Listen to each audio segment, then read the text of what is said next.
Hello everyone, and welcome again to another episode of Phoenix Gaming. We are going to take on a behemoth today. If you recognize this game, this is Gaia Project. We're in for a 4-hour journey plus today. So for sure, this is going to be recorded in multiple parts. I'll do a costume change mid through, and we'll see how it goes.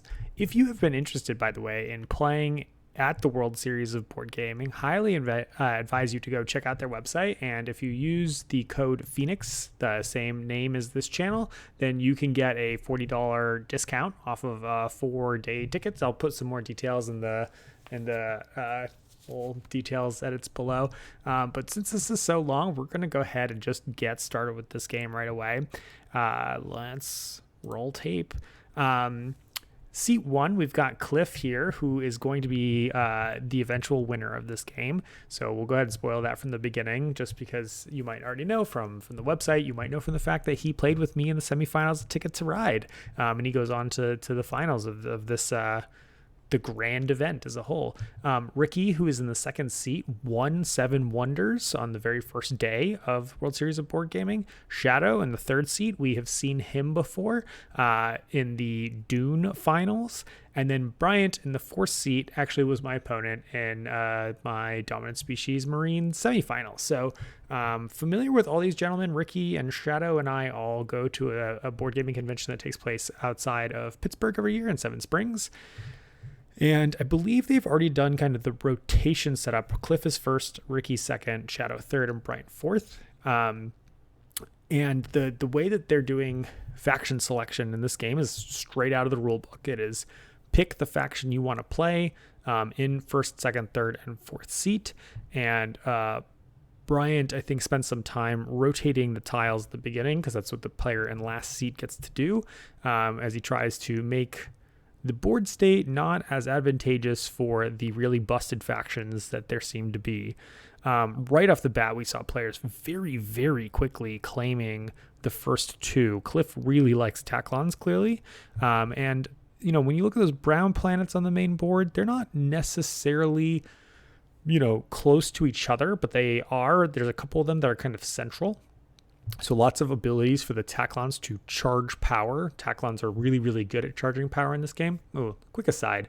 I'm going to assume you know something about Gaia Project here while I'm talking about the strategy. I'll add some stuff about the rules and talk about the basics, but not a lot. I think it's going to take way too long to explain. If you want to see rules explanation videos, this is not the place for you. So we're going to talk mostly strategy and commentary here. So Taclons are amazing at charging power because they have their brainstone. So they're as good at charging power as anyone else, but they benefit from it more than other players. So having those brown things in the center of the board, I think, is going to say, hey, I really, really want to focus on this. And Taclons are always just a general, very solid faction. Looking over at the research board, also the 4 charge research tile, which Taclons love to have for that power charging, is in the wild card slot, one of the 3 wild card slots. So that's another kind of flex option for them. That's pretty exciting. Then we saw Ricky very quickly grab the Fear X going second. I think that's who you pronounce those. Those guys are really funky. I'm kind of surprised to see them second pick. I don't think that they're often a second pick in a game. They are very cool. Their power is super neat. The ability to downgrade a research lab to a trading post or whatever. I think they're called trading posts. I mostly play Terra Mystica, so if I use the wrong term, you're going to have to deal with it. The money-making buildings. And that... He must, I think, be looking at some track. I'm trying to see if one of the advanced... So the top of the advanced track for economy rewards having trading posts. But I think it's just a one-time benefit. If I can see, it's a little hard to see the benefits there. And then maybe on top of the navigation track is a benefit for research labs, but that's not generally good for Fearax. I'm also seeing that Fearax have turn to upgraded buildings like labs, academies, planetary institutes. That's what I'm going for. Academies and planetary institutes. My terminology is a little bit off, which I think this is generally good for Firax. That being said, I'm not entirely sure why he was so pumped to grab Firax right off the bat there. So I think he's thinking something specific that we'll see over time. The other reason that I don't love playing Firax into this kind of situation is that the Etars, which Sceadeau ends up taking, are also one of the kind of, I would say that Etars, Ivits, and Taklons are kind of considered to be the three most powerful factions most of the time. So Sceadeau takes the Etars after a fair amount of deliberation. Looking at the white planets, they're also kind of there's a couple kind of central ones. And now Ricky is playing a faction that is color sandwiched, right? Let me move my head really quickly so I can reference you to the left side of the world here. Black planets are between white planets and brown planets. And so Ricky has, kind of inadvertently put himself in a position where he's been sandwiched. And I think it's pretty reasonable to have assumed that this is going to happen. The Nevlos and the Etars are two of the stronger factions that are of the 14 factions that are available in this game. And then Bryant goes ahead and grabs the other often first picked faction, the Ivits. There's a lot of eyes going on in this game, who just build essentially out of one planetary institute from the beginning.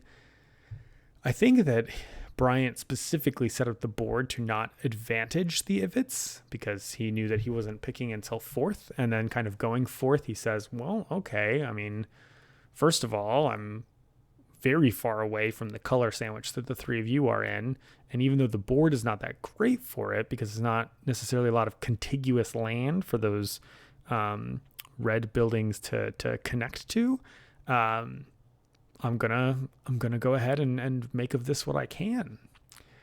I'm always curious to see what the appropriate Ivit strategy is.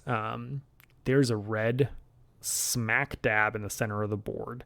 It is surrounded by a white and brown planet, and there's a good chance that you can get a ton of power, but it's entirely possible as the Ivits that you just get completely dead-ended. He is going last, so he gets to draft those tiles first, and there's a lot of good ones out there. There's the one that gives you power and victory points for your planetary institute. There's that's a commonly first round taken one. There's one that lets you dig or terraform or space form or Gaia form. I don't know what they call it, Gaia form maybe. Again, Terra Mystica is mostly my wheelhouse. Although I've played a fair amount of this game too. No, don't move that away. That wasn't a good spot. And then there's what I call the flinger, the one that gives you kind of additional movement in space of those past tiles. I think that the Ivits are going to take the flinger probably. Being able to move away from your kind of starting location is really, really key for them. Sceadeau's in an interesting spot in that the Etars have a couple interesting openings, and I think that's why they're so good. But one of their spicier openings is a first turn academy, because one of their academies produces 3 research per turn. And so he could try to greed and go for that play. That's a very kind of aggressive opening, and it's tough to do that and get the Planetary Institute on turn 2, which is probably what he wants to turn online ultimately. But if he can pull it off, that is a very, very powerful start. It's just very expensive, lots of workers. Let's see. So we see brown being placed. Oh, interesting. Over. So Cliff placed his very first one over in this brown, black, white spot that I think is good for any of those 3 bottom players, any of those 3 first players for Sceadeau and Cliff and Ricky. I did not see where Ricky put, or he's still debating where he's going to put his first planet or his first mining station. I think it's a mining station. And he chooses to go all the way what we're going to call the top of the board. Nope, that's the second one. So I think Ricky placed basically adjacent to Cliff to start off with, which makes a lot of sense. They'll power feed each other, power cycle each other. And then Sceadeau, God, they're so hard to see. I think placed right next to it. So I think the three of them actually, they're all right there with each other. I think Sceadeau is up top on that white one too. And then there we go. Planetary Institute for Power.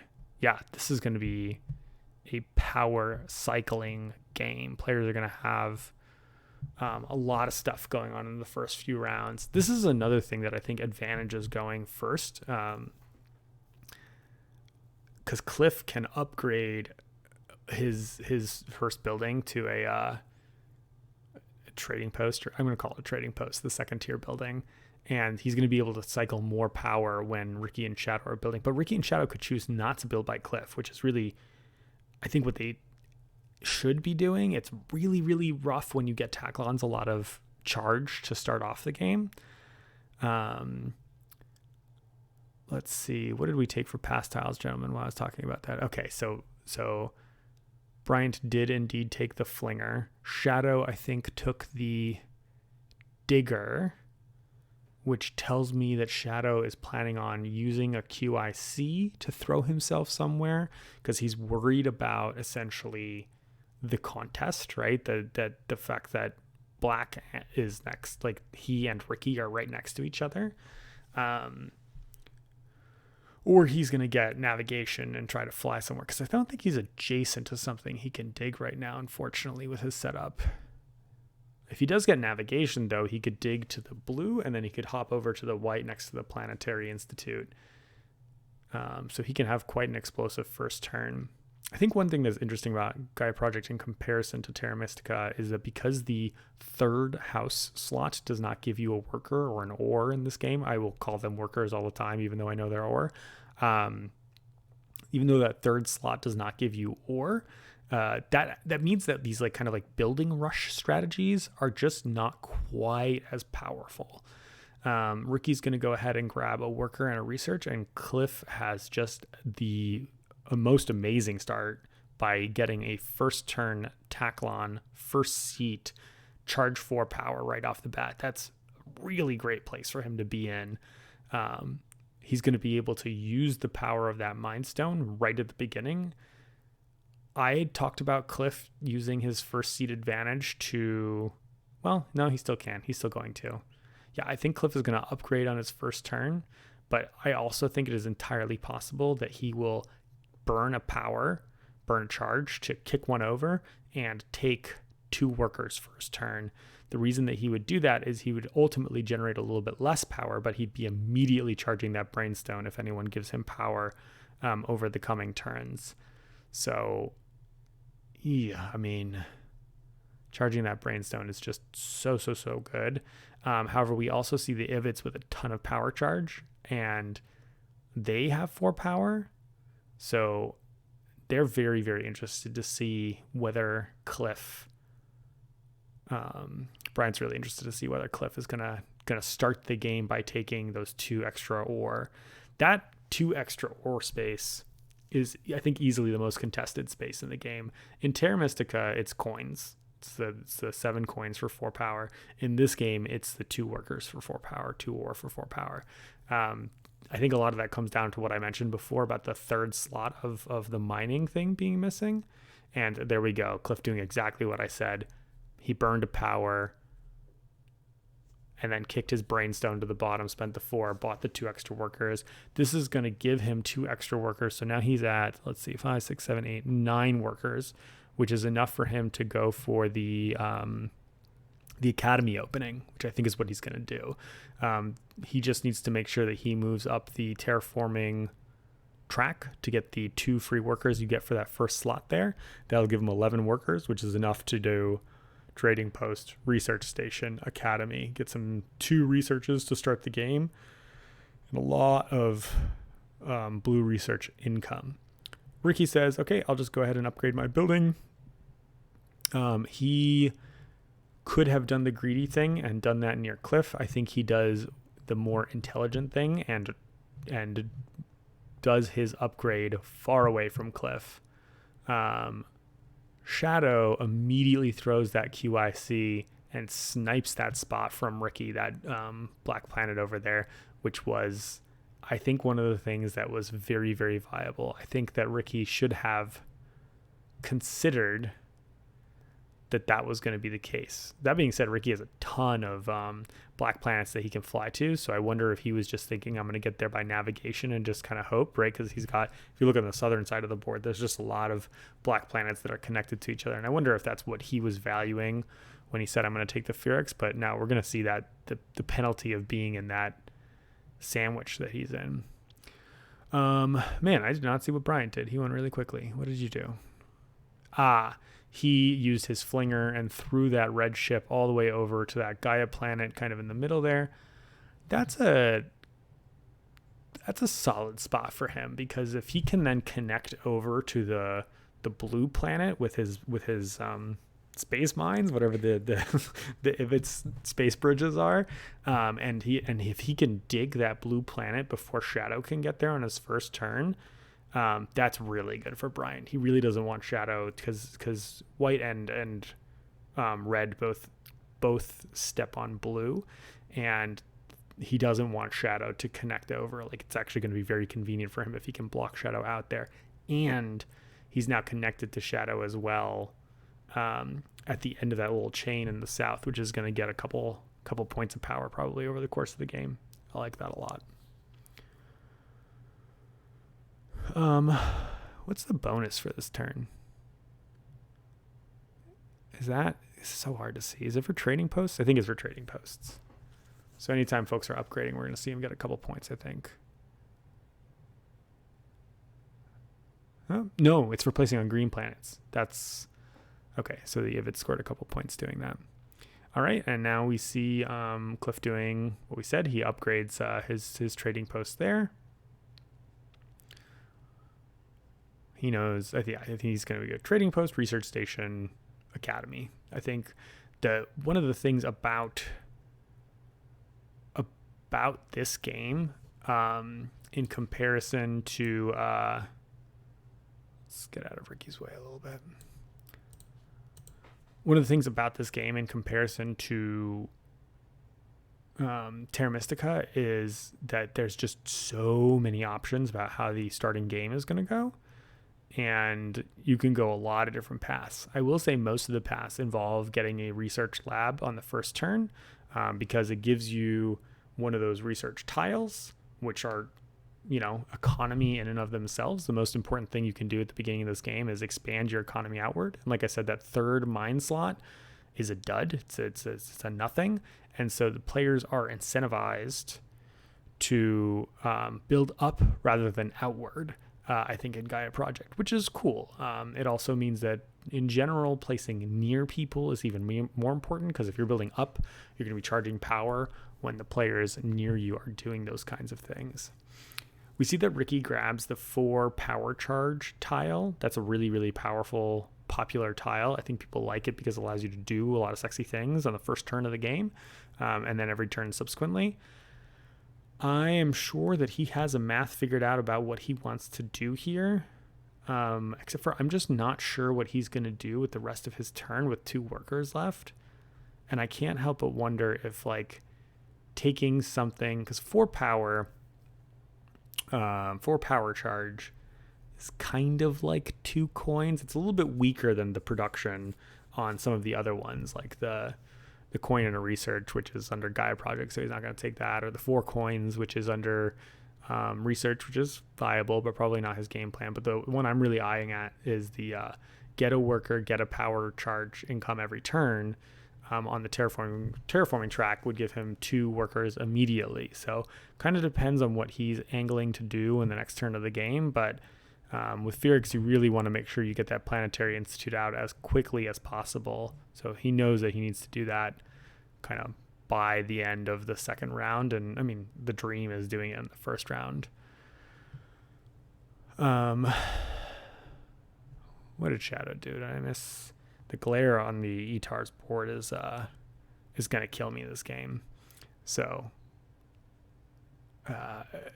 we'll not be able to see them as well as everyone else. I don't remember if I mentioned this, by the way, but they did something kind of wonky with the way the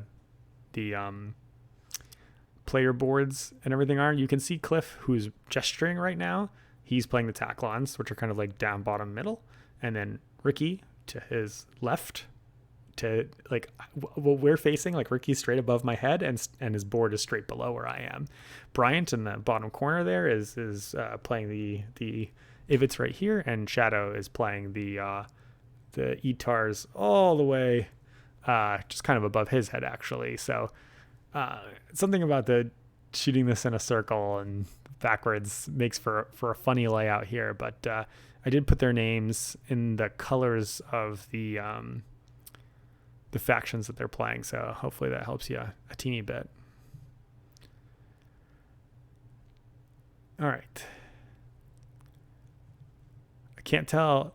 I didn't listen to this video because I didn't want to kind of spoil what was going on with the strategy for myself. I found that I generally like doing this sort of live, but it does put me a little bit behind when some of these like moments, these long conversations happen. I will also say that I'm already a bit daunted by going through 4 hours of watching someone else play board games and me not playing board games. And so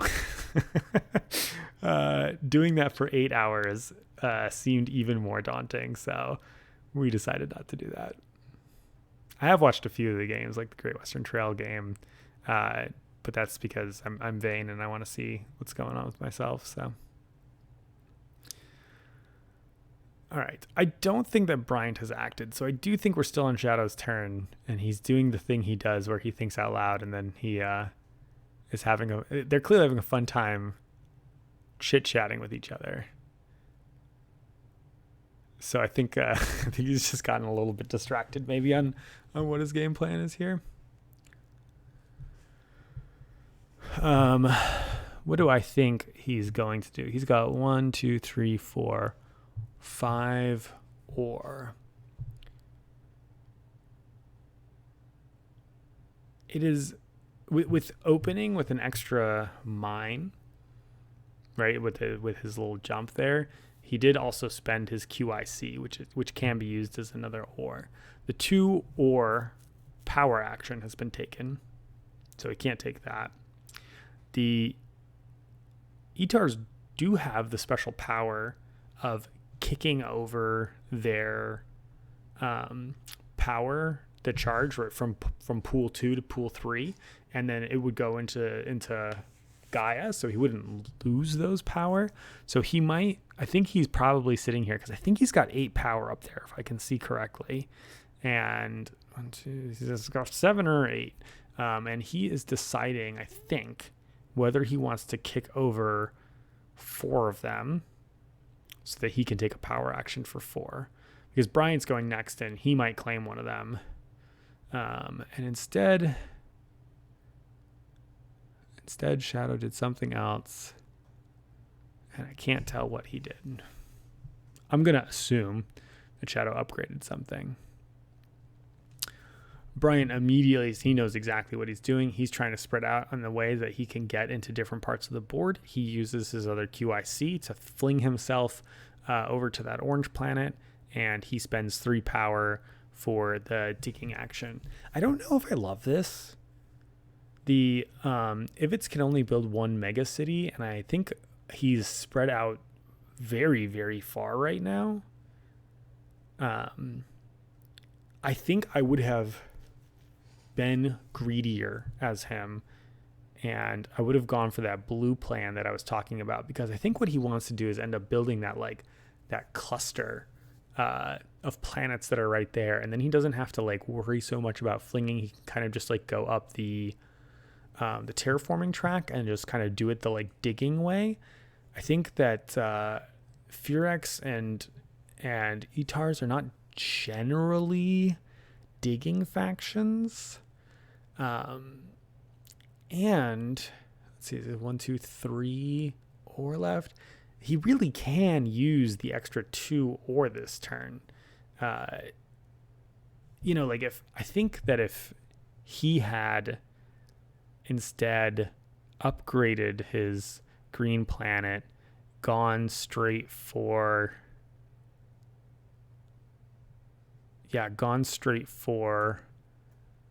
a research lab, taken the research lab that makes ore and power, got 2 ore. That's the start that I kind of like. I'll be curious to see what he does with the rest of his round, but that's how I would have run the Ivets, is I would have upgraded that green planet up to a research lab rather than flinging over there. He has, I think, just enough ore to do that. He'd have to use his QIC or 3 of his power. Either's fine. Then the space satellite. Then if the dig one is still available, which it probably isn't at that point in time, then you do the blue.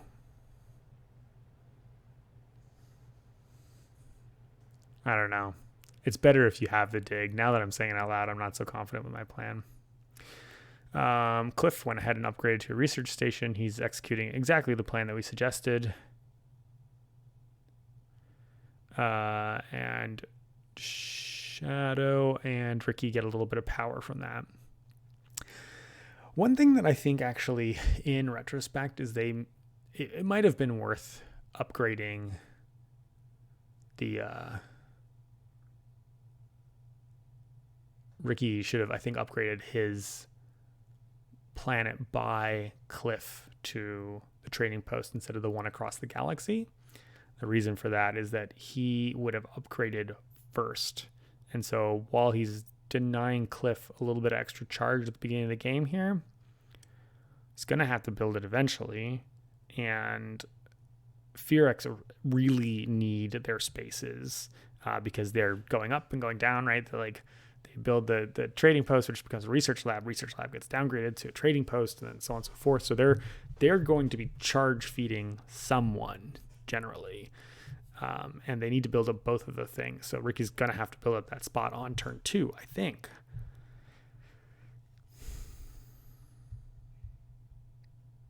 Yeah. So I think he was supposed to go up to level 2 because he'd have a couple extra power right now, which would be nice. He uses his power to get some coins, which I think is helpful for him in the long run.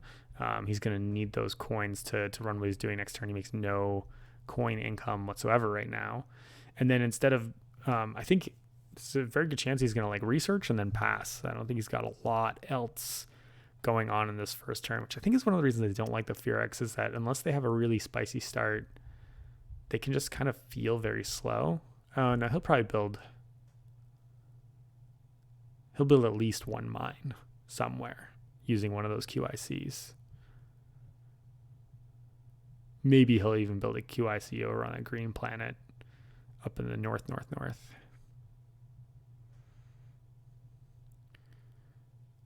Did he? Or he'll do the sailing plan, right? Trying to see what he upgraded. I think he did navigation. And Cliff, by the way, when he did his upgrade, he just said pure economy for me. He went up that track. Teclons can struggle with money sometimes because they're so good at building that they end up just churning through their ore. And usually you want to be using your brainstone for power actions or for an extra ore, which is essentially what Cliff just did right there, right? You saw him immediately use it to make sure that as he's getting power, that brainstone will continue charging, and that gives him enough ore to do the academy plan without using his QIC.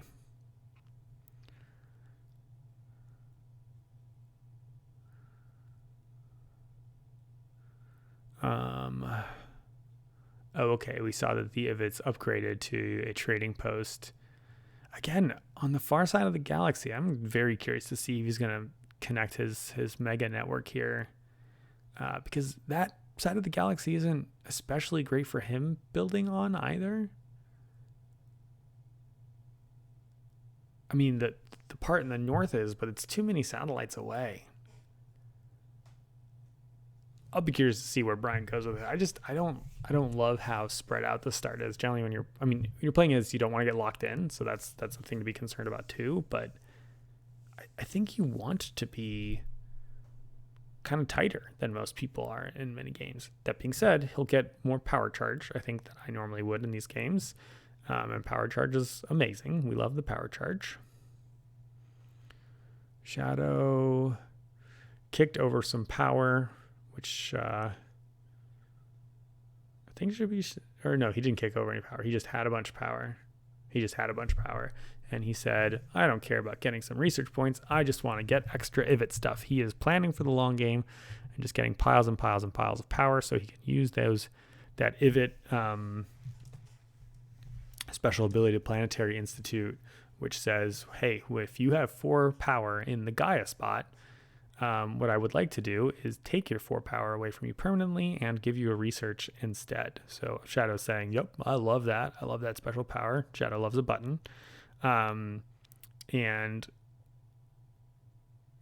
I mean, that's the fun thing about playing the ETARs. Maybe I was saying a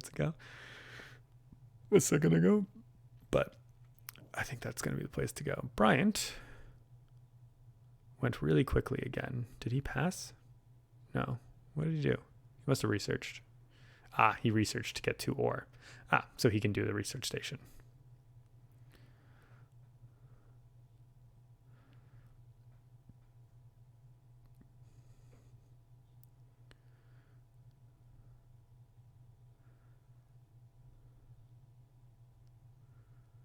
Okay, so we got Cliff building an academy here.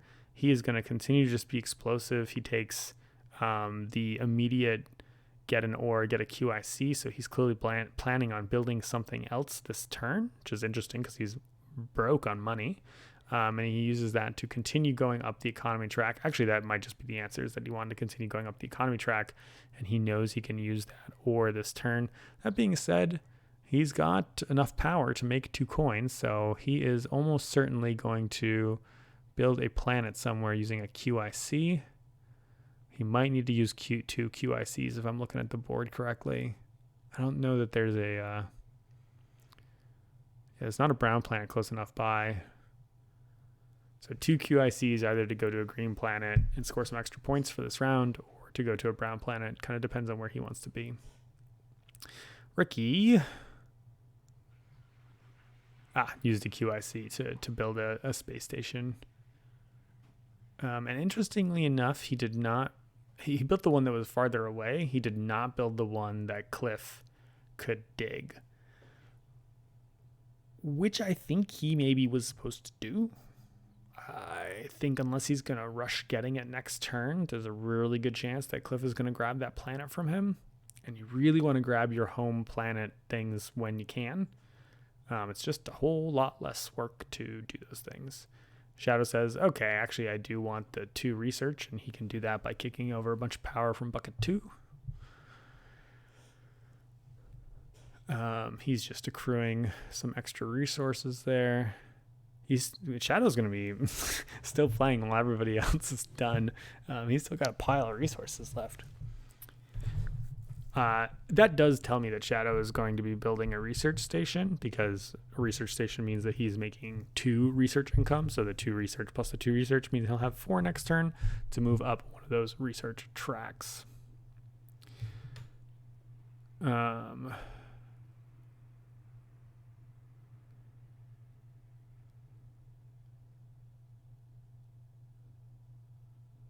I missed the part where Sceadeau had used navigation to move up the navigation track. Oh, I see. Ricky's not concerned about the spot. That's why he used the QIC to go over there, because he moved up on navigation. I missed his second navigation move, which he must have done with his research. That makes total sense. One with his research lab, one with his research points. The blue octagon, I think they're called research. Bryant, I mean, he's building a research lab. I think he's just deciding what he's researching. I'd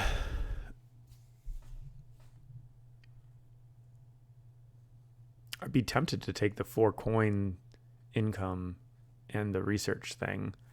Of course, the top of that track, the advanced technology, is not very good for him. Green planets, I mean, he'll have a couple, I think, but it's not that great. Really want to, if I'm reading the top of these research tracks well, I'm not.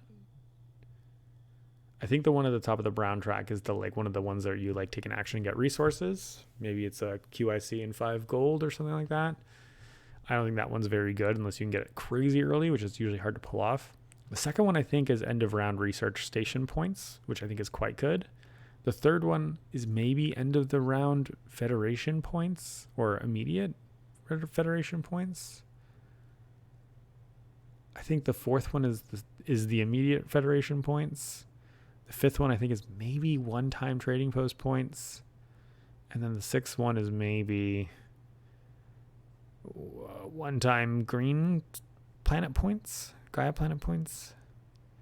Those are not the most exciting top of the track researches in general. I don't think they're huge on what the game plan is gonna look like or more. If there's no to me very obvious busted combos from those. I am curious. I really wonder if one of these players considered the Xenos this game though, the yellow guys, because look at how many yellow planets are kind of like kitty cornered next to each other. Yellow wouldn't have been a bad well, it's next to the Taclons, which is a pain in the butt, but I think that's okay. And then they love going up that green track, could build a bunch of federations and get end of round federation points. I think that's where I'd rather be than the Fearax this game.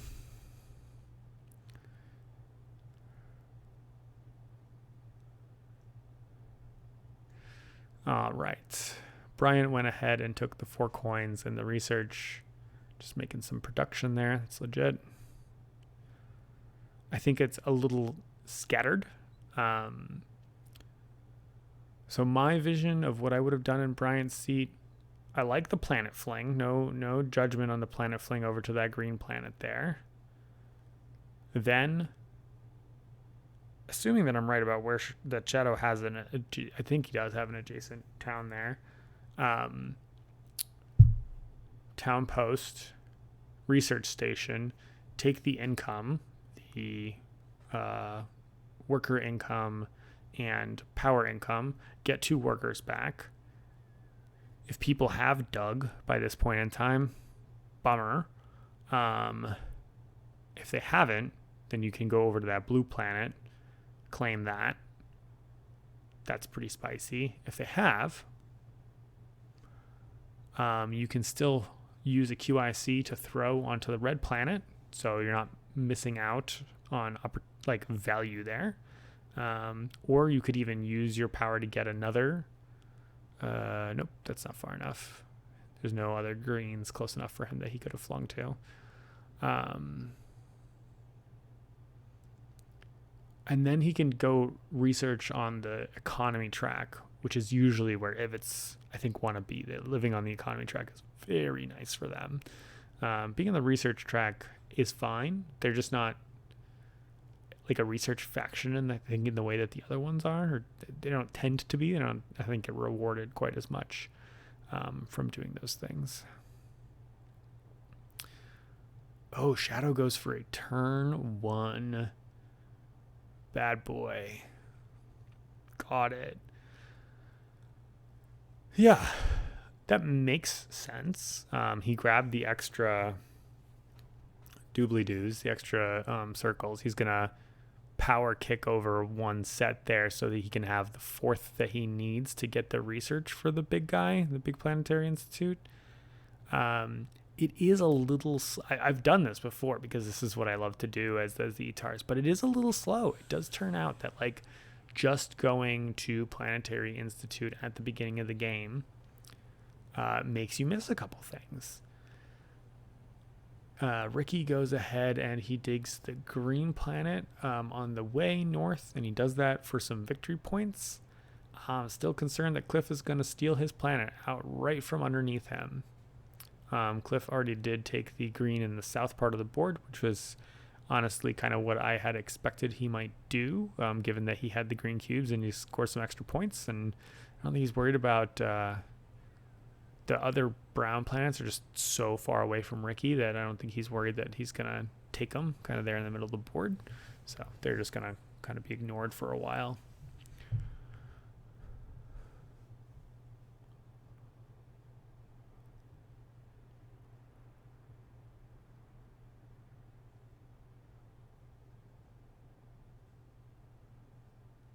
we charge all this power for? Oh, just taking the charge power action. That makes sense. Yep, Sceadeau does the thing that I said.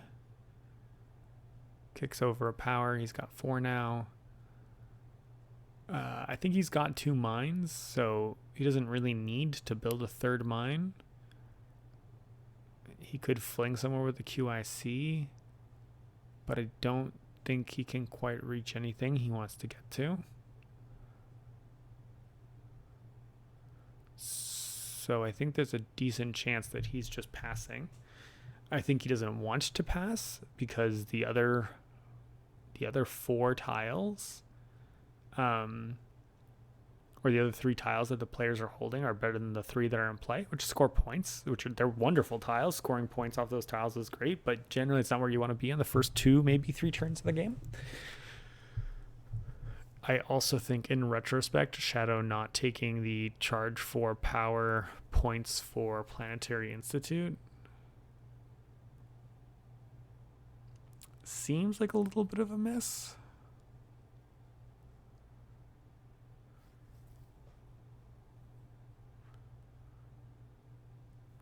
It's not like he has extra. Well, he's got a little bit of extra power right now. Because I'm just thinking he could have done exactly the same plan by using 3 power. And because if he had charged 4 power, he would have had that power to kick over. If he wanted to steal that planet from Ricky, the black planet up north. Because he wants to have 2 mines, right? Like that's the 2 ore that you want to. So you want the ideal kind of starting round of this game. You have 2 mines and something else, right? So it'd be nice to have like 2 mines and an academy. I think that Cliff's start here is easily the strongest. Bryant's weird because he's playing Ivid, so we're not going to count that. Ricky is holding on to 1, 2, 3 mines in a research station, but that 3rd mine isn't really doing anything for him.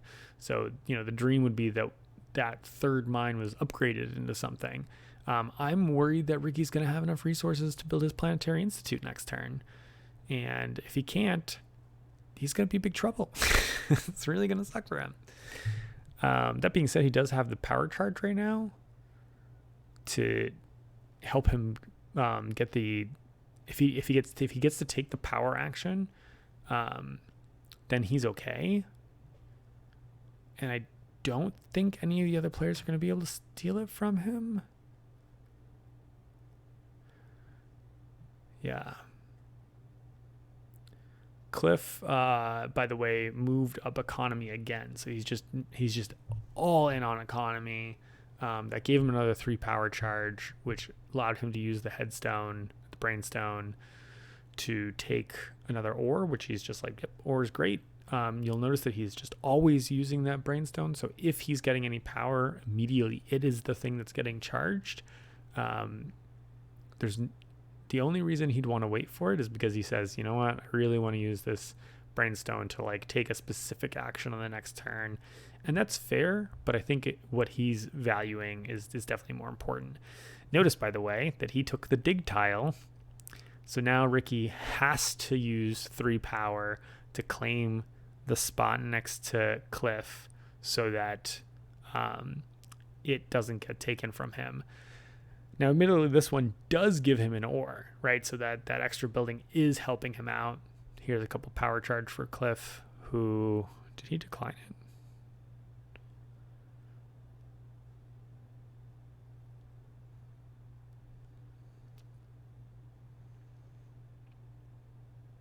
it? Maybe he declined it.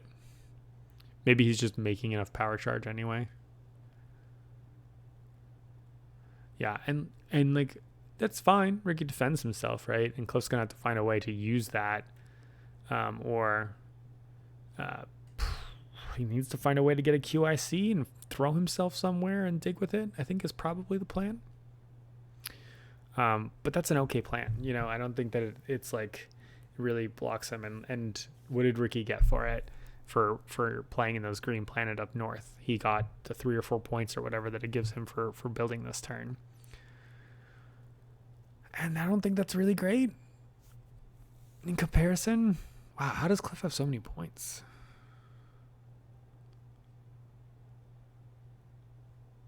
He got 4 points for passing.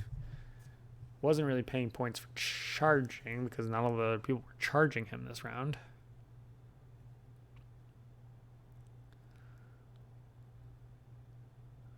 Yeah, that economy power charge. He's just putting everything into power charge. I love it. You see why he wins. Sceadeau, did you take your... Oh, no, he has not done the Gaia stage yet, so we're just doing income. This.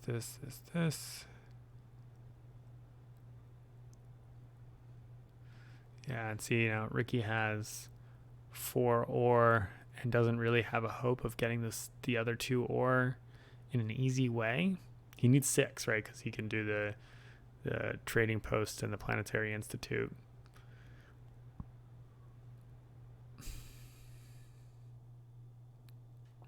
He can get there. Well, I guess, can he research? Oh, he has 4. He got to 4 research. How did he get the 2 extra research? Firax, I think, maybe start with 2 research income, and he had an extra 1 on the first turn. That puts him up to 4, which he can use to get the 2 on the terraforming. Okay, so Ricky's good. Good to go. Actually, he counted that really nicely. Well done, Ricky. I still think it's a little bit awkward the way that the mines went out on the first turn, but I feel a lot better having seen that.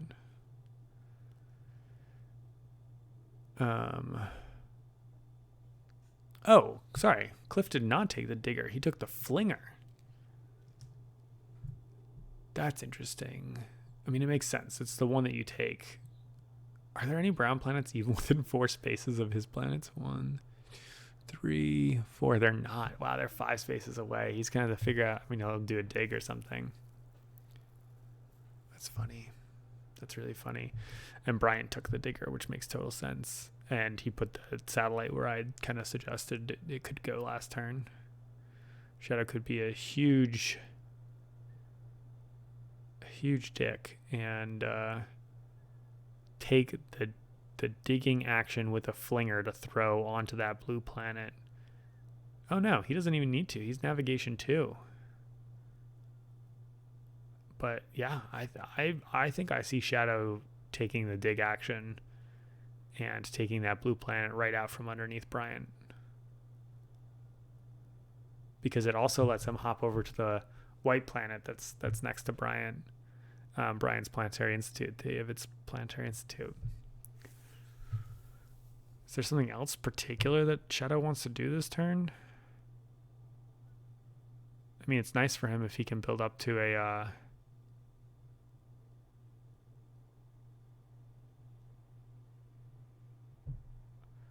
Yeah, it's nice for him if he can build up to a research station, but I think other than that, he's having a pretty normal turn.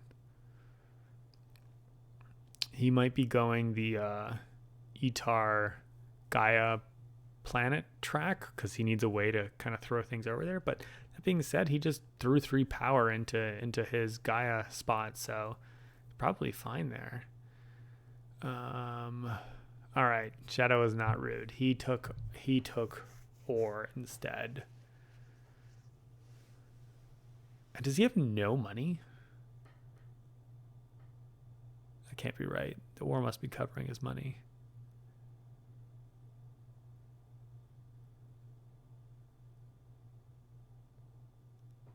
Hey, look. It's Nick Henning. We like that guy.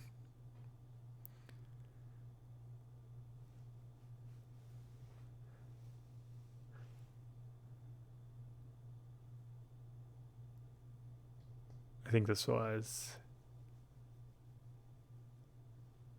the Great Western Trail Night.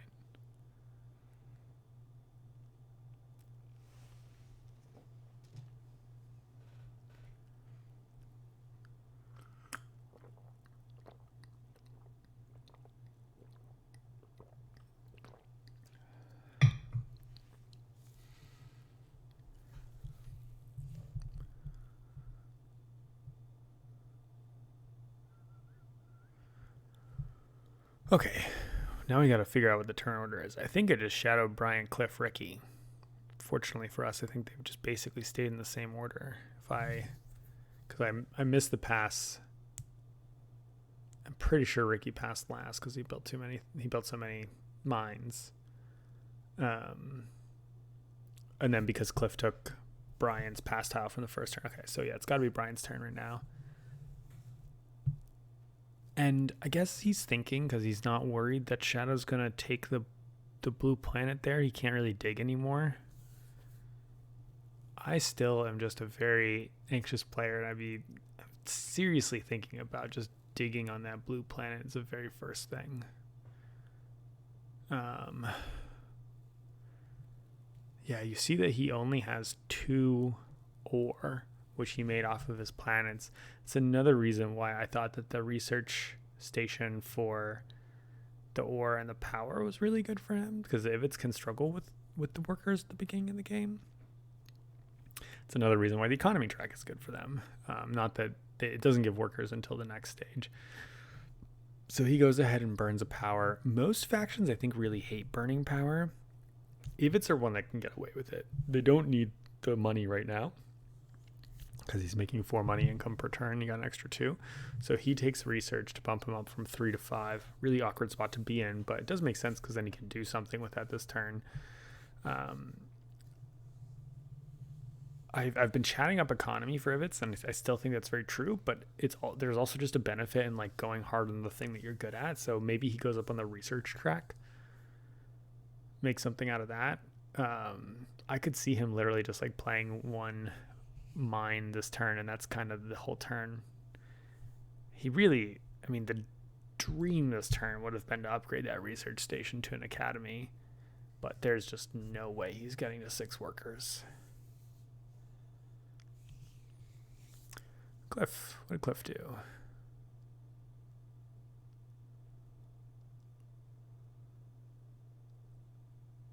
Cliff flung. Did he 1, 2, 3, 4, 5? Did he have an extra QIC? I don't think it's a navigation. Hold on. Hold the phone.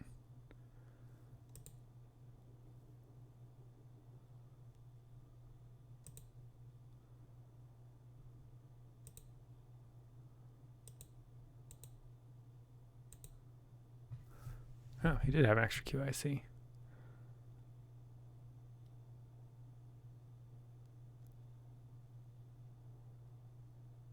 He made it with his power. He used his 4 power to make the QIC. Yeah, that's always so easy to forget. Really awkward fling, having to use 4 power to get the QIC with the fling to throw all the way across the world there. That's really awkward. I think he chooses that spot because it's adjacent to that yellow building, which he can build if he gets his way to the Brainstone coming back, and he takes the digger power. That being said, like he's actually not too interested in. He's got 3 mines right now, so having a 4th mine is fine. But I think that Cliff's probably more interested in upgrading the stuff that he's got. He's got 1, 2, 3, 4 ore and 5 money, which is like really close to a research station. I think he's going to go for a research station. That just feels like a much spicier Taclon start. Ricky, what did you do? He just charged power. I see. Sure, of course. I guess he's not in a rush. The only thing is that he could have considered what he was upgrading, in the face of what other folks were going to be upgrading. Like, where's he going to build his Planetary Institute? And it's probably over by Cliff's Academy, in which case I think that he maybe should have upgraded first to get a couple extra power charge from other people, unless there's an action he's really looking to take. But I think he's using his power to... I don't know what he's using his power for. Unless he can manage to get up to 6 power, and then he doesn't have to go up on the terraforming track with his research, but I think that's what he's doing. Cliff also just charged. What did Bryant do on his turn? He did the dig thing, And Sceadeau rolling back to his turn. I think he...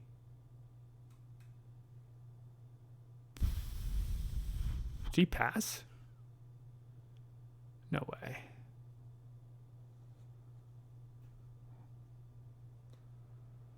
Oh no, he did research of some kind, I think.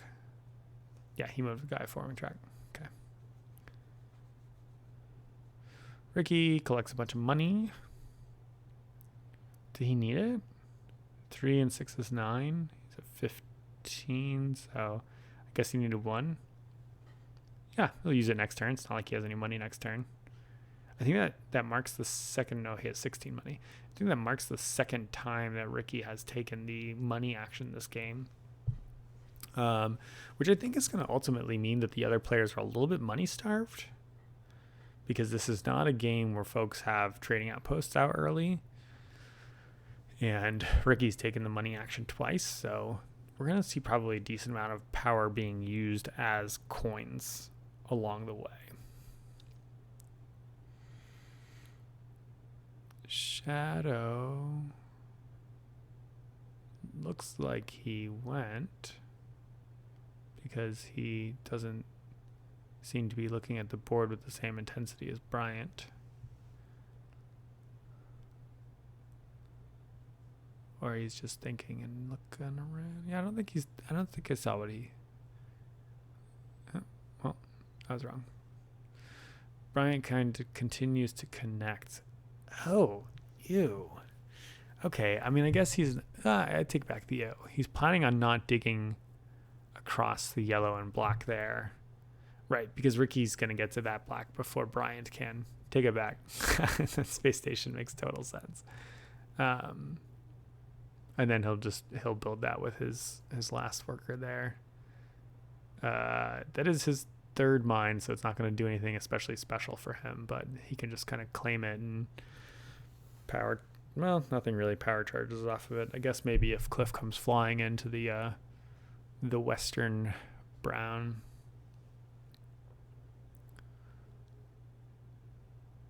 There we go. Cliff doing the dig that we'd suggested earlier if he gets the power, which he just did through his own volition. We didn't talk about endgame goals, by the way, but there are 2. There's satellites and number of buildings. Number of buildings is one that just basically says, hey, have a huge economy and this benefits you. That's really good for Taclons. That's, I think, fine for ETARs. If it's tend to have a pretty big little thing at the end, but this is not a great board for them, so I suspect that they're going to have a harder time with it, and Furyks don't tend to build up as much because they spend so many resources bouncing between trading posts and research stations. Satellites, though, are really just about... I mean, you can, like, artificially build goofy federations to make that satellite goal a thing. It really comes down to who has extra diskies at the end of the game. That's not going to be the ETARs. They hate seeing that one because they're using all their diskies for the purposes. If it's automatically can't get that one. So Taclons, if they build their planetary institute, end up having a lot, but we see that Cliff has burned a lot of his charge to kick the brainstone over, and also to make that cycle power faster. So if he doesn't get his planetary institute, I don't know. It might just be Ricky. But I mean, there's a lot of time between now and then. I think Taclons usually find a way to get a bunch of extra power along the way.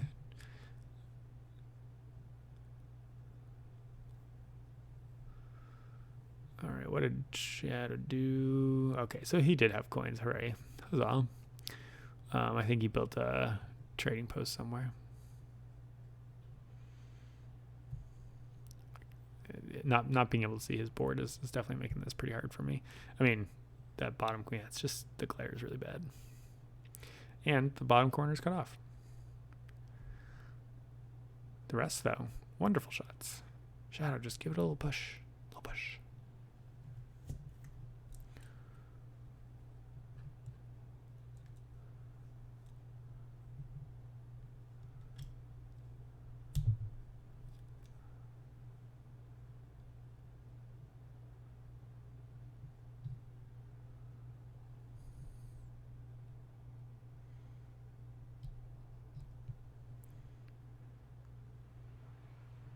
You see a research station? Or a trading post, sorry, the next level. And then, yeah, that's interesting. Cliff is saying he would rather 3 coins than a worker because he knows he's going to build it up eventually, but I don't think he's got enough resources to move to a research station this round, not by a fair margin. Yeah, so he's just going to wind up passing in a second here, I think. A little bit of a slower round, certainly for Taklons. See what I mean by that? That third slot of mine, I think, is really awkward. It's a very clever design in that everything gives an ore except for that third slot. It's an interesting gate.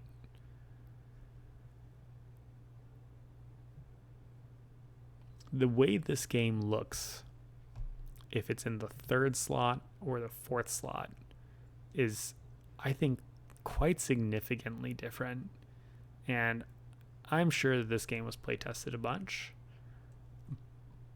but I am curious how much that gap was debated, or if it was just always kind of there.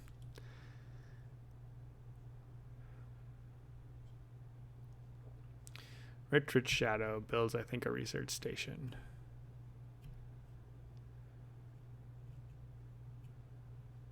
Oh, I didn't see what research he took. I think he's got a disc on there, so I'm going to assume he took the 4 power charge one. That's pretty common for the ETARs because they have this awkward thing where they really need their stuff in the second slot. And maybe he used it earlier and I missed it.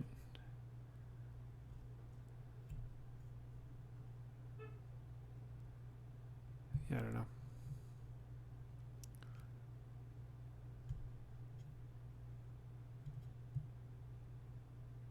It's moved up 1, 2, 3, 4 times on research tracks.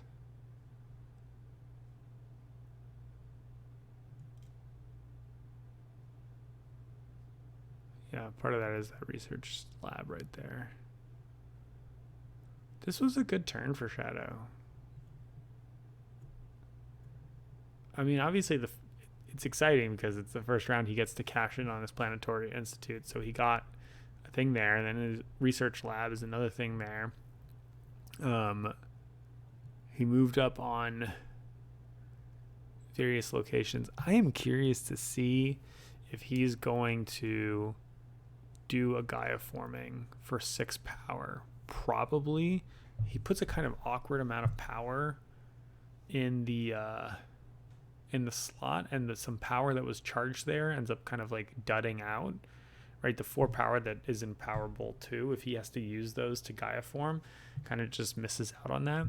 And any power charge he gets, essentially from the point that he Gaia forms until the beginning of the next round, is going to be a little bit of a whiff for him. So he uses the opportunity to move up on that track, get some extra doodads, so that he can Gaia form now without being quite so punished for it. I think that makes a ton of sense. I'm trying to figure out how he's moved up 5 times, though. Twice from his own research Plipos, once from the beginning of the round, once from the research lab.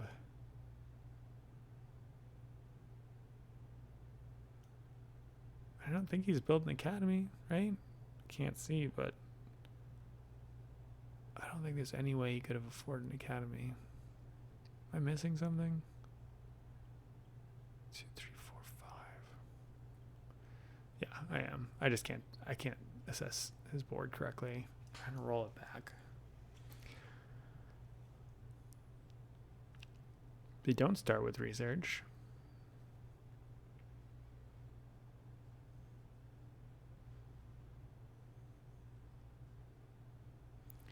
I must just be missing a research lab somewhere.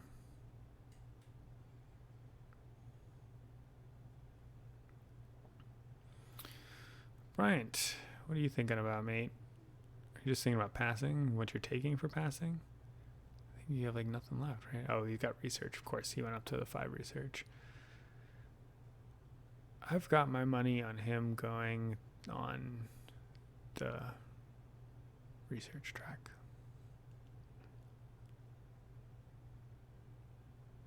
Guess it depends on how much he wants money too. I could see him going up on the economy track.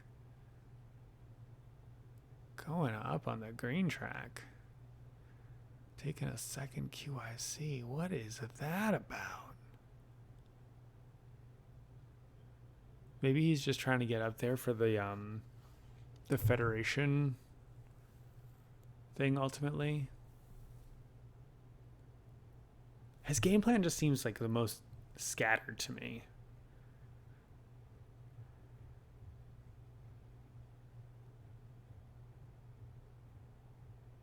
I definitely have my money on Cliff and Sceadeau right now. I mean, I know Cliff wins, so like it's easy money. What a waste of time. Stupid thing to say. But like, this game like requires you to be rich, right? You want to be rich, and then the reason I end up not being so good at this game compared to Terra Mystica, which I'm significantly better at, is because the pivot in this game to points is not my strength. I get the economy part of it. So I'm just always really hype on people that have really, really great economies. And Cliff has easily the best economy, not just because he's up on the economy track, but because he's got an academy out, he's got money coming in. And that's really normal for Taclons. Just the amount of extra stuff that Brainstone, the power that you can use and the tricks that you can do with it at the beginning of the game, it's really significant.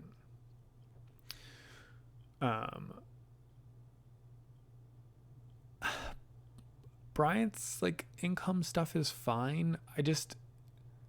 I'm not excited about his long-term game plan here. Like, he's gonna connect those three things to his Planetary Institute. Like, he's gonna probably double dig that white. It's nice for him that Sceadeau hasn't gotten there. I think that if he can, he's gonna pass and then double dig it before Sceadeau can fling over there with a QIC or something like that. But Sceadeau could, like right now, build it. And if he wants to place that ever, now's the time. I don't think it's that important for him to place it. It might not be worth it for him to spend the resources to fling over there. Really interesting. So Ricky ends up giving Sceadeau some power by placing his Planetary Institute, which of course he has to. That's his whole game plan. Sceadeau then takes that, flings stuff into his Gaia world, uses that to buy some extra diskies, which now he can use those to Gaia form. So he was able to not only, like, the fact that he took the 3 extra power let him kick over more when he charged. And now he's going to be able to do that and Gaia form. And he'll have 1, 2, 3, 4, 5, 6, 12. So he can get 3 researches on turn 3. That seems really friggin' good. I don't know if you will. I feel like you should. How do you not? Very exciting. Bryant rushing an extra building. Double QICs to fling to another red planet? To a green planet. Sure.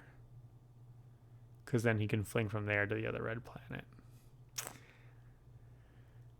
Yeah. It's okay. I guess that explains why he went up the green track for the QIC. Just a lot of work for a worker income.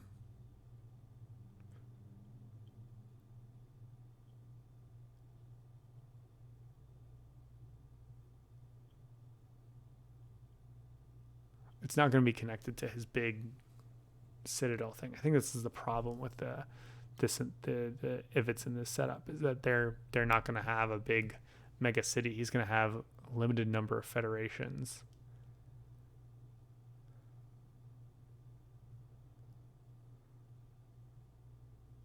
In a game without ETARs, it could be that if it's go the Gaia strategy and they soak up all those Gaia planets in the middle. I know a lot of people don't love doing if it's on Gaia, but if they're uncontested, it can work, especially if it connects to their big blob, which they need.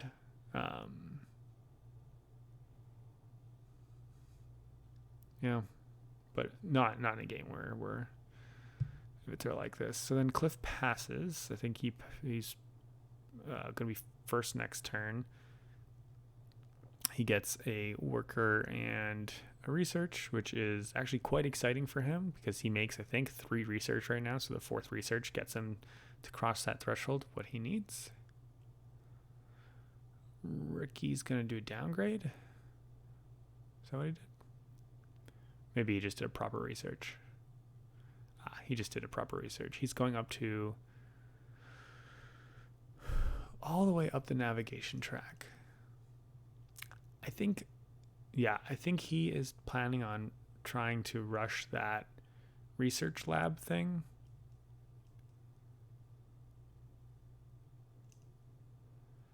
I think it's just a little bit, it's limiting for the Fear-X though, right? Because it's not building research labs, it's research labs at the end of your turn. So you're always required to like downgrade and build back up.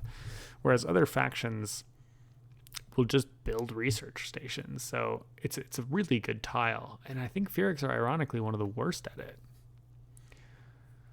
Bryant's a little bit more happy with his slow run play because he gets to pass for Flinger, which allows him to continue building in his far-flung red locations. I think he'll probably build that one all the way down the east side of the board, the far corner.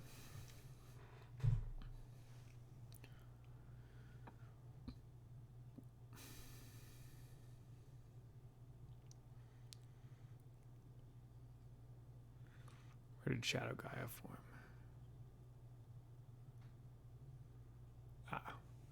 All the way up north. Sure, he's trying to finish his little his little system over there. Ricky again using power to make an ore to put a mine out. It's his 4th mine, so it actually does give him an ore, which is great.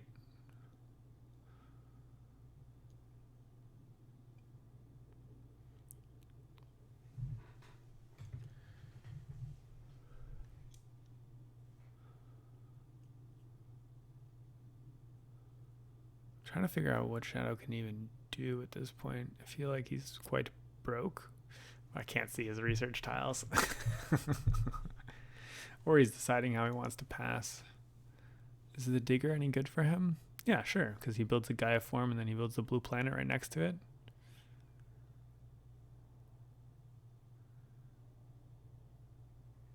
Yeah, that'd be fine.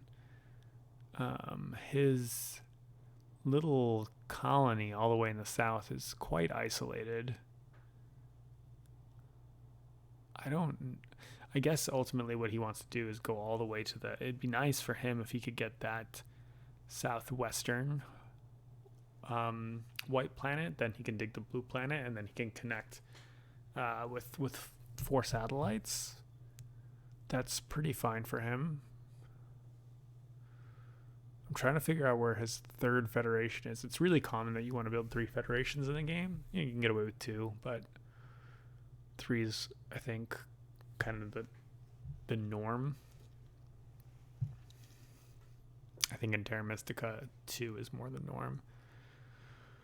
And I think part of that is the research track in this game makes players a little bit more bountiful.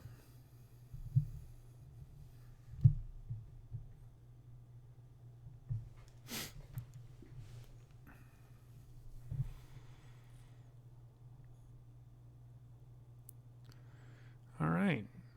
Passing, getting some points for our research station. Scooping up that digger. Back to you, Ricky. He's already downgraded, so I think he's just passing. He's got his option of some things that score some points. Not the most exciting. My guess is take the ore and the points per mine. It's kind of the default. Unless he needs the extra research. Yeah, I think he maybe makes 3 research, so he might take the research and the research lab one. 4th research is nice. Oh no, he's only got 2 research though, because he didn't manage to upgrade the research lab again. Right. Yep, there we go.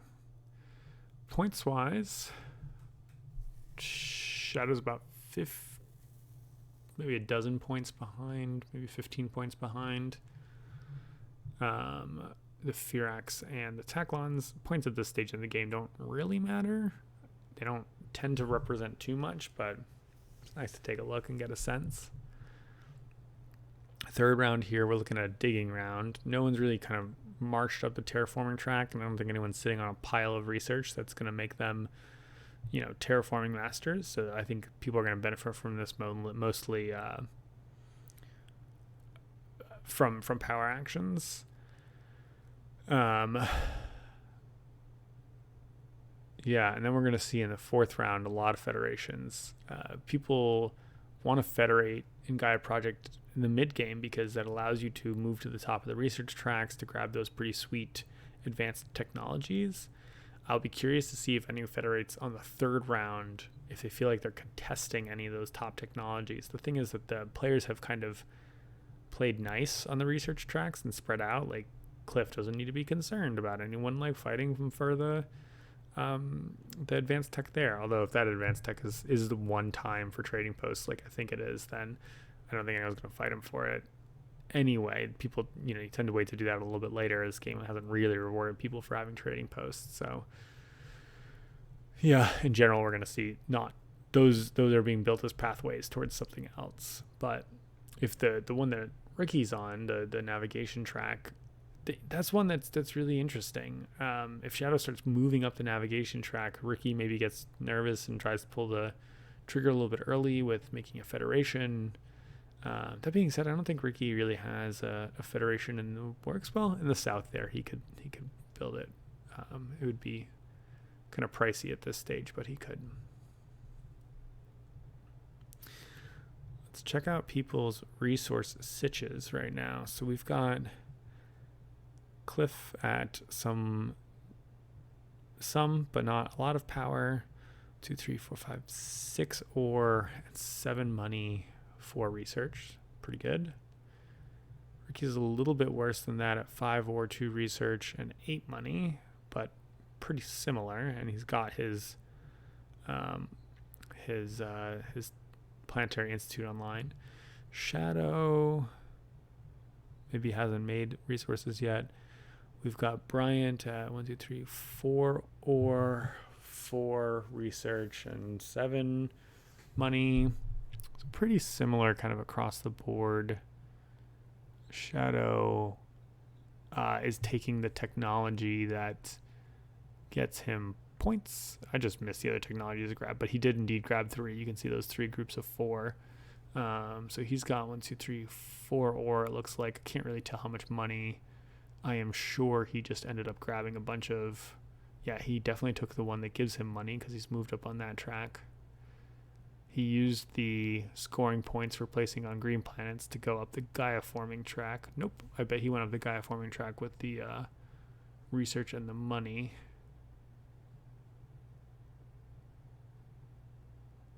What was this 3rd one? 1, 2...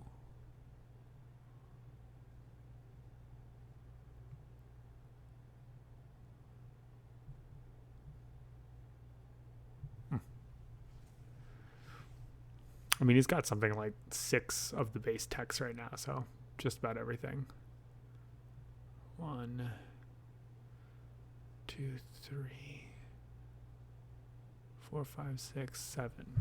So weird. Last turn, I felt like I couldn't count up the number of techs he had. Now I feel like he's under-teched. So I'm clearly swapping something here. Oh, man. All right. We see Bryant use a flinger to snag that QIC planet from Ricky. I mean, he's going to be able to then kind of jump over to his other red planet there. So I see why he does that. He's got the QICs. These green planets just don't do anything special for him, though. I mean, he's stopping other players from going on them, but and he's really good at making the greens himself. But he can't use those to build into something greater, right? Like none of those can turn into federations. Everything on the north side of the board is just not going to make it.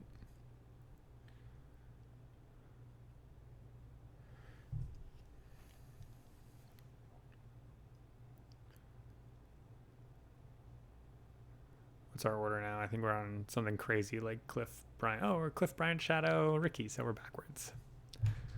What did Cliff do on his turn?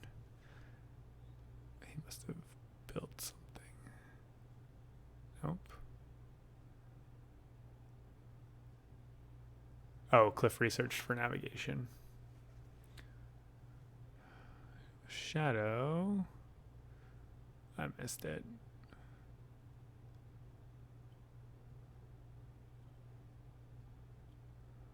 Oh, no. Oh. So close to putting it in the right place. All right, let's see if I can figure out what Sceadeau did. He didn't research. Oh, he dug the blue planet up north, so he didn't have to worry about Bryant digging the blue planet. That makes sense. All right, we're caught up now. Great. Let's try to see, I think, what Ricky's plan is for this turn. So, I mean, as Fearx, you're basically like a little bit handcuffed strategically, right? Like he is going to be upgrading into a research station, downgrading into a trading post. And as you can see right now, that's the majority of his resources. I think what he would like to see is he needs to go up to, he needs 1 more ore and 2 more money so that he can then downgrade to a trading post and then upgrade back to a research station in the same turn. That's, I think, the ideal situation for him. And what did he end up moving up? I think he might have moved up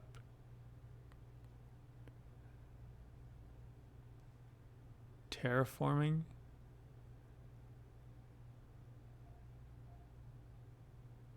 Yeah, terraforming. He's taking the income there. Yeah, which is, I think, legit. It moves him to the 2nd tier of terraforming. Yeah, he's not going to be able to use it a ton this turn, but that's okay. The nice thing about terraforming is that if you kind of go all the way up that track, like capping the track gives you the Federation back, right? Like you use a Federation to get to the top of the track, but it gives you a free Federation. So I think in a lot of ways, capping the Federation track is just the best because it doesn't prevent you from doing anything else. Cliff's going to use some punting trickery here to move the Brainstone over. And then he goes ahead and uses the location that lets him dig, thanks to his 2 sailing now. And he digs over next to Sceadeau. Pretty nice for him that he got that on after the first lap. And no one else was highly prioritizing a dig. It's only 2 extra points, but those little things add up.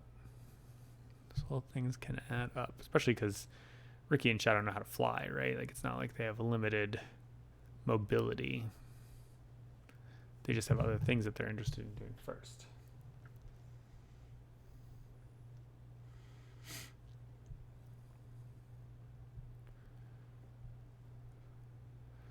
Oh yeah, that's really good for Bryant.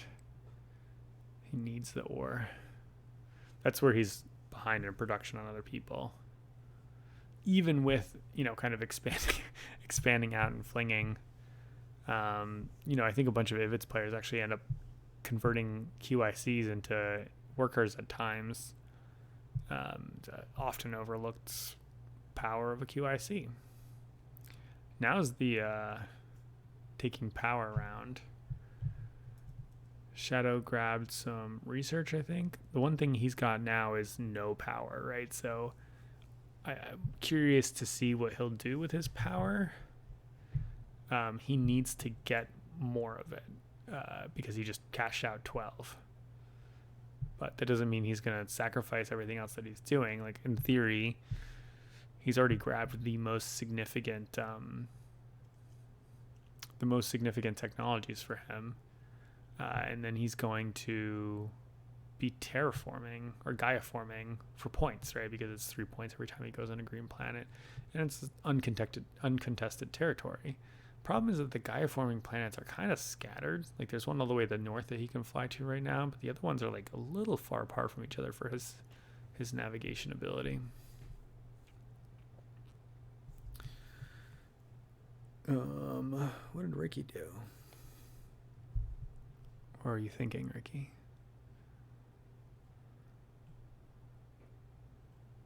Nope, wrong click. Cliff. So it looks like we've got ourselves a trading post somewhere.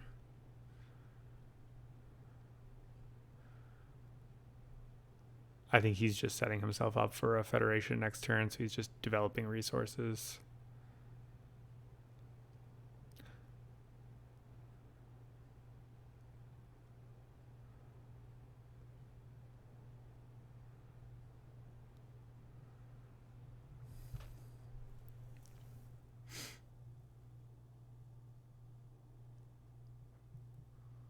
Really can't figure out what Ricky did.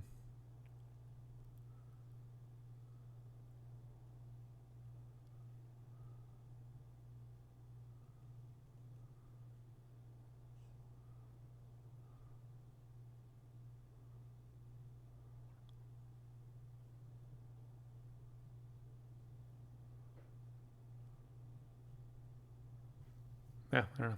All right. Bryant is building there. So upgrading there gives Ricky a pile of power charge right now, which he appreciates. I think he's doing that because now he's saying, okay, well, Ricky's going to be upgrading and downgrading that research station. So I want to get the extra power from that spot. I like that play, actually. I think that makes sense.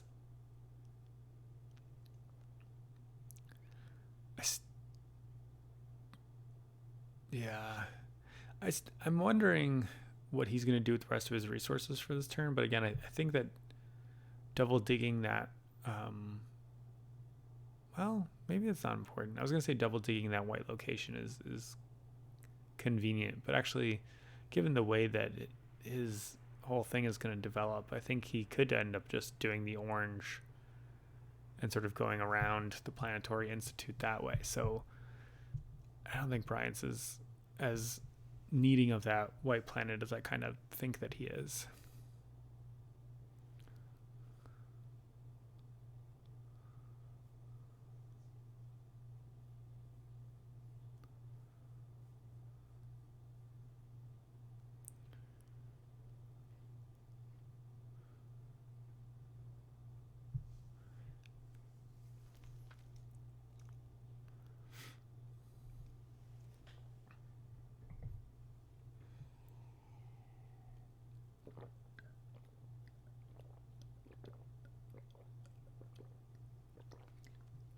Now that Shadow's in that stage of the game where he's like taking fast turns, I just can't keep up without being able to see his board well unless I'm paying hawk-eyed attention, and I'm just too rambly for that. Ricky's gonna kick some power over. I think I saw him asking people if they were gonna give him power, and then he'll immediately make a worker because he knows he's gonna use it. Right, so he's getting that third worker. So he's definitely planning on doing the downgrade and upgrade to a research station this turn. Well, I say definitely, but I've been wrong multiple times this game, so that's what I'm thinking. 4 power charge for Cliff. Interestingly enough, he leaves the Brainstone at the top. So he's looking around and saying, you guys don't have 5 power. I have 5 power. I will take the double dig. Where is he going to double dig is my question. He's got a flight of 2. Could be in the south, just because there's not a lot of spaces for him to go to. Although, yeah, could be in the south. Could be the white planet in the south. Because there's nothing really nice next to him. And having 3 is usually easier to... It's pretty hard to build a federation with 2. That's my guess there. What did the Ivets do? They dug... Nope. They flung... Nope. They already did that. Did they make a research post? I just totally missed what they did. Sceadeau again manages to grab the get 2 additional power. That's very, very nice for him. It's because he's managed to charge enough power this game that he's able to do that, which, by the way, is why his score is so low, is because he's constantly charging. He's making very good use of that. It's awesome. Ricky downgrades.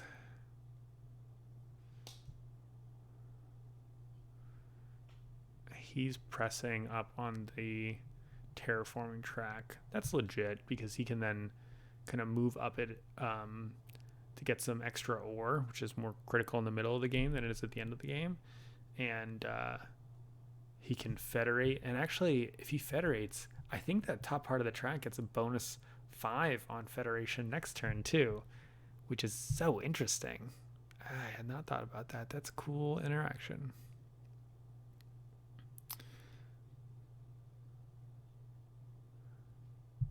Hey, let's go. We got it right. I guess the leaving the Brainstone is kind of a telegraph. Bryant's just begging to get power. Yeah, the Planetary Institute there and not getting any power for him, it's a nightmare for the Ivits. That's the other thing with the Ivits is you really, really want power charge. Just wasn't the game for them. Man, I would have loved to see Xenos, the yellow guys, this game, because then we would have had a double color sandwich. I think that probably makes the Etars just easily the favorite, but it'd be pretty funny.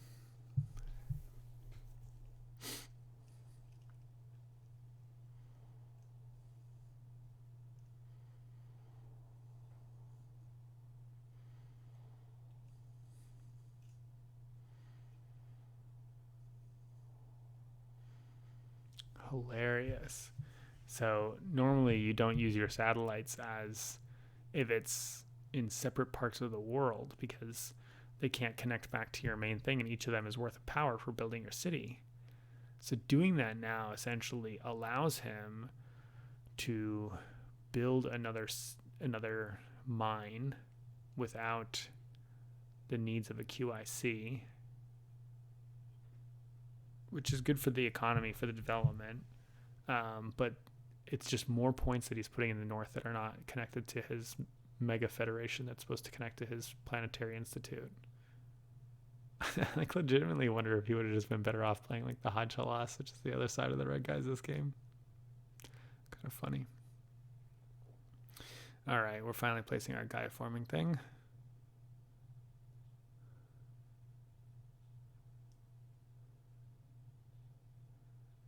Score a couple points for that.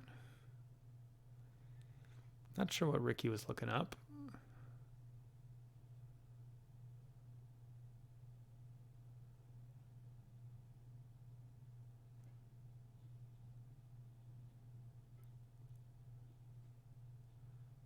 Maybe some rule about getting to the top of the various tracks or something.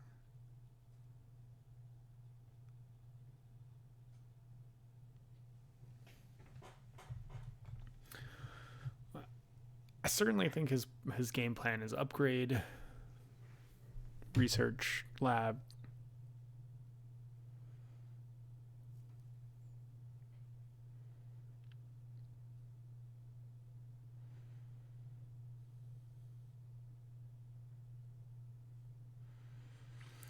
definitely bummed to have Bryant take that green planet in the north from him because now he's only got 2 buildings there. So, you know, if he wants to federate with that, he's going to have to make an awkward dig somewhere or, you know, try to do the like 2-4 power federation things, which is pretty miserable. Is that what he did? So he made an awkward dig on the red. Because he's at the first top level of terraforming, so he gets a couple points for it. That's horrible for Bryant. I mean, he just like completely wasted that space station over there. I mean, it makes sense, but it is quite horrible for him. And yeah, Ricky really needed the extra spot. This is one of those things about blocking players, right? Is that who benefited from Bryant and Ricky's interaction there? Bryant got to, used a fair amount of resources to place one mine that could have gone anywhere else. Ricky used a fair amount of resources to place a mine in a much more awkward position because otherwise he's not going to be able to federate unless he jumps through the hoops of having the 4-power the 4-power technology, which is not, I think, a power that he really needs. Firax a lot of times don't get to 3 federations, I think. So yeah, they just kind of end up hosing each other a little bit. And Cliff and Sceadeau win for that, really. It's not a negative for Bryant or Ricky. I think both of them still are they're generating power, generating resources. It's not like doing it kills either their games. It's just slower. It's just slightly less efficient. So interesting too that like Cliff is often the one who is passing well in advance of the other players. Generally, if you're first, it begets being first. I think on subsequent rounds, you've got the Ivets who have the extra place of satellite action. You've got the Firax who have the extra downgrade action.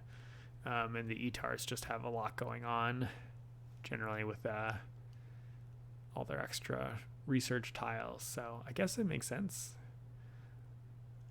He's just making so many resources and then spends them really quickly. He's going to have a pile of money. It's so interesting to see. He ended the round with 2 ore, well, 1 ore, I guess. I don't really know what the story is there. Oh, he was deciding what to do with his brain stone, I think. I think he grabbed a QIC instead of a ore or something like that. And then he grabbed must have been the charge 4 power and get points for your upgraded buildings, which is, I think, kind of a no-brainer for where he's at.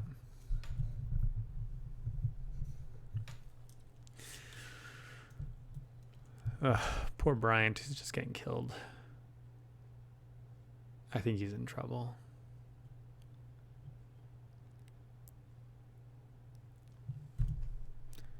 To the point where, like, I feel like it's a last place for if it's this game. They're underdeveloped. Well, they're, I think, regularly developed to the other players. But usually Ivets, I think, are meant to feel far ahead because they have this limitation of like where they can build. He has the least points, so it's not like he's ahead on track or anything like that. And it's not looking like, what I already talked about how the end game scoring is not necessarily beneficial for him. Turn 5, doing academies, yeah, that's fine. He likes that. But next turn, when it's a Federation turn, I think he's going to get like 1 Federation. And other players are going to get like 1 or 2. So it's not like he's got any particular leg up that other people are having. I think the Etars did a Gaia forming somewhere. Just can't tell where. They're purple planets, yo. How hard could it be to see? They're somewhere. Sceadeau / the Etars' real problem, I think, is territory. They are pretty blocked in. Like they've got. Oh, I see. Now they're all the way up north there. They've got just a very limited space because of the fact that the Firax grabbed all the black planets pretty quickly because they were kind of clustered together, which they should have. And Sceadeau prioritized building the Etar engine, which is not generally building outward, but is building upward, right? He's a planetary institute, getting in the research lab, stuff like that. So he just didn't get to grab as many of the things as he would have liked.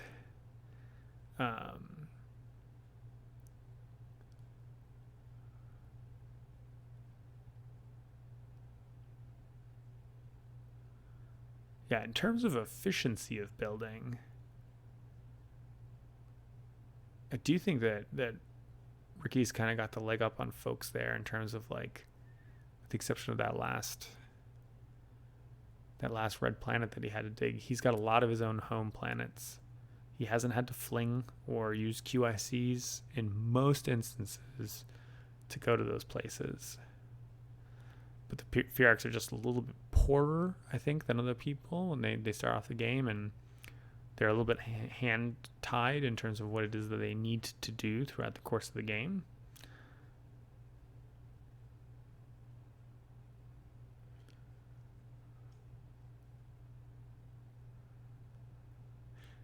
I still think, just going back to the beginning of the game, though, Fearx pick is not exciting with the suspicion that someone's going to play white. That color sandwich just sucks.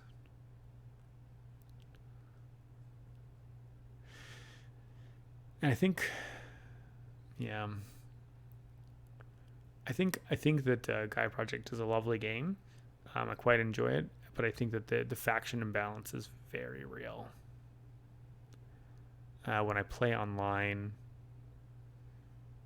I mean, folks bid 30-point handicaps for those three factions: the Etars, the Ivits, the Taklons.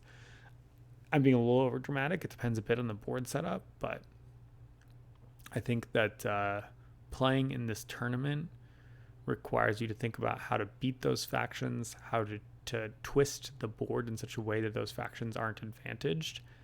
And, you know, Bryant did a great job of twisting the board so that the Ivits weren't advantaged. And that made it so that he was the one who got the Ivits. And he claimed them just because of their raw power. But but I think that it's quite limiting. And meanwhile, you know, yeah, it's been a little hard for the Taklons to sail around.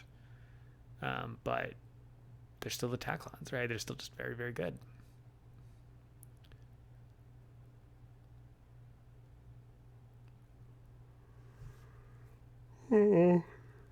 That's my warning bell, I think. I'd like to get to the end of this round. Because then we'll be halfway through the game. Which seems just about right to me.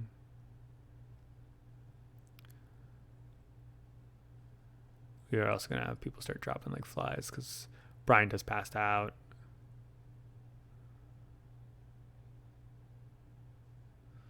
Yeah, so he ended up building into trading posts too. And here we go. Yeah, so Ricky didn't actually get to build up back to the research station because the his panic mine build. And actually, now that I'm looking at it, maybe that was his plan all along, was to build some mines, because 2 ore production is pretty nice. He is really struggling for money, though. He really hopes that no one else, I guess, is going to take the 4 money power action in the next round, because he really needs that. Yeah, could have gone smoother for him. You can see how desperate he is for money, because he just took the 4 money thing that's worth like 1 or 0 points to him. Yeah, 0 points. Yeah, he just needed 4 money more than anything else out there, which makes sense.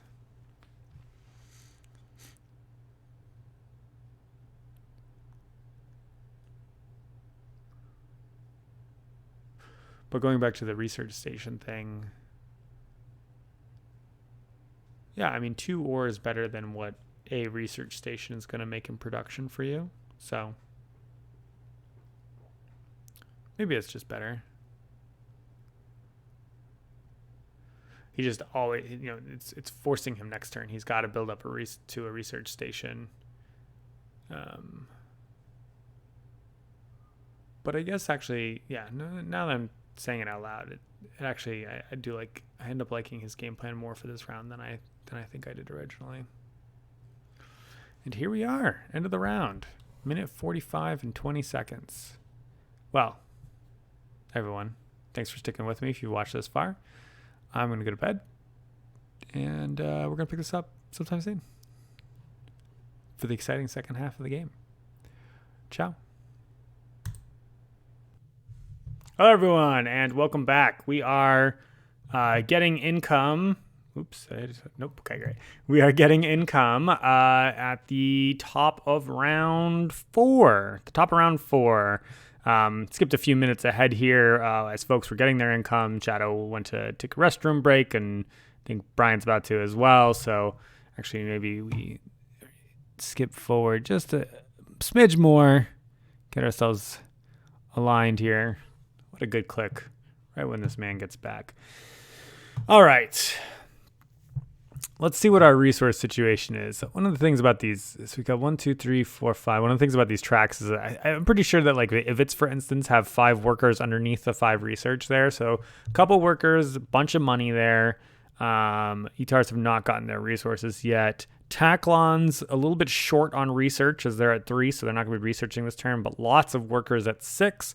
And a decent chunk of change as well. And then the Fearex here are sitting at the most workers with 7.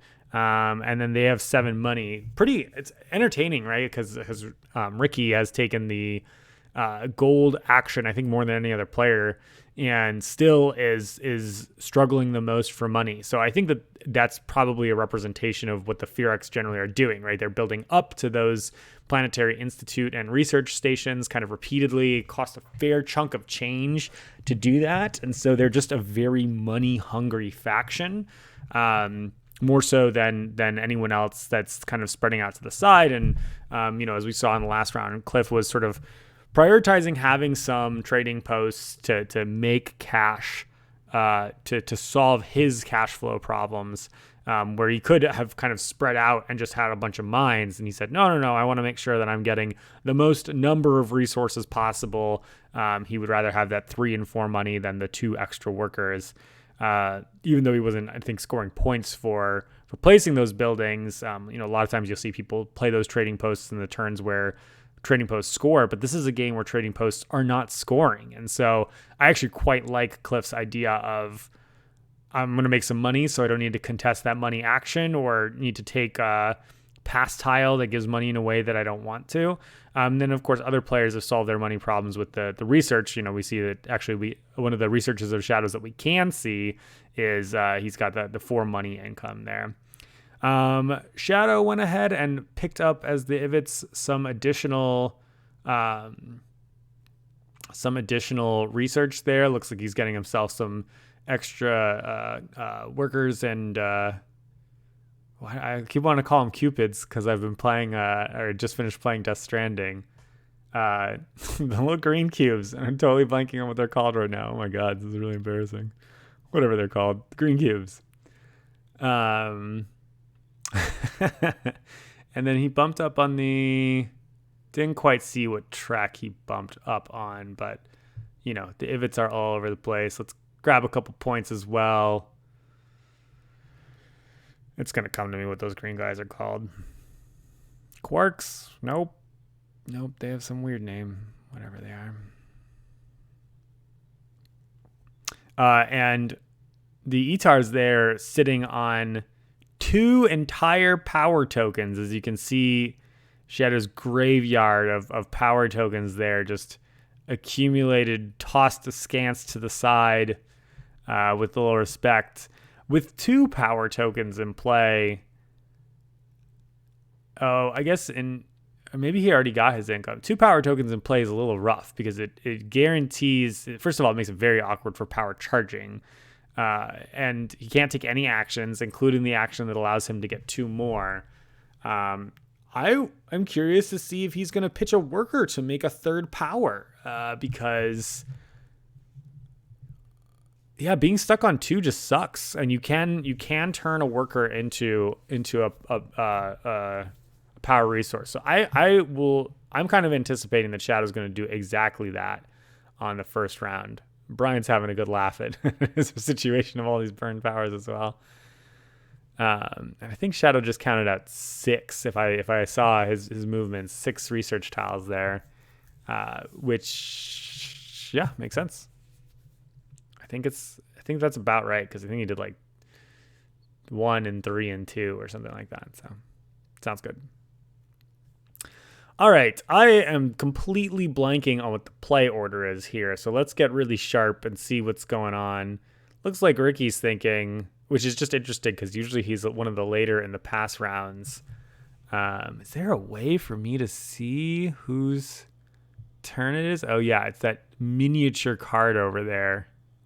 So it could be that Cliff and Bryant already took their actions and it's now Ricky's turn and then it's Sceadeau's turn. That might be the order. Brown, red, gray, white. That does sound familiar from last night. So, or not last night, several nights ago.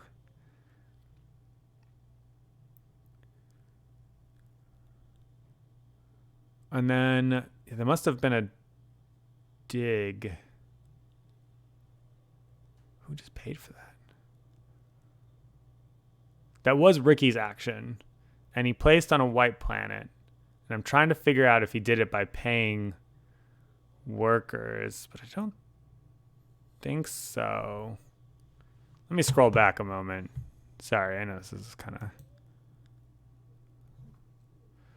He's at 4, 5, 6, 7 workers. Oh, of course. He's at the top of the terraforming track. So he's going to spend 2 workers and 2 coins. There we go. We're catching back up. We're there and build on that planet over there. I think he's choosing to do that now because Sceadeau, with a flight distance of 2, could choose to throw 2 of his green QBs to fling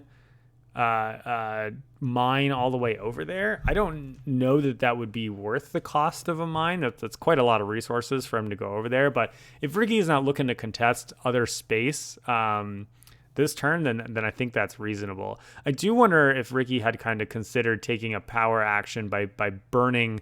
It's tough to burn a power charge, and because you're going to need those to connect for federations and make those satellites that connect the federations. And this game in particular benefits you for having those additional satellites, right? That's an end game scoring thing. For those who are a little bit less familiar, who maybe have played more Terra Mystica, in this game you can connect federations essentially anywhere. You just need to connect the buildings. But every place in space that you need to use to connect your buildings that get you up to the magic 7 number that makes a federation. 3 for the big buildings, 2 for the middle tier buildings, and 1 for the bottom tier buildings. You need to burn a power, like permanently lose a power in the same way that the ETARs have been losing power to place out in space there. And then we see power charge for Taclon. So Sceadeau built up something. I didn't totally see what it was, but must be up kind of in that quadrant of space next to the Taclons, up where Sceadeau's big complex is. He's going to be building a federation there this turn. We're going to see a lot of federations there this turn. Federations are a really, really big deal in this game. They do something more significant. I'll notice also, by the way, just to go back to it, Sceadeau did not use a worker for that 3rd power token. He just kind of cycled for some money.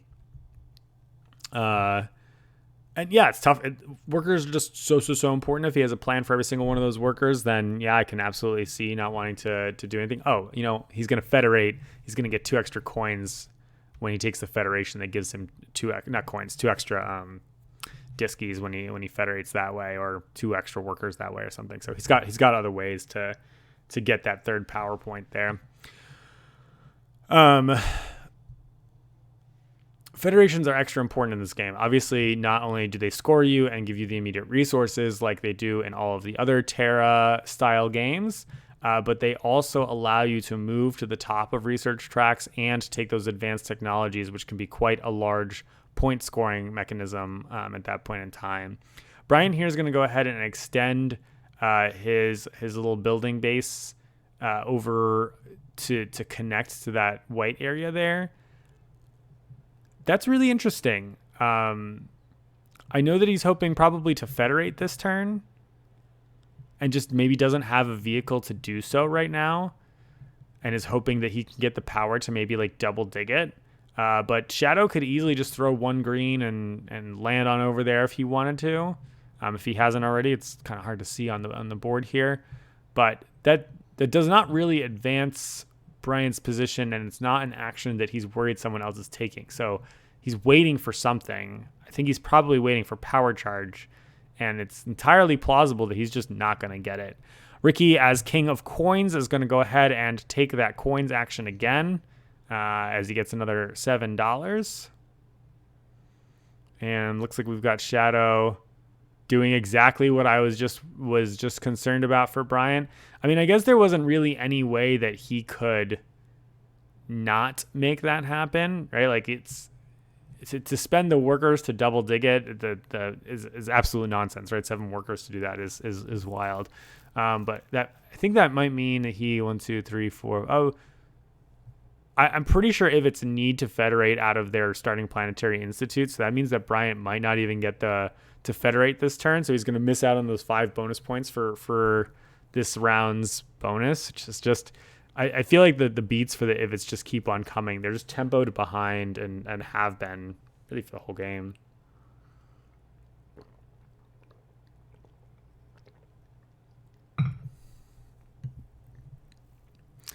All right, looks like that action card, that white card that keep flinging around the table, whose turn it is sitting on Cliff. I think Cliff is only going to get away with the 1 federation this round. Well, maybe actually he can make 2, because he's got the one in what I'll call the south there, which is currently at a 3, 4, 5, if I'm counting correctly. And then he's got that other one, it might be up to a 6.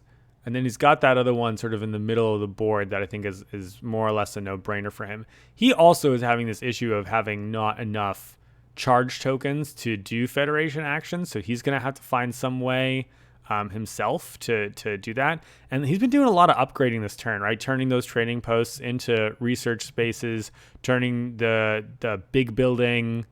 trading post into his big building there. Really awkward that he kind of has to do that this turn, right? Because he could score 5 points for doing it next turn. And I think part of the reason he's doing it right now is because now when he's generating charge, he's going to get those charge tokens. I was just talking about the fact that's the tackle on special abilities, that you get charge tokens that will allow him to acquire extra charge tokens, which will allow him to federate, because he's at that limit right now, the same limit that Sceadeau is with the ETARs to pay these tokens for federating. There's just a very, very real cost there. Bryant went ahead and dug that orange location right there, just sort of like 1 space off. And, remember I mentioned last turn, I didn't love the play that he made against Ricky down all the way up in the north there, where he went on that green planet and then connected them. Now we're seeing him being punished for exactly that, right? Like he didn't get anything out of it except for forcing Ricky's hand to make a suboptimal play. And now he himself is unable to connect to make his federation. It's one of those things about making aggressive plays, against players in a 4-player game. You've got to be pretty confident that you're going to be able to execute and run it through. Otherwise, you are mostly helping the other players at the table. And that's tough. I don't think I realized this, but it looks like those if it's satellites do count for that satellite goal at the end of the game. So if the other players are not breaking that 6 base mark, then actually if it's can score there. So I don't think I realized that aspect of the rule. It makes total sense. I didn't realize that I think I've called them both satellites, so I don't even know if those are the right names for them, but it's funny if they actually even have the exact same title going on. Sceadeau's got a fair number of resources here. I think there's no way he's double federating this turn. First of all, he just doesn't have the power charge. So I think he's just trying to figure out where he's expanding out to. I think part of the reason, by the way, that he aggressively moved on that white planet next to Bryant was not just because of the fact that he wants the free planet, right? It's because it also connects to those 2 Gaia planets, those purple planets on the west side of the board there, which he's going to continue to just sort of terraform. However, in order to terraform, you need some power that you can throw away. So the power charge situation I kind of wonder if Sceadeau went a little too ham on getting those researches thanks to the Etar special ability. Like, it's hard to say no to that, but he is now limited in the actions that he wants to do, things that can score him points, right? Because every time he places on a green planet, he has the technology that gives him 3 points for doing that. It's just going to make it a little bit harder as he goes along. We see him go ahead and upgrade, I think, to an academy there. Is that what I saw? Which would make sense because then he basically has... if Sceadeau has the... If Sceadeau has the big buildings are worth 4 power, then absolutely... he can double federate. And we see that Cliff did exactly, I can't see Sceadeau's research tech tiles, but we see that Cliff has exactly that, right? He went ahead and grabbed, when he built up to his research station this turn, he grabbed the 4 power for your big building so that he could build a federation in the south, so that he could build a federation in the middle of the board there. And the nice thing about that too is that it ends up using fewer spaces, which is going to use fewer charge tokens, right? In the middle of the board there, he can get away with essentially doing the big boy for 4, the adjacent mine for 5, and then that research station that touches Sceadeau's building for 2. And that's only 1 charge token, 1 satellite that sits in the middle of that part of the board right there. I'm realizing that in future videos of this, I need to figure out if I can do like a pointer thing. That's a tech I need to figure out. Would be pretty sweet along the way. One of the things I found curious about this tournament, as Cliff is looking at the rules here, is that the moderation of like when we leaned on the judges and when not was kind of, I would say, inconsistent. I don't mean that in sort of a biting way. Generally, you'd expect players to like look at the rules. So now, like, we have you can see the game master there is also looking at his copy of the rules. So, this is going to happen, right? If you're coming up with kind of a corner case here, you need multiple people to kind of find the answer of whatever it is that's going on, and then you can have the judge kind of check in there. But it's just one of those funny dynamics of board games, right? Like, we're not robots. We don't have a system that runs the rules, so we kind of got to do these checks for ourselves. And sometimes with a more complex game like this, with more outside cases, you need to look up these little details. Now, I don't quite know what detail it is that they're looking up in this moment, but it looks like no one is surprised at the discovery of the ruling, even though a few folks are still checking in the books. So whatever it was, I don't think ended up being quite a big deal here. All right, back to the top of the turn with Cliff here. I suspect I'm going to see him charge 4 power and then use that Brainstone. Yeah, 1, 2, 3, 4, and then maybe use the Brainstone immediately, probably for a worker. There we go. He can, of course, take 3 coins or a worker, but he just wants to give himself the option always to get charge from other players. Obviously, if he really, really wanted to take that 4 power, get 2 research, so that he could do a research move this turn, he would go ahead and do that. Okay, so maybe I'm wrong about the Ivets. Maybe they can federate not around their planetary institute, because Bryant just created a federation. So a lot of criticisms I was levying, I guess, are just not accurate. And maybe that is what they were actually just looking up, whether they can federate. I know they can only have 1 federation, all super connected to each other. That part's true. I just assumed it had to be out of their big base, but that's clearly not the case. So okay, I feel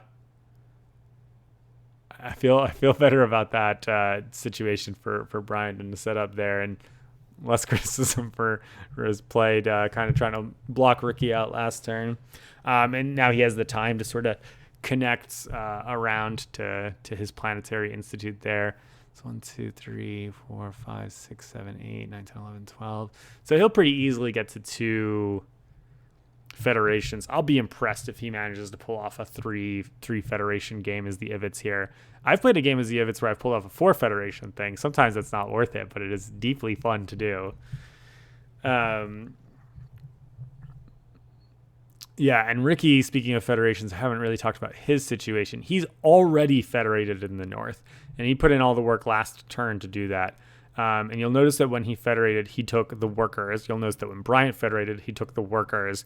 That federation of getting 2 workers is the most commonly claimed federation in the game.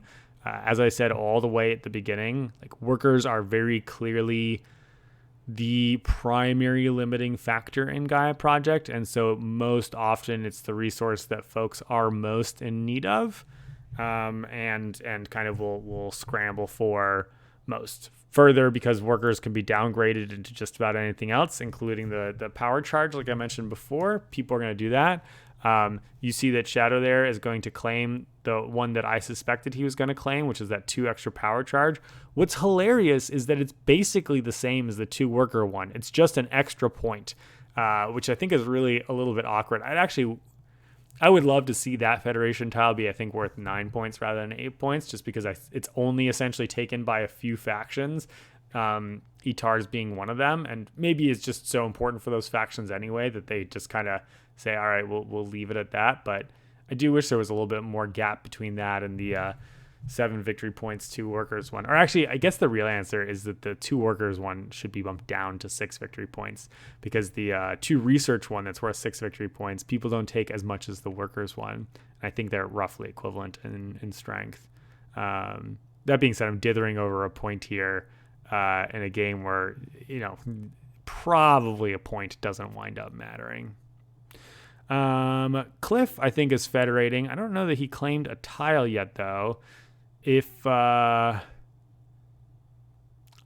Honestly, I'd put my money on him taking 2 workers. He doesn't really need the workers in the same way that everyone else does, but it's just always good. It would also be reasonable for him to take 6 coins now that he no longer has those trading posts, but I think they just don't feel quite as good. Instead, he actually goes for the same one that Sceadeau did, getting those 2 extra charge tokens. He's going to need 3 charge tokens to connect his situation in the south there. I sometimes still like to play a hate game where I take the workers, convert one of the workers into a charge token, so then you'd have 3.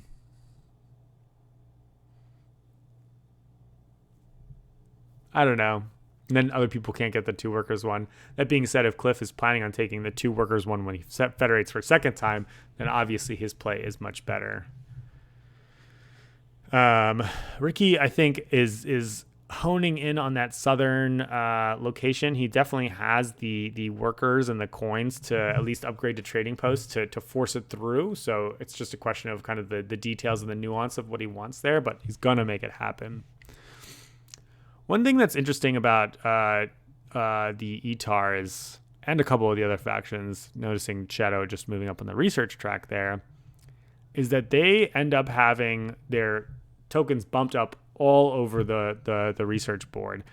And I think that's a common, first of all, it's a common mistake that I think newer players make in Gaia Project, is bumping up all over the research board. Like, oh, I want to sail a little bit. Ooh, Gaia forming seems cool. I need to check that out. Ooh, I need some extra money, so I'll go up on the economy track. Like digging, I remember, is really important from Terra Mystica, so I'm going to go up the digging track. And like doing a little bit everywhere. First of all, it's probably equivalent in terms of like power or like what the abilities that it gives you. It gives you more diverse abilities, but just in terms of like raw power of those abilities, I think it's like roughly equivalent whether you're going up the same track or kind of up several different tracks. But at the end of the game, you're only going to get 3 points per track that you're above sort of that middle bar there that gives you 3 power. So first of all, crossing the midway point from 2 to 3 gives you 3 power, and then you get 3 points per bump above those things. So being high on a couple tracks is better than being sort of spread out at the second or third level across many tracks. Sometimes the Etars get so much research over the course of the game that they're essentially just in the 3rd, 4th, or 5th tiers of every single research track. And I'm very curious to see if Sceadeau is sort of angling towards that kind of play in this game. Oh, I really hope they're able to fix the camera situation that just got bumped for our Taclon and Firax situation down here, because that's a bummer for us. Ricky makes a really interesting buy here. He, I think, didn't quite see what he did. Maybe built a research station, but he gets a technology tile. So yeah, he must have built a research lab. And he takes the one that's in the navigation row that gives him a point for every different planet that he's moved on to. He's on black and white and red and I think a green somewhere. Maybe not even. Yeah, so it was like 3 or 4 research for him. I think what he's trying to do is get that upgraded technology that scores him points for his research labs like right now, because it scores at the end of every round. And I'm wondering if he will still be able to federate a second time. I think he really should want to federate twice this turn. So yeah, if I'm right about his resources and his goals, he's about to have a very strong turn. I'm looking at his resources and I'm a little bit concerned about it. And, you know, the tech tile that he just took, it's not as impactful as it could be for someone who can dig just about anywhere just for the cost of a couple extra workers. Later in the game, he could get 6, 7, 8 research off of it instead of the 3 or 4 he got right now. So he's really, really valuing moving up that track. I'm absolutely convinced he's going to be taking the advanced tech tile under navigation there for those sweet, sweet victory points. I didn't quite see what Cliff upgraded. Looks like he built a trading post. I did not quite see what Bryant did on his turn either. Maybe upgraded. Oh, it looks like maybe... Yeah, I'm not sure what he did. And same with Sceadeau either. Whose turn are we on right now? We just passed to Sceadeau. So Ricky had just taken his turn where he did an upgrade. Yeah, so I think Ricky's like federate in the south and then try to get that advanced tech research tile. Does seem like the plan for this turn. Sceadeau's turning all these green guys into rescore his federation tile, which is great. Gives him 2 extra tokens, a couple extra breathing room. He really, as we said earlier, needs those extra tokens. So he's finding every possible way, short of taking that power action. He would really love a couple extra power. He would have loved to have an extra power charge before needing to spend those 3 green cubes, because now when he gets power charge, it just goes up to the second tier, which is not quite as good as having just moved from bowl 2 to bowl 3. But so be it. Here we go. Cliff, moment of truth. Let's see what he takes. Again, I'm going to put my money on the workers. I was wrong last time, but I see, of course, that he needed the extra charge to do that. So I can see why that error was made. But yeah, I think workers are just generally the best in this game. And right now, Cliff is not making a lot of workers. He's only making 2 workers per turn. He's actually making more than that because he's got the economy track. So he's making a couple of workers per turn. Even still, I think he'll need them.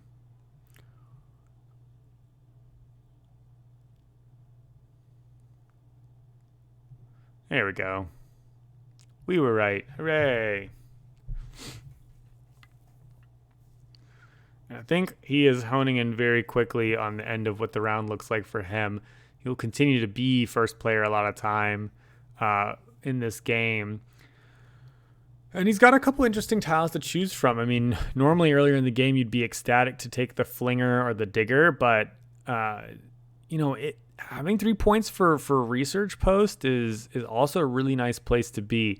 Unfortunately, next round is the round where he'd love to upgrade the research post he has in play into an academy because it's worth 5 points. Well, it's already part of a federation, so it's a little bit of a waste of its 4 power. So I don't know if he'll do that. I mean, I think it's also possible that he'll basically go straight up, like build something into a research station and then up to an academy. If he could do that, he might not have the resources to do something like that, though. That's pretty wild.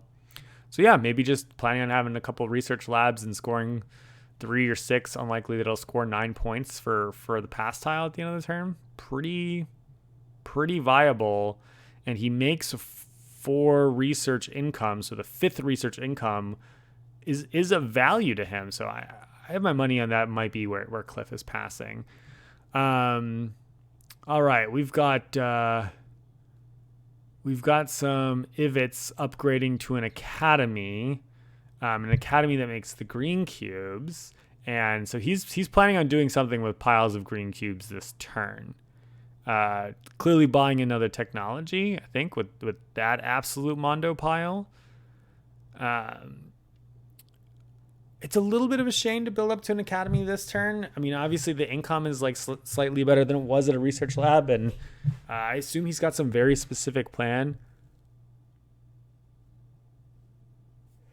Excuse me. That he's pulling off with that. Yeah, because it's not like he took income with his research improvement. So he spent those resources saying, hey, my priority here is to do something with these green cubes right now. He just has so many of them. Oh, I'm blind. He is gunning for the that middle track, the green track. He wants that advanced technology that allows him to score 5 points for Federation at the end of each round. That makes sense. Sceadeau, he made it. He got the 3 power he needed to get 2 more power here, and all of a sudden he went from having 2 power to being up to 2, 4, 5. Is it 4, 7? Does he have 7? I don't know. I ended up, maybe he did do a worker exchange, or maybe I'm just miscounting. There's 8 and I just can't quite see on his board. But he made a big push to get those extra discs this turn, which he needs. He needs them so badly. They're everything in his engine.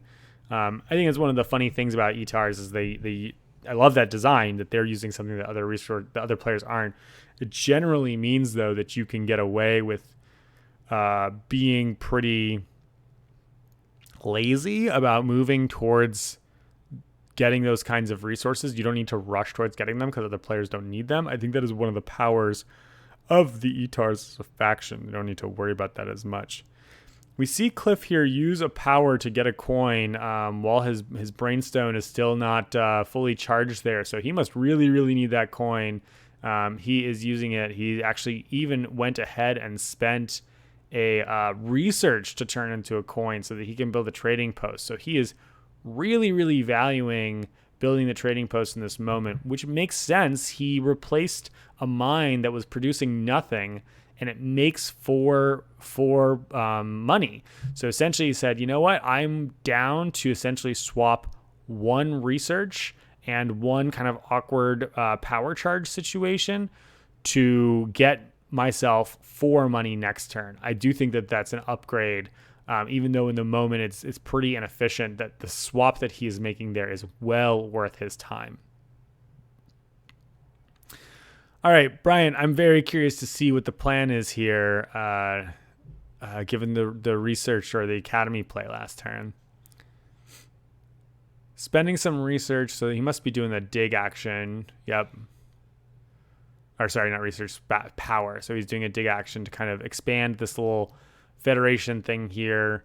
He wants to get to 2 Federations, and ideally now knowing that realizing that he's going for that advanced technology, it'd be nice for him if he can get the 3 Federations that we were talking about. So he's got to dig those spots faster than the other players can kind of take them from him.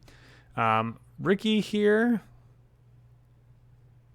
I can't quite see what his building situation is down in the south. He might be going up to a trading post to make a Federation a reality for that world. It's going to be awkward when he puts that stuff together because it's going to cost him 1, 2, 3, 4 of his power tokens, of which he's only got 5. I find that the Furex, for some reason, just seem to be a faction that they don't get a lot of extra discs, and so when they build these sort of like medium distance, I guess I should call them medium distance federations, it can be really taxing on their resources because they already have so many other things that they're trying to make to account for.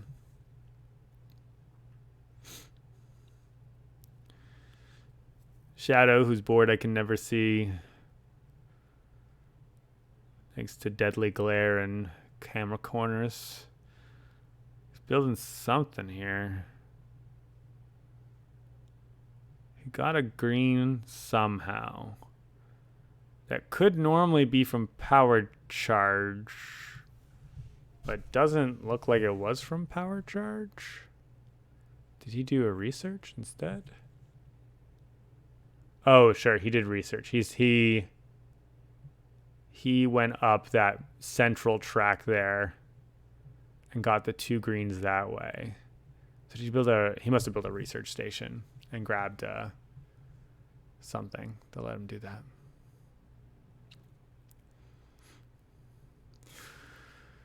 Cliff here looks like he is passing. All right, and so we see that the answer is that he's not going to go for the points on those research labs, which I think makes sense. It's a really good chance he's building up to an academy next turn. Most he's going to get for that is 6 points anyway, and he really is just behind on mines, and this is a game where you want to build, right? The end, one of the end game scorings is building in a lot of diverse spots. So he's going to go ahead and grab that digger, and there's a couple of yellows up in the northwest that maybe he'd grab. That's probably the best for him, given that he's sort of got a floating planet over there. He is either going to need to increase his navigation a significant margin, or is just going to be consuming QICs. That's what they're called. QICs to fling himself over that way. I think navigation is the nicest because if he can also grab that Gaia planet over there, it's really nice, but it might take him a bit too long to get there before it goes away. And then Cliff's going to hang out for a while because I think the other players at this table have a decent number of actions left. Bryant, I think, is getting low, but he's got, these pile of green cubes he's going to take a couple QIC actions with. Here he is going to grab his research tile. And what do I think he's going to go for?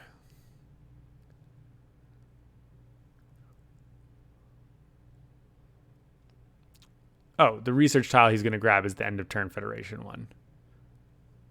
That's, I think, a foregone conclusion.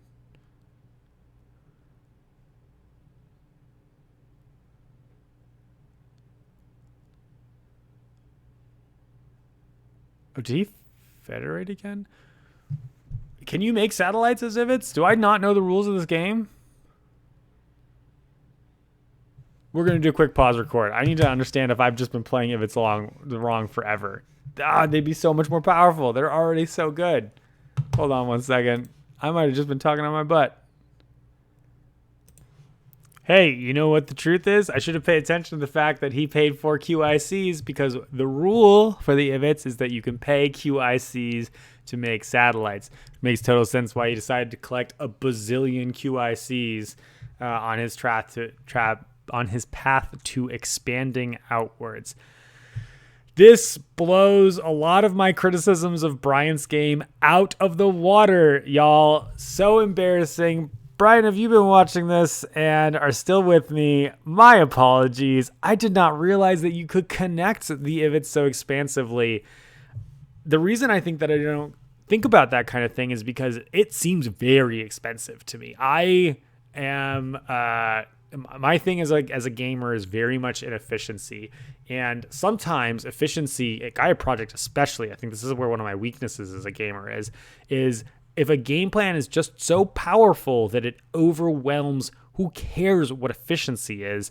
I have a game plan that circumcedes efficiency in favor of just raw power. Having multiple federations on this turn and scoring 5 points per federation at the end, or is it 3 points per federation?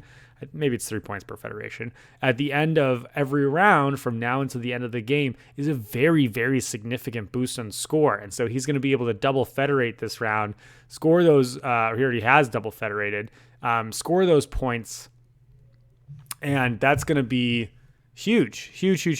I love that. What a nice game plan from someone who I think has been stymied in other parts of the game. I love it, Brian. Well done.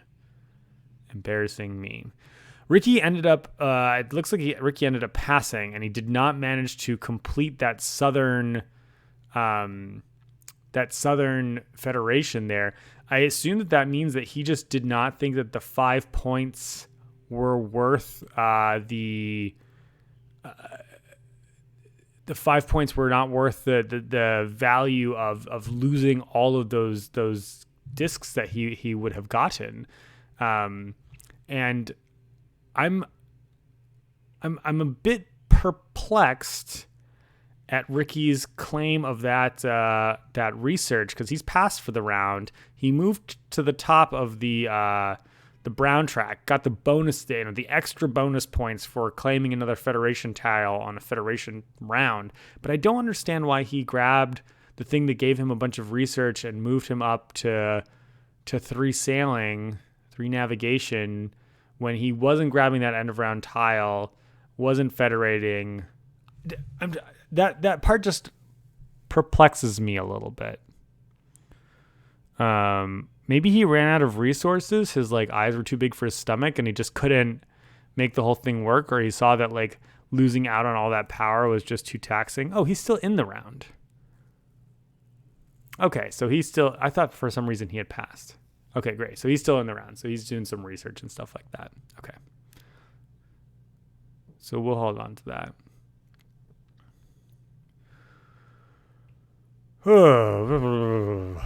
I'm just so thrown off by getting the one thing wrong that I'm just saying everything wrong. Sceadeau flings over to a green colony there using the pair of QIC that he'd picked up for a handful of points and just making sure no one else grabs it before him. He's now just kind of raking in cash meaning victory points for those green planets, for those Gaia form planets and everything like that. And you see that Ricky is sitting at the top of the scoreboard here at 10, it's so hard to read, 20, 30, 40, is it 40, 45 or 50, somewhere up there. He's looking at about 10 points above Sceadeau and about 5 points behind Cliff, with the Ivets trailing by a fair margin from Sceadeau there. But everyone's kind of moving up this scoreboard. And again, you're going to see a lot of scoring in the last couple rounds, and especially endgame scoring in this game can be quite massive, particularly for your research factions, which everyone has been, decently. This is a decently researchy game, right? First turn, Taklon, Academy, Fearex are always just going to be good on research. Etar's just always good on research. And the Ivets have moved up the research track. So it's going to be a lot of endgame scoring for this group when it comes down to it, because they're just going to have all that technology along the way.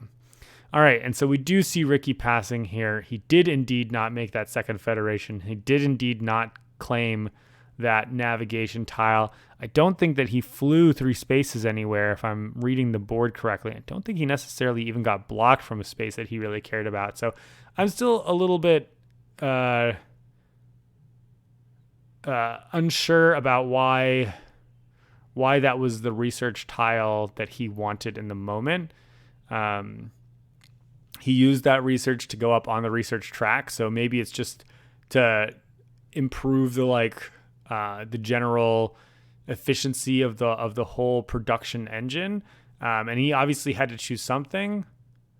I just can't help but wonder if there were some other more resourceful choices.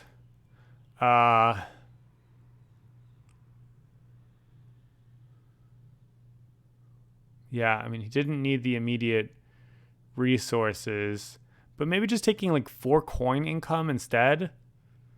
And then that moves him up the research track, so he's behind a little bit on navigation, but still has the option of taking that tile that he took later, which it's a good tile for the strategy that he's playing, which involves digging, but you'd hope to dig a little bit more before you used it.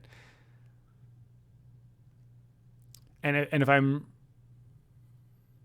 reading Ricky's strategy correctly, he's going to build that southern federation I'm referring to is going to really become 2 federations. It's going to become one in the southwest and one in the south. And he's going to end up digging sort of those yellow and brown or yellow and orange and yellow and orange and blue planets that are down there to make enough space for his federation to expand, and so they can end the game with 3 federations. That's my guess, because there's not really a lot of other space on the board that he's looking to build into or connect to at this point. So he's going to be building into colors that he has not built into already. Yeah. And we know that he needs the coins. He generally needs the coins. I mean, now he's making 7 coins with the trading post, so maybe he would be overcoined if he went for coins. All right, I was rambling for a while, lost track of where we're at right now. Cliff's passed. Shadow's still in the round. Bryant is passing. Looks like Bryant is passing and deciding what he wants to take. I think that leaving Sceadeau with score a point per Gaia planet is very, very dodgy.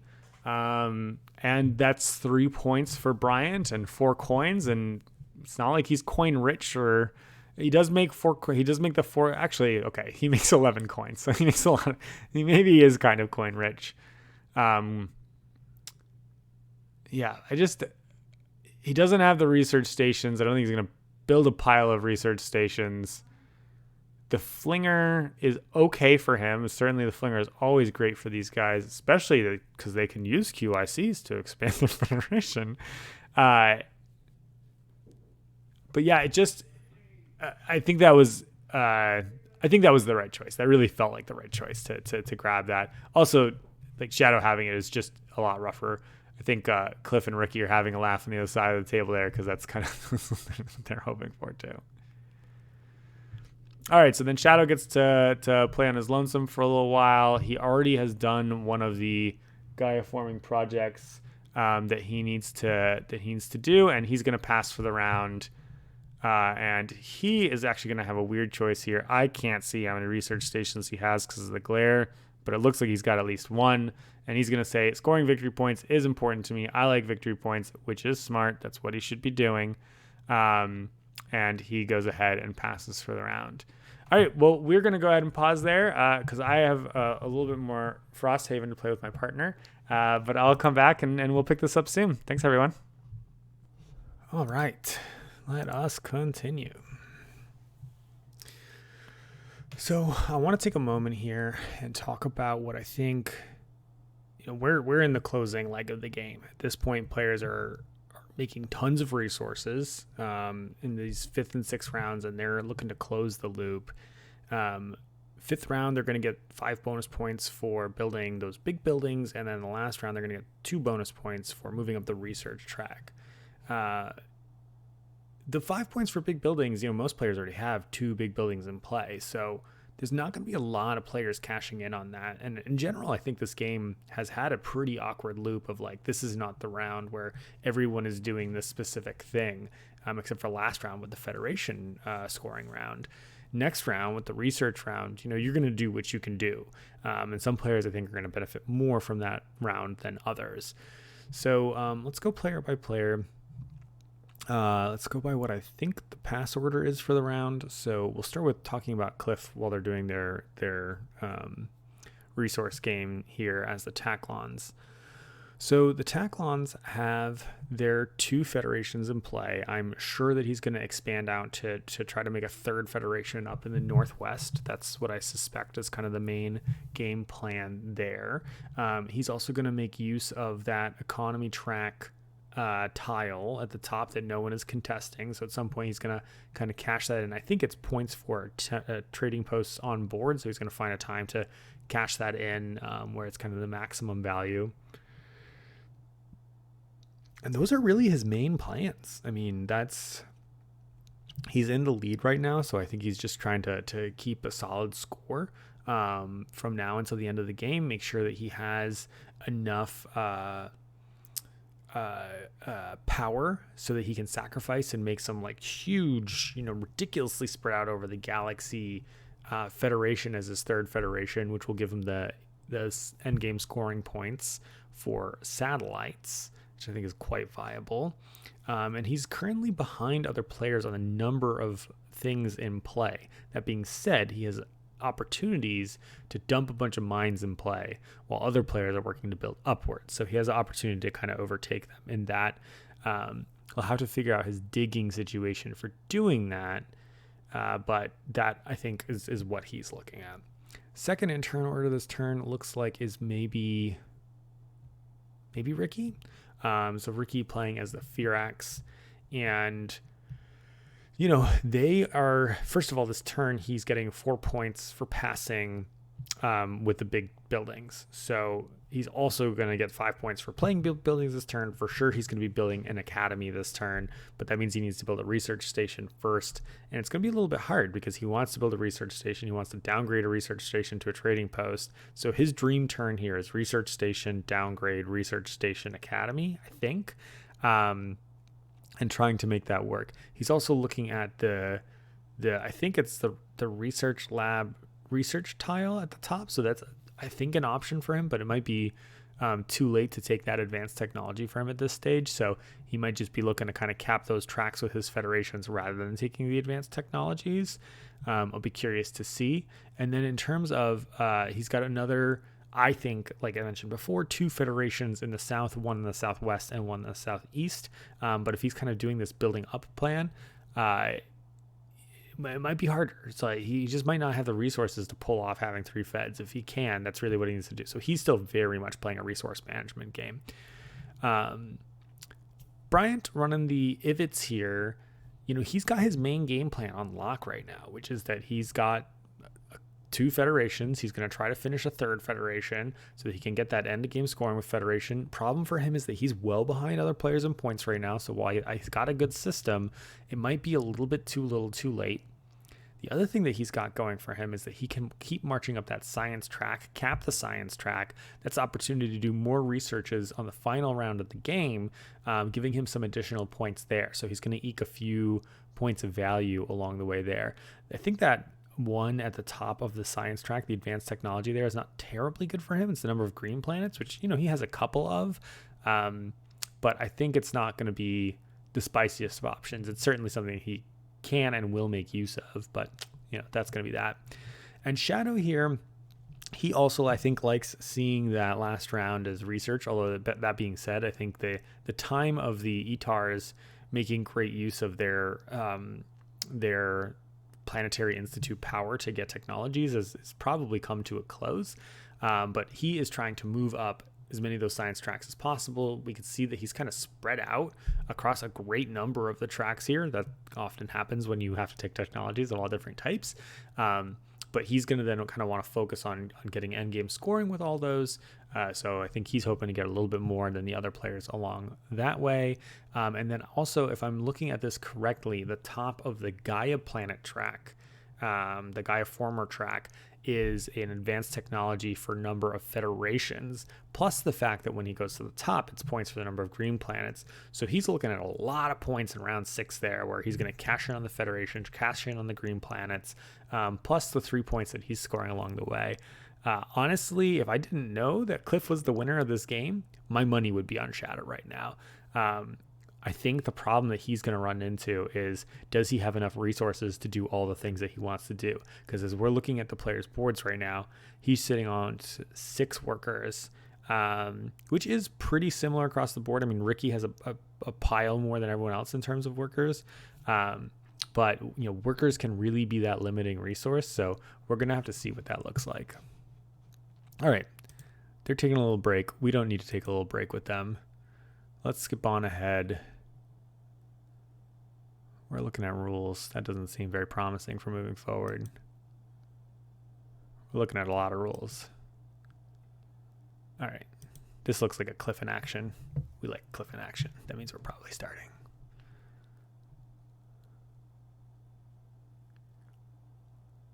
Did he start off with building a research station?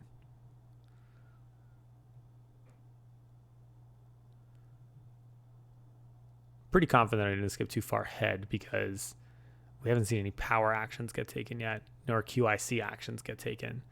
So this is very interesting.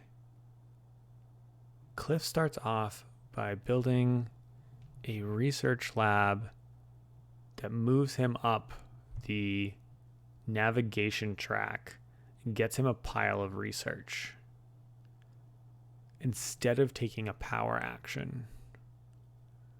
So he, I guess, doesn't need those workers in the way that other players might. He didn't use his brainstone either.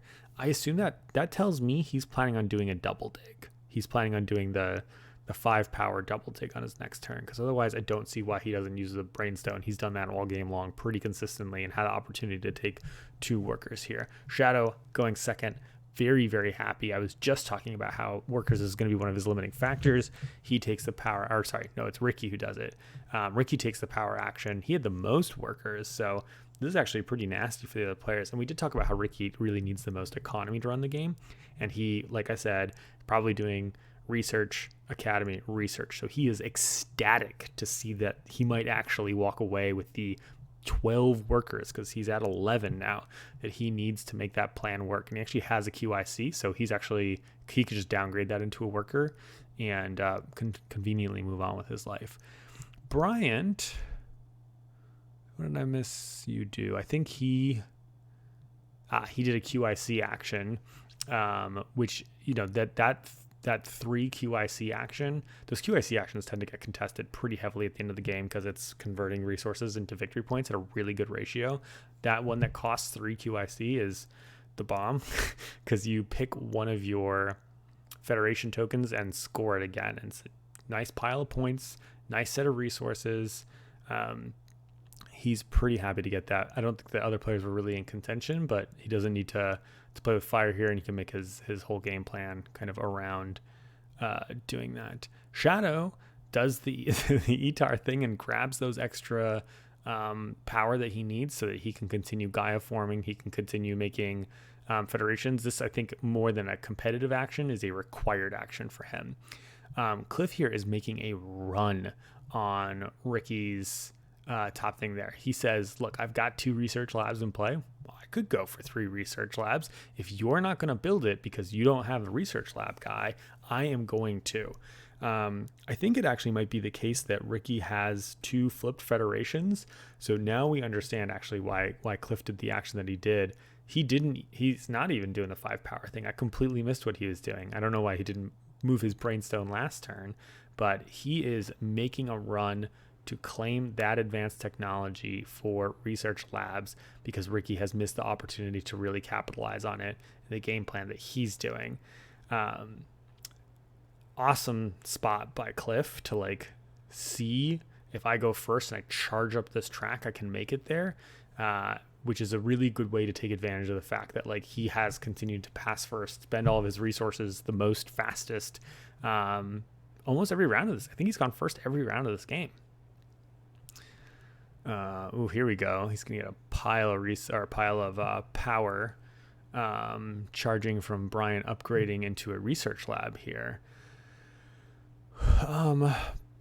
Bryant, I think, might just claim the get a worker, get a QIC, get some of those immediate resources and march up the research track. He might be looking at just the 7 victory points and moving up to the top of the QIC track. That would be pretty reasonable. He has a federation to flip, so he certainly has the flexibility to take that kind of action.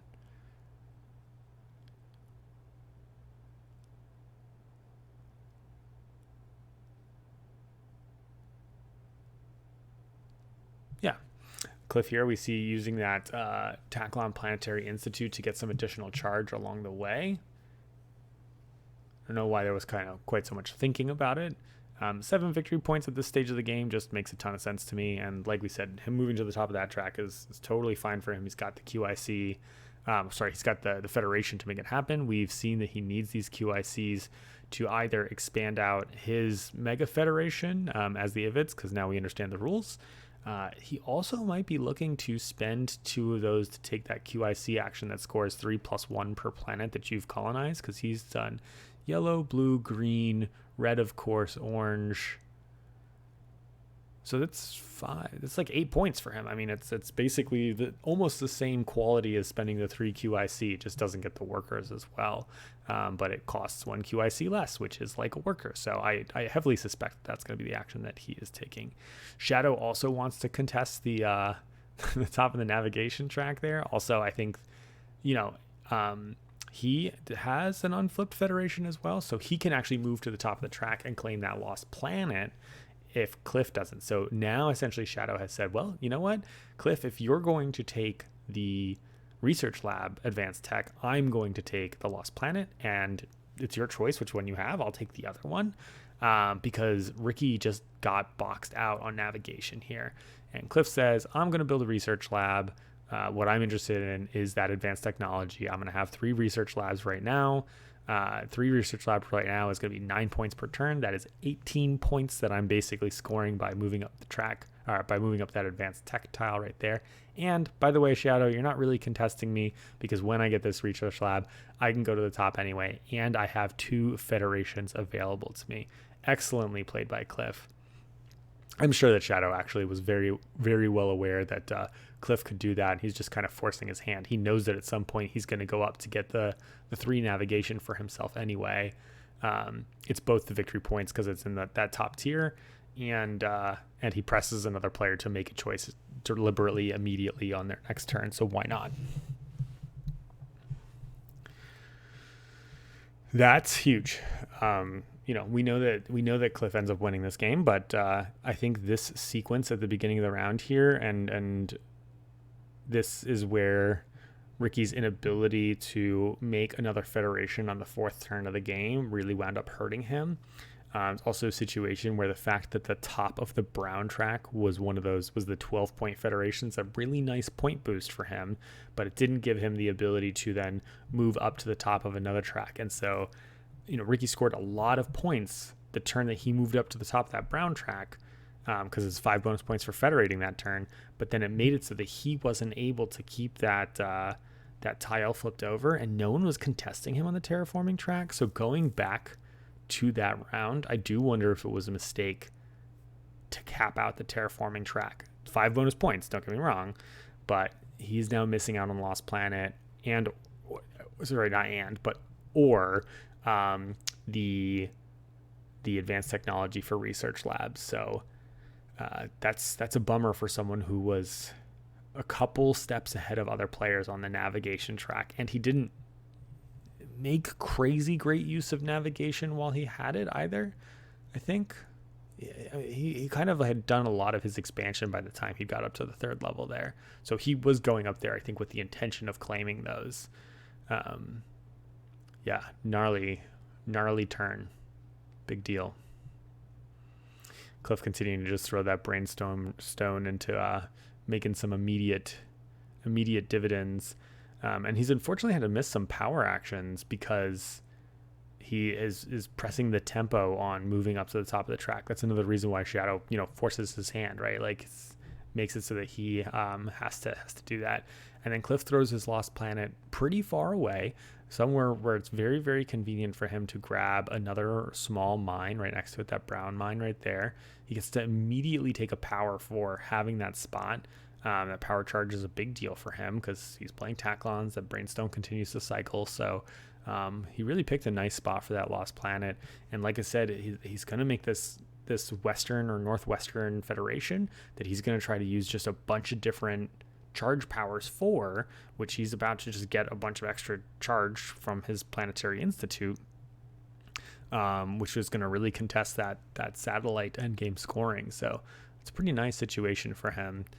We see Bryant here claiming those points that I said, and all of a sudden Bryant, who was on the scoreboard notably behind, it's a goofy scoreboard, I know, puts himself right in the mix. Like he's right there. So the concerns that we had about him being behind, like he said, no, you know what, I got the QICs to make this stuff happen. And he's got research on the last turn too. So he's really proving my skepticism of his early game wrong. Part of it is that I was dumb and didn't understand the rules, but more than anything, yeah, he's pulled together, I think, a very, very nice game plan here. Sceadeau knew what he was doing in that moment. I think now he's trying to figure out what to do. I wonder if how important for Sceadeau it was to take that power action to get 2 extra discs. Usually other players don't prioritize that action, like if it's never needed, essentially. Ricky did kind of need it as the Furex, but he just has a lot of other stuff, and I think he'd actually already taken the worker action, so didn't have the power to do it. So the only person that he would have been concerned about is Cliff, who makes all of his own power. So I kind of wonder, actually, in retrospect, if it was a mistake on Sceadeau's part to open up taking that power action. If he had pushed up navigation instead, he might have actually been able to get it out from underneath Cliff. If he wanted to go to the top of the navigation track there. That lost planet thing is just, it's an extra blippo on the board, right? It's an extra power for making federations, which Sceadeau's gonna like because, you know, he's at the top of that Gaia forming track. It's an extra for that end game, how many buildings you have in play. Lost planet is just nice and flexible. That being said, you know, managing what your flipped Federation tokens is a lot. It's taxing, and Sceadeau only has 1, so he couldn't have done the same thing that Cliff did by capping the track and taking the end of round research stations. And I mean, it wouldn't have been quite as much for Sceadeau as it was for Cliff, but I think it might have been the case that he wanted to grab that. All right, looks like we're getting a mine upgrade to a trading post over in the corner here. So Sceadeau is, I think, very clearly planning on playing a northwestern empire here, and then maybe the other one kind of is like this like big mass in the middle. If he can get that Gaia planet sort of in the middle, south of the Brown Planetary Institute, and just sort of like connect that entire chain, this is going to require him to have a lot of power tokens. So it's taxing, right? Like his empire is quite spread out, and he is not the empire that wants to be burning these power tokens because he's needed them all game for doing his special power. Man, whoever is bouncing this Cliff and Ricky camera, killing me. All right, I was rambly, so where are we at? I think we're at Ricky's turn. Here we go. Here comes the Academy. Did he already do a downgrade? He did not do a downgrade this turn. Did he? He must have built a... I must have missed him building a mine somewhere because he had 10.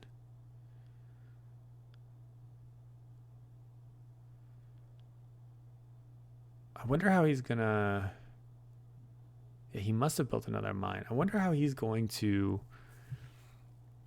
build a research lab, because he really missing on that downgrade action from the Planetary Institute. Like that's a bunch of resources and opportunity wasted there. It's one of the tough things about Furex is you just kind of get handcuffed. But you know, maybe he says that he's gonna just, it's not worth it for the work. You know, it's 9 points for him to play that Academy. So I really respect the choice, but yeah, that might be difficult for him. I did miss what Cliff did on his turn too.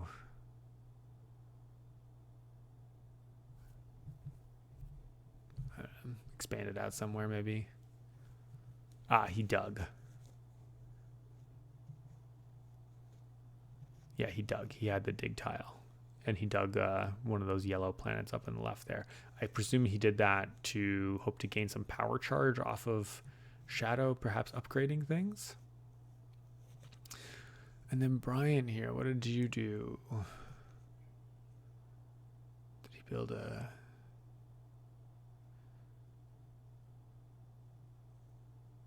I don't know, I missed what he did. Maybe he did some research somewhere or something. Let's just get that on track. Sceadeau upgrading to these different trading posts. Yeah, we see that Cliff now is getting a lot of power charge that he wasn't necessarily earlier in the game. Just players having to play near him or him having played near them, essentially.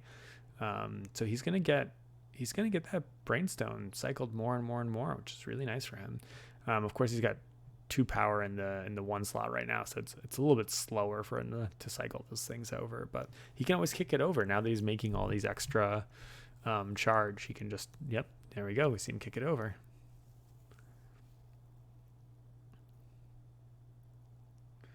And he just immediately uses it to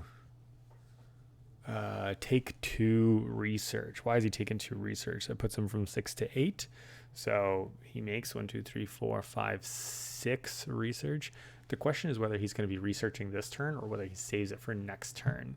I don't know that there's any track he really needs to go up, except for maybe if he wants to get a couple workers from the terraforming track.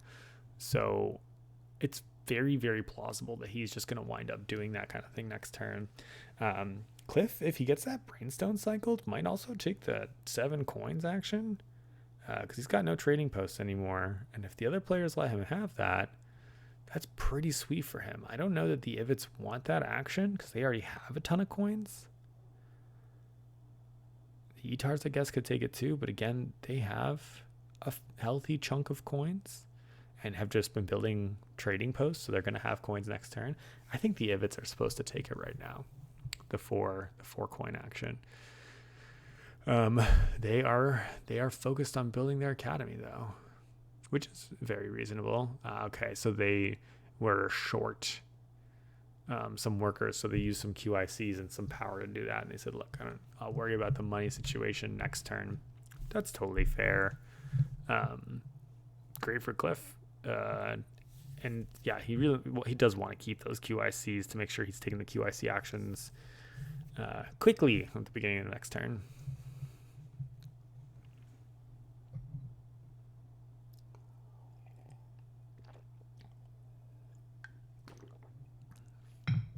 It's always so funny watching people. I mostly play on Board Game Arena, so I usually just set my settings to like charge.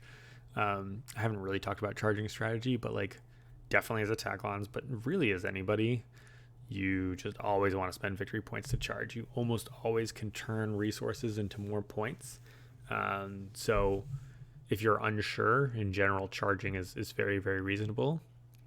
I have a rough rule of thumb that is the turns away from the end of the game is how many victory points I'll pay. So on the last turn, I'll probably pay a victory point for 2 charge, and the second to last turn, which is where we're at right now, I paid 2 victory points for 3 charge.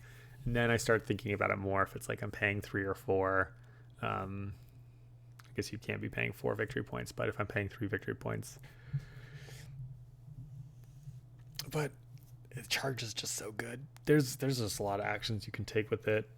A lot of things that charge converts to, a lot of flexibility it affords you. Usually you end up not using it if you know that you're sacrificing that power for building federations or for Gaia forming. That's the other reason why you would not be charging that much in the game. If you're Gaia forming with things in your second bowl, then mistakes were made, which I do all the time. Okay, so Ricky's getting some extra workers here and sacrificing some charge. Is he federating? Yeah. Yeah, there we go. There's that southwestern federation we were talking about, which, in Ricky's ideal world where other players weren't contesting him, like now he has the opportunity to sort of expand out. We see him collect money, which is just where the Phoenix have been all game long. Just so money hungry, running that. And then he's choosing the academy that gives a QIC rather than the research. And generally later in the game, the QIC Academy is better, and generally earlier in the game, the Research Academy is better. The shorthand version of that is essentially just that you can use the QIC building the turn you put it in play, so it's going to income twice this turn and next round, whereas the research thing which is better, it's more value and resources. According to the charge chart, it's 3 or 4 charge for a research and 4 charge for QIC. So 2 research is just a better thing than 1 QIC, but there's an extra round of it. Here, Shadow's going to score a couple points, just sort of expand out the little empire there. He's going to try to Gaia form as much as possible. Being uncontested on Gaia forming is really nice. And I think happens a fair amount of the time because it sucks to be sucky at Gaia forming. You usually want to be using your research to take other actions rather than being mediocre at an action that is going to end up giving you an extra planet or two, and like maybe you should just be going up terraforming instead. The other thing too is the infrastructure of getting the 3 points for placing on green planets requires another research tile. So there are a couple factions that really like Gaia forming. The Gaians, the blue ones, the Etars and the Baltacs, the orange guys, are the three that come to mind, and there are others that are viable, but those are the three that really like play that game. And it is a very, very different game when you have, you know, Etars and Terrans in the game, because suddenly they're contesting for those purple planets, and that can make that strategy a lot weaker. But if there's a game where no one is interested in it, then someone, I think, is supposed to move into Gaia forming, because the top of the track tends to be just a lot of points. Obviously, it's a uncontested advanced technology most of the time, which is pretty sweet. And then, of course, just the top of the track rewards you for doing what you were already planning on doing. We love that. All right, so we are going to use some research here. He is going to get those 2 workers that I said he might want to make use of this turn. I assume he's just going to be building mines essentially to increase the worker production. I found this on the web. Whoa. Or is it going to be pulling God, out? Siri. Check it out. Go away. That scared the crap out of me. I don't use Apple, but my work phone does. I don't know what I said or did to make that happen. It's too late at night for this. Oh, my heart. All right. What did you build, Ricky?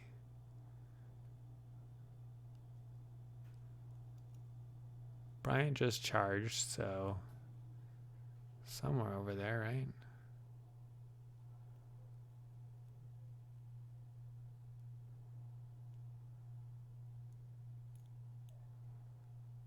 Yeah, they're so like deliberate with the charging. I appreciate their deliberateness, but it is funny. Online, it's just like whoop, whoop, whoop, done.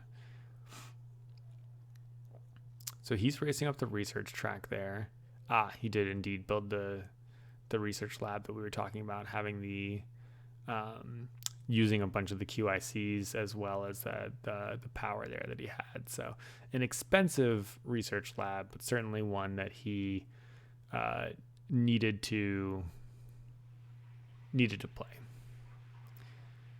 Here we go. We see Bryant continuing to use those QICs to expand his mega global network here after dropping a satellite down there. It's a long spread. He's used 1, 2, 3, 4, 5 QICs to make that happen. I mean, it makes sense for, it's going to be another federation for him. And another federation is going to be, I think it's 6 additional points. I think it's 3 points per federation at the end of every round. And I'm pretty sure it's 3 points. So it not only is it the 8 points and the 1 QIC that is on that federation, but it's also the 6 for the end of this round and the end of the next round for the end of round federation scoring. So it's quite a lot. It's quite a pile. He's basically put himself in first place on the current points. Just a smidge behind Ricky.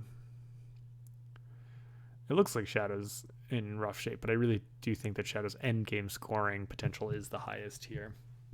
And then Cliff has that end of round research lab thing, which is pretty sweet too. I mean, it's equivalent to the Federation end of round scoring, so that's something that really benefits those 2 players.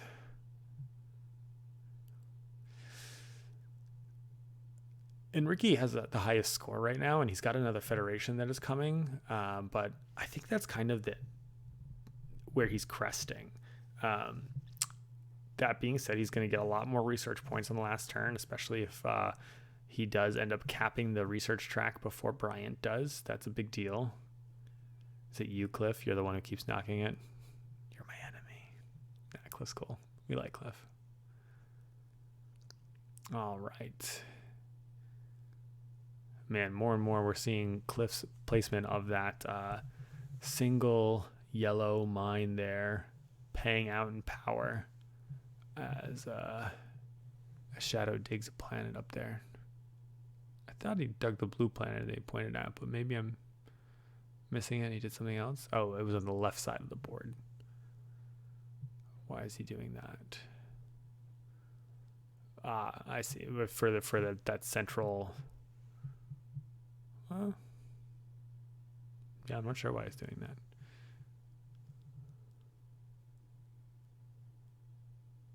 Does he need it? I guess if he doesn't build up enough in the middle there, he could need it. Yeah, looks like that's kind of the main plan there. Can't totally tell off of the Etar's glare, but looks like they have tons of trading posts in play. The academies are something you don't really want to be building in the last round. They just take a lot of workers to upgrade, even though his academies would be worth 4 power because of that technology tile, or they could be if he hasn't taken it already. It'd be probably pretty easy for him to take at some point in time.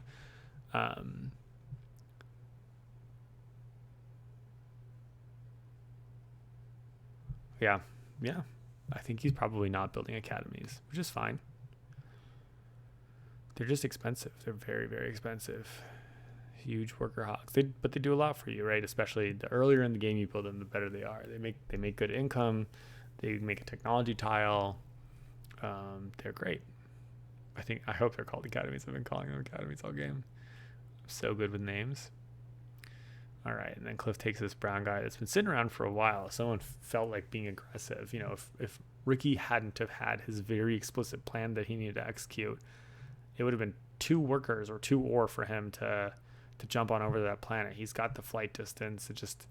I think he wasn't terribly motivated. He had to do his other plan, and so Cliff saw that and said, okay, I don't need to worry too much about that. I can execute these other things to maximize my gaining of power, and that greedy play style is, I think really benefiting him. It's going to work out for him in the long run. Well, we know it does, so what a dumb statement for us to make.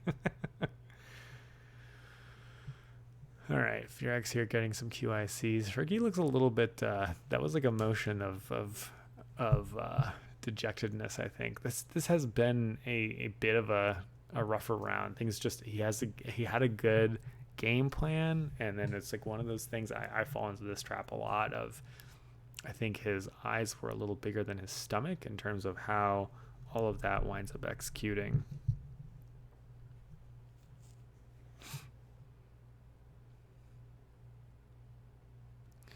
We're on Bryant, who's pretty low on resources, passing here to get some points and claiming I think it's a no-brainer. You claim the 1 point per mine tile. Like at the end of the game, you just need those points so badly.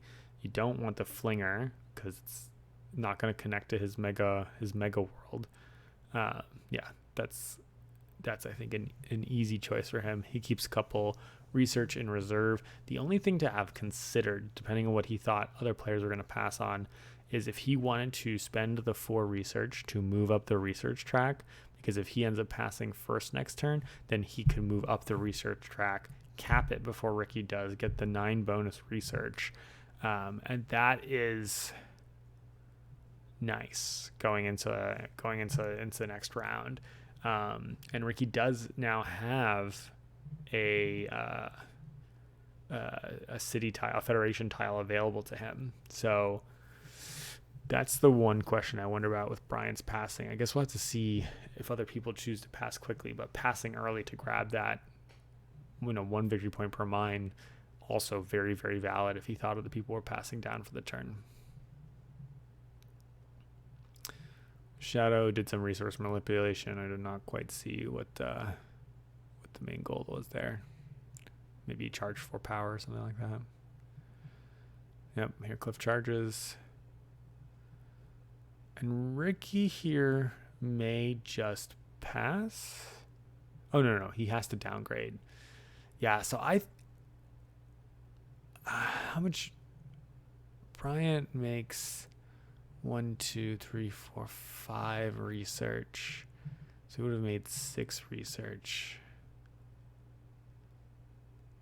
Yeah, I think I would have been greedy in his shoes. I think I would have researched and gone up that research track there.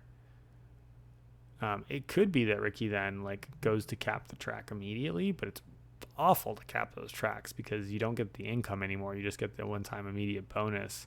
So that's just not a good feeling. And then Bryant knows he goes early next turn, and he can claim it first, although admittedly probably what he's doing first at the beginning of next turn is taking a QIC action rather than moving to the top of the research track. That is just probably more important. And that's somewhere where it's so I guess we could break it down. Taking QIC action that lets him like rescore a city, for instance, is worth 7-8 points, some resources. Going up the research track to get the 9 free research is next turn 2 points per resource. That's at least 4 points, and probably more, maybe +3 per one that's in the 4th or 5th tier. So let's say that you manage to get 1 to the 2nd tier and 1 to the 3rd tier, something like that. So it's 7 points, which is actually, I guess, not quite as good as I'm saying it out loud, but it's still good. Still something that it's nice to put yourself in the position to have that if Ricky has something that he needs to do first. So he has to take a power action where he gets workers or something like that. I just like the opportunity of having that as a choice. I'm completely missing what Sceadeau's game plan is here, so I should be paying, I think, a bit more attention to what he's doing, because I do think he's in a pretty interesting position now. It looks like he moved up the Gaia track, and then he's placing some Gaia planet or some Gaia formers. That makes total sense. I don't see where he put his Gaia formers, but I see he put 3 power in the charge thing. I guess he could have kicked power over. It just happens to be 3. Cliff, now that he has some extra resources, is just expanding his mine network as much as possible. Did he pay for? How did he pay for that? He did a double dig. I think he did a double dig for a single dig, if I'm looking at the board correctly, which is pretty funny. It is a better spot for him. It allows him to jump on over to the mine spot up all the way to the top. So he's managed to expand out his whole network, essentially, going from 2 mines basically at the beginning of his turn to a bunch more than that, and having grabbed the research lab. It's a good turn for him. I do think that Ricky's turn was quite good. He had a nice plan in terms of the going on the track. Was just very inflexible. Yeah.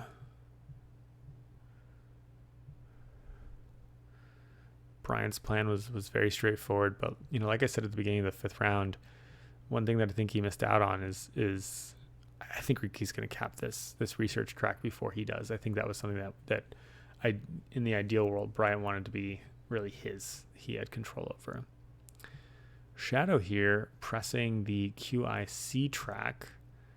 He knows he's going to want to go up that, so he grabs those QICs now. So when we're at the beginning of next round, he can contest pretty much immediately. Any of those QIC actions score a handful of points. And here we see a northern mine for Cliff. Great. And Cliff went from having the least buildings to having the most buildings over the course of this turn. So that's what I was talking about, with the fact that he had so few mines and already had upgraded a bunch of his buildings, whereas the other players had already built out, and then they were more focusing this turn on building up. Ricky especially in that position. Sceadeau built a couple mines this turn, but I'm actually a little bit surprised that I guess he's only 1 building behind. I was going to say I'm a little surprised that the ETARs are behind, because they just have extra real estate, right? With those Gaia transformations, it's slower, but every planet they transform is one that no one else would have been able to have. Looks like Ricky is passing here. He's out of resources. He's got nothing else that he can do. Unfortunately for him, the green planet is not any or many. It's maybe 1 point for him. All those pass tiles are pretty sucky for him. I think he's pretty low on money, so I think taking the 4 money off of that green pass tile is pretty important. Bummer for Sceadeau, who really would have liked it. But I don't know that 1 research and 1... Let's see, what's his actual research income? 1, 2... plus 4 is 6, and he's at 1. So that's 7.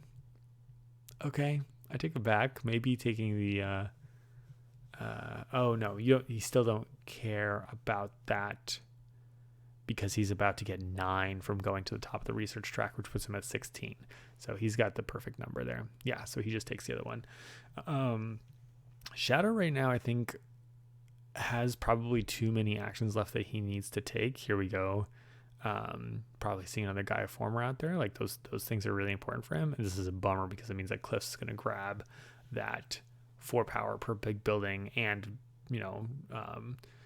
charger, which is pretty nice for him. I don't know if there's another mine he could place, but I would, in his position, be seriously considering just passing for that pass tile anyway. Oh, never mind. Sceadeau is holding onto the research lab pass tile, so he doesn't care if he passes before or after Sceadeau with anything except for the fact that of blocking him. But that being said, I think he might just be out of the resources necessary. He doesn't have any money income. I wonder if he'd considered upgrading something to a trading post and getting some money instead of the worker that he gets, because he's gonna be upgrading those next turn. He has exactly the resources for it.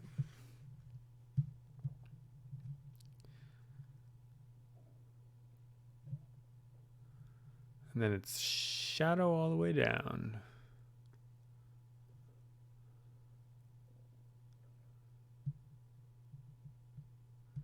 What are we thinking about, buddy? You're out of workers, but you do have QICs, which can be workers. You've got 3 power. I think Sceadeau is debating whether he needs the power charge to do something at the beginning of next turn, or if he wants to make a 3rd Gaia planet. It's just another planet, another place where he can put his mines. It's another 3 victory points. It's hard to say no, especially when it's right next to the spot that he's already on. Where are the other Gaia formers right now? All 3 are in play. I see one kind of in the middle-ish. Oh, in the left side there. I see. Yeah, they're impressively large. Sceadeau here is stuck with not that great of options for past tiles.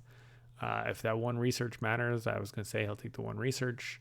If not, probably the digging one. I also think he's got a ton of trading posts, if I can see the glare correctly, so he probably doesn't need the $2 that much.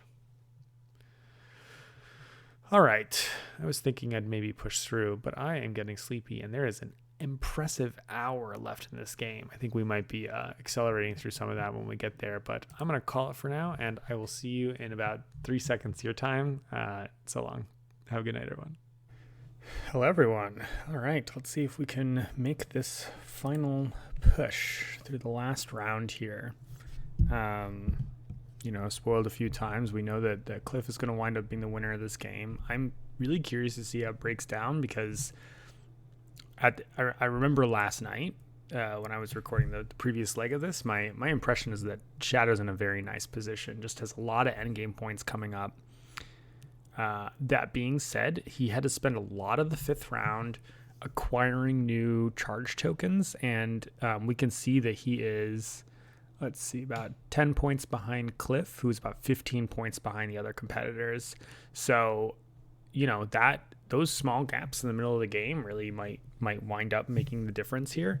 Bryant and Cliff have their, end of round scoring extra victory points things, which are going to score 1 more time. So just need to keep in mind that red and brown essentially are a couple extra points ahead. The other thing is that every player, I believe, except for Sceadeau, has a pass tile that gives victory points. Ricky's is not so good for him, but that is also a gap to consider. So that's a bump up for Bryant and Cliff as well. And they're going to run through the resources here, so we'll make sense of kind of what they're going to be able to do with those resources. Our pass order, it looks like it is red, then gray, then brown, then white, which is kind of an inversion of a lot of what's happened this game.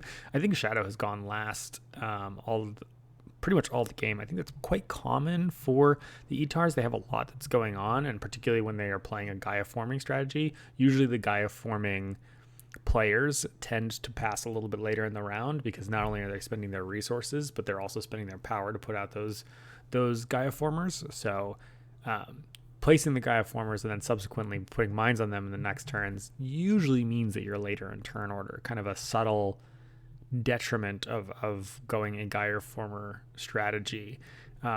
We see that Cliff, I believe, has already produced.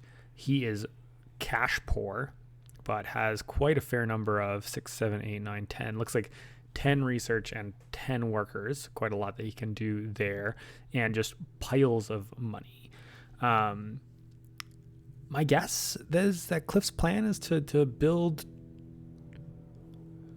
trading posts and then take that advanced technology that rewards him for having trading posts on the top of the economy track there. We now see that Ricky is actually coming in pretty hot. It might be contesting that tile, so that might put a little bit more pressure on Cliff to come up with a different plan. Ricky could also grab the tile at the top of the research track, but I don't think the green buildings or the green planets are so good for him. He is sitting at, let's see, 4, 5, 6, 7 research, a little awkward, 9 workers and 15 money, so a little bit more balanced. It looks like than Cliff is, both of them with 2 QICs. I suspect that actually Ricky's more interested in going to the top of the research track, and just essentially taking advantage of the research from there. Oh, the 7's not awkward, because if he spends 4, goes down to 3, and then gains 9 for going to the top of the research track, he's at 12, which actually works out nicely. I think we actually discussed that just in the previous section as well. Looks like Sceadeau has maybe made his resources. He has more money than he could possibly use. I'm sure some of that money is going to be converting into victory points, because his real limiter here is 5, 6, 7 workers. So he's going to be looking to find some ways to get some extra workers. Bryant in a similar situation, not so many workers being produced for him. Looks like he's at about 5, though he does have 3 QICs, which is an advantage over all the other players sitting at 2. I will not be surprised to see QIC actions to be the very first things that players do in this round. They're just a really good bang for your buck in terms of victory points. Even Bryant, who's sitting at 3 QICs when no other player has 3 QICs, you got to respect that they could spend 4 power to convert into a QIC and take that 3 QIC action pretty quickly. I think Bryant's tough decision here is, does he need extra workers to execute what the rest of his game plan is? In which case, maybe he takes the power action for the workers. But I think nonetheless, you still even take the QIC action, because he can choose to score 7 victory points and 2 workers with it. And having those QICs kind of turn to duds is a bit of a bummer. He might be saying to himself, you know what, I'll just keep them for the satellites and continue to expand my network here. But there's not a ton. I guess he could build up into the northwest in that blue and red area over there. That would be an option. I think the reality is that he just is not going to be the player who wins the most on the number of end game buildings. Like, he's just a little bit behind the other players. He doesn't have the sailing that they have. So I think he just needs to acknowledge that's going to be the case. He does instead choose to spend 2 QIC just to get a pile of points.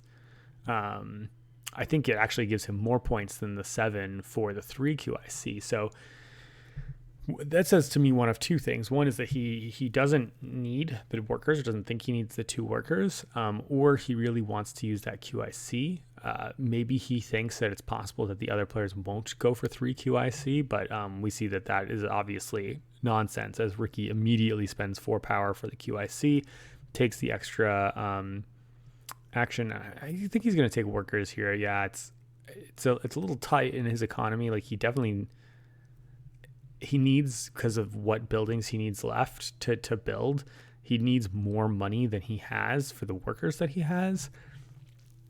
But he could be doing something like building trading posts, and then actually, because he's high on terraforming, he can use his diggers to continue to dig mines. So he might be pushing for having the most buildings at the end of the game. Like I said, those QIC actions, they go really, really fast in the last round here. I think it's kind of a no-brainer. Cliff Snap puts out the Academy here. He, I guess, is going for that city that we talked about up in the top left corner there. An Academy is a little bit indicates that he might want to build a research lab later in the turn, because, we know the research lab is worth another 3 points to him at the end of every round, unlike they are for every player. And he grabbed 7 victory points. Yeah, I didn't realize he hadn't grabbed that one yet. That's a kind of a no-brainer for him at this point. He gets a couple like QIC rebates for where that 7 victory point thing is. Looks like they maybe didn't move his research marker up the track there, but he did grab the QIC. Oh, there we go. They're catching up now. And he opened that really quickly. Why did he open that really quickly? Is he trying to go for 4 federations? I don't think that's possible. I don't think he has the space to do it. Yeah, the Academy might be awkward when he goes, well, maybe he is going for 4 federations. He could do sort of like that top, instead of using that yellow on the, so you see he has those 2 yellows up in that quadrant there. He might be using the brown all the way to the top, the yellow, and then his Academy, because his Academy, remember, is worth 4. So connecting those, and then he could connect that other yellow with those 2 browns below.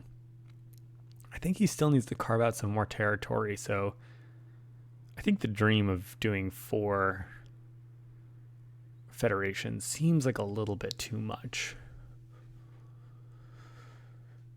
Yeah, I don't think that seems pretty tough to pull off. All right, and here we have Sceadeau very quickly throwing a bunch of his satellites into play to form a big weaving connected federation here that connects his planets sort of in the middle, with his planets up in the top left. He's doing this sort of like ridiculous thing because all those satellites are going to be for the end game points there. He collected all those extra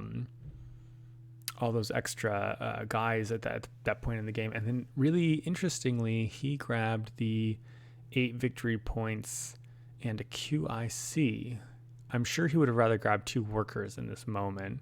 So it might just be that QIC is a pseudo worker, because the 4 QIC for research thing is not going to be something that Sceadeau's interested, I think, at this stage in the game. Sometimes players use it to ensure that they can, actually, he could be using it to ensure that he could use the 4 QICs to take the advanced technology at the top of the Gaia. That is a way that you can do that without building a research lab, which is usually kind of an expensive investment that doesn't do too much else. So actually, he might just be going to spend his QICs in that fashion, but he will need to find another one. I don't think he has the Academy that gives him a 4th one, so he could do that through power. He only needs 2 power gain to make that happen. The more I'm talking about it, the more I actually feel like that might be Sceadeau's plan there of not spending the resources on going up to another Academy or research lab, but instead essentially doing that. Cliff's doing the I know what my game plan is, and I just have to watch everyone at this point, so I'm going to walk away from the table to claim my stress walk. I know that walk, buddy. I am a gamer who spends maybe 80% of the time at the table, and then I'm off like getting water or jumping around. I mean, don't get me wrong, you watch videos with me on here, and I sat through most of the games, but I do like getting up from the table.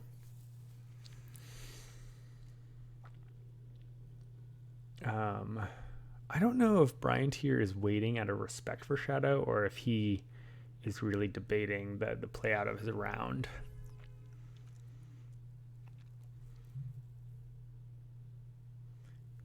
He gets an extra point for each of the mines that he has this turn, but he's a couple buildings behind the other players. I just really don't think he can expand outward very much. I think what I would maybe consider doing with him is spending the 4 research to move up the research track, just pressing Ricky to make a choice on his turn about whether he's going to contest that spot or not. He almost certainly is. I don't see any reason why he wouldn't. And I'm trying to think, I mean, Bryant, I guess, is asking himself the question of can he build another Federation? So with us having just an overhead, let's see if I can roughly count.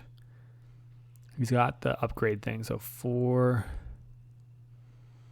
5, 6, 7, 8, 9, 10, 11, 15, 16, 17, 18, 19. Well, this isn't a good sign. I count 19, but he clearly has 21 because he's got 3 feds. So I'm missing something there. Okay, so Bryant was indeed waiting for Sceadeau. He's expanding over there and then is planning to just build that blue and red. And I think that he's thinking that's going to get him to 28 points. Let me just count again. Actually, I guess I could really count his board except for everything that's not connected, which I think is a looks like a trading post over on that green up in the northeast. We'll come back to count that in a minute if he's thinking on his next turn. Ricky here upgrading because he's building that other federation in the southeast that we talked about in preceding rounds. So I guess he doesn't have any power, so he's not rushing to do anything else in the moment. He's just kind of building out. And did Cliff choose to not get power charge here? He must have, because he's taking his turn. His brainstone's at the bottom. He just decided that the 3 victory points was not worth it. It's kind of interesting because it is a lot of power. I think he has probably calculated out what he's doing for his turn if he didn't take that power, and kind of already has a sense of what resources he needs if that's the case. Because 3 is a lot of victory points, but 4 power gives a fair amount of flexibility, right? Especially for attack lines. It's genuinely 4 power. It's 4 power charge, but it puts his brainstone and his charge disc over there. So he would have genuinely 4 power. And none of the players so far have taken a power action, right? It makes sense that they're going to go for the QIC actions, but they are not prioritizing taking those power actions right now, which is really interesting. Like, they clearly have other things on their mind. I do think that Bryant is going to take the dig action as quickly as possible if no one else takes it, because it's not that he wants to dig with workers, he wants to dig with power. Sceadeau takes the ETAR action. I'm sure that's what they're all laughing about because he's the one who's taking it all the time. It is the ETAR action, right? Like, very, very few other factions take that unless you've unfortunately built quite a melange of locations. And here we go with that dig there. So let's see, on his board he's got 6 mines, which is 6. Maybe I'm missing an academy somewhere. 3 at the top is 12. That's 18. We don't think the trading post is connected.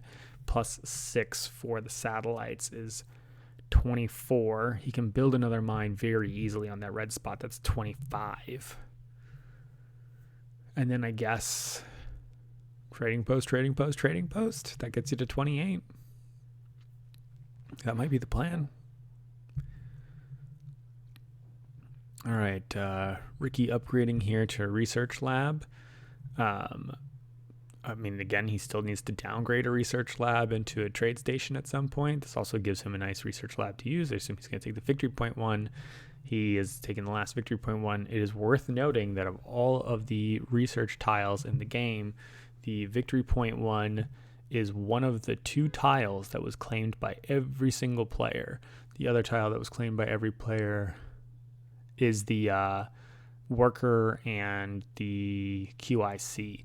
I think it is it's worth stating how much those tiles that give you a one-time bonus that you then cover up with a advanced tech tile at the top of the track are worth, and how much these players are valuing them. The explosive ability of getting a QIC and a worker in the middle of the game or at the beginning of the game can just really jumpstart your economy, because you got the more resources to pay for more buildings, which give you more resources in the long run. And then the players know, like, hey, I'm going to eventually cover this up, or maybe I'm not. Like, it's part of the journey for me to build those.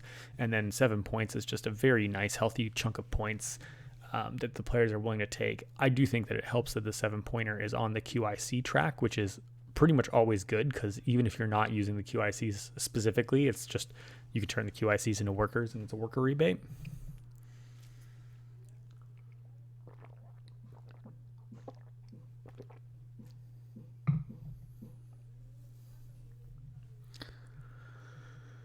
What did Cliff do? I totally missed what Cliff did.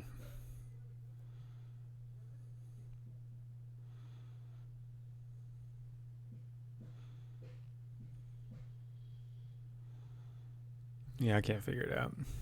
Because I was trying to figure that out, I didn't see what Sceadeau did. I'm going to guess that Sceadeau built on one of his Gaia planets, but who knows?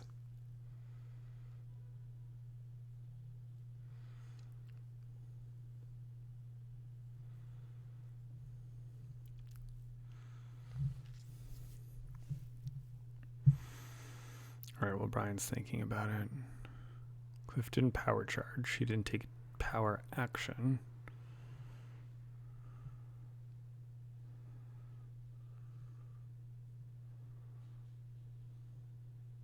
I think he maybe built a mine somewhere.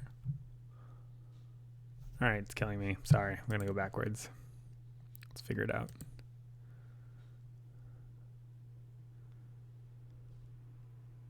Oh, he built a federation.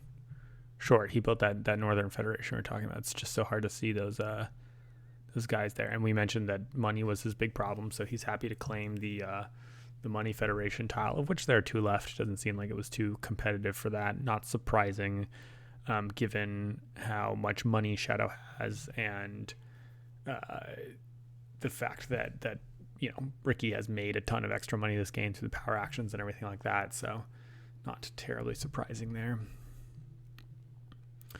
Sceadeau. Oh, am I right? Yeah, he just built out his Gaia former planet there. Ah, okay. And that's what gave Cliff some charge there.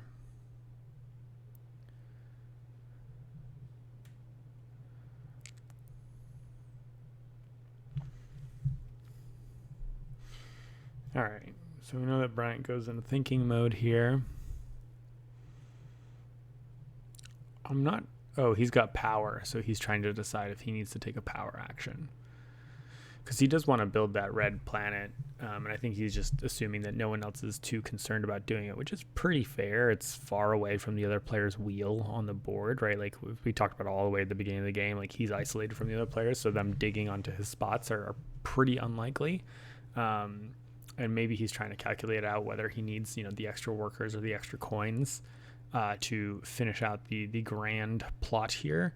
But he instead goes for building a trading post. We mentioned he's going to have to build a couple of those along the way.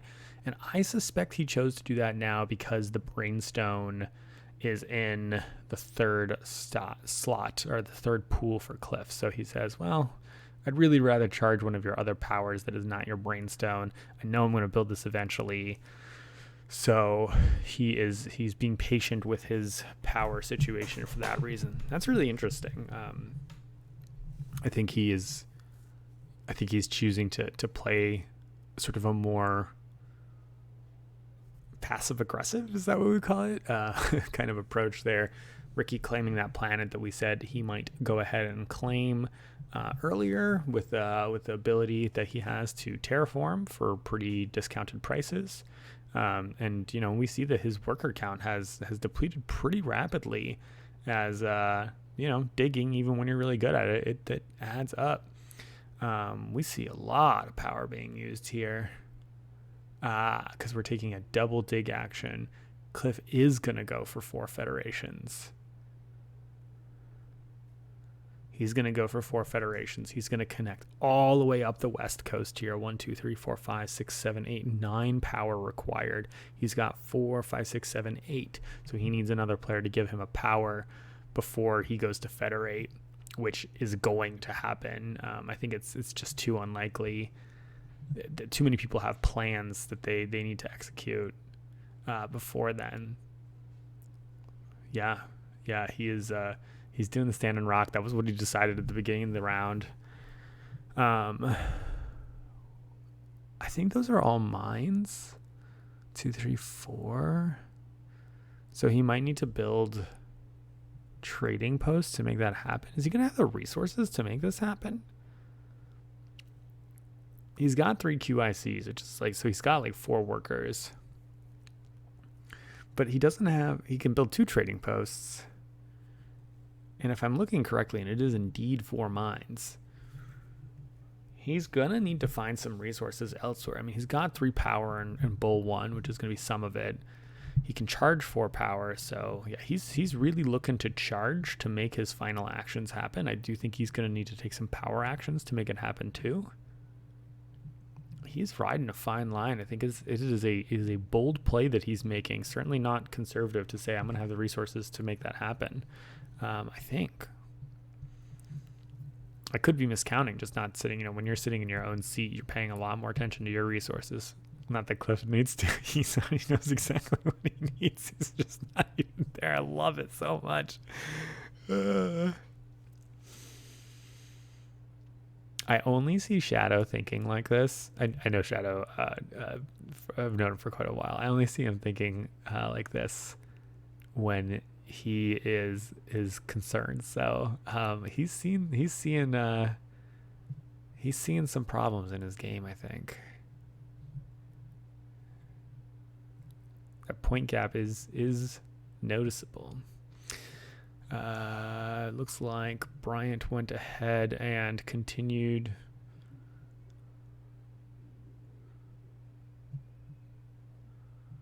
with the trading post. No, maybe they're building really quickly now. Everyone knows exactly what they're doing. Ricky built another mine, it looks like. Oh, sure. Research, of course. I missed that. Of course, Cliff can go all the way to the top of the economy track, which is going to give him all the resources he needs to make this happen. Brilliant. Well played, sir. Yeah, that's the thing about being uncontested up there. Is he going to use his brainstone right now for a worker? I think so. He has before. Also, if no one gives him power, which I think is not going to happen, he can just charge 4 and then he'd throw the brainstone up and the 3 power or 2 power and a brainstone over. Unless he's really looking to take a certain power action on his next turn, which I don't think he needs to. He's got the money. He definitely needs workers, but the QICs are like workers. And yeah, the brainstone just makes a worker itself.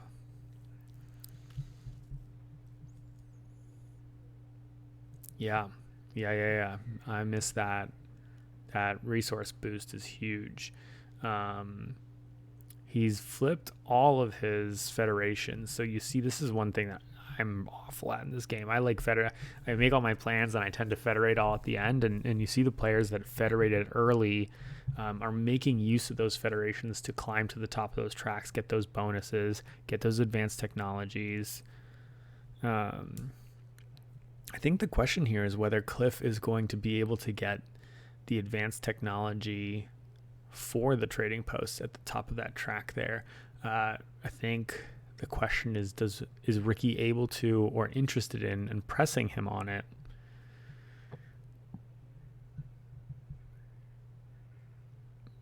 Let's see what Ricky's building situation is. Does he have... It's just so hard to see what the actual buildings are over there. I think he's got 4 buildings over there. There's the one kind of like green guy all the way on the right for his one. It's like one Gaia planet that he'll score at the end of the round.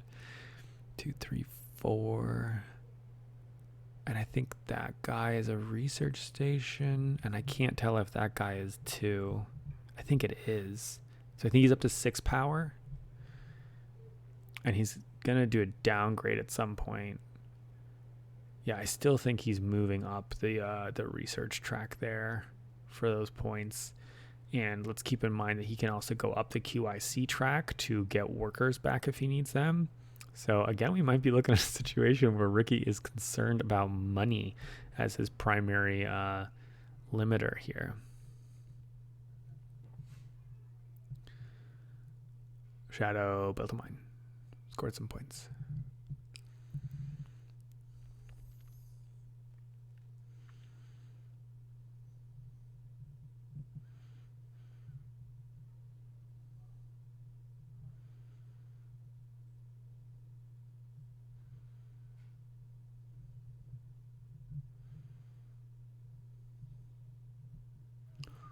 Bryant builds the building we've anticipated for some while.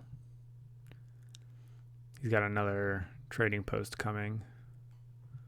Right, the 2 and 3 there. And does that get him to 28? I gotta recount it. 12, 14, 16, plus 6, plus 6 is 28, but at least 1 or 2 of those points is over on the right side of the board. So I think it doesn't quite get him there. So he's got to jump through an additional hoop or 2.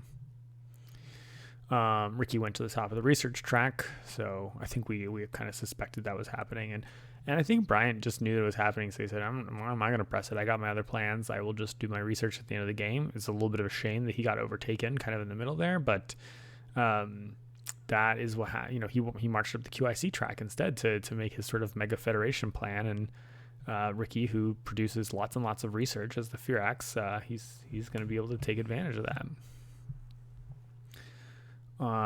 Cliff grabs research with his 4 power. We knew that he was at 6, so the 2 extra research is good.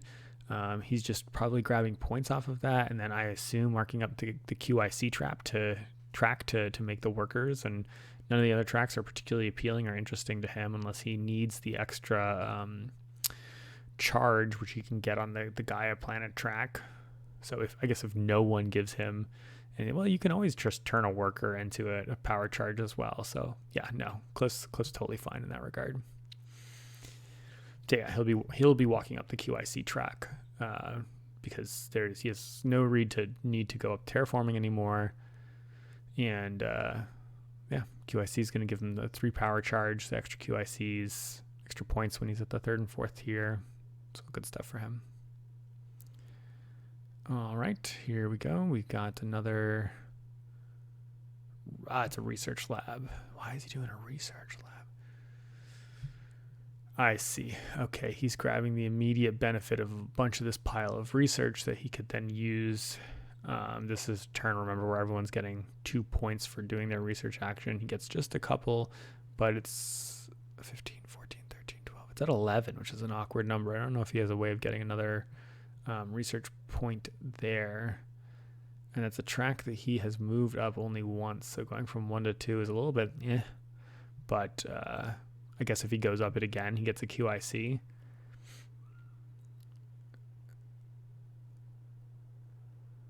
So now we know for a fact 12, 14, 20, 26. He's 2 off. Is he going to run out of resources? Because he needs money too. I'm a little surprised, I think, to see that he didn't spend.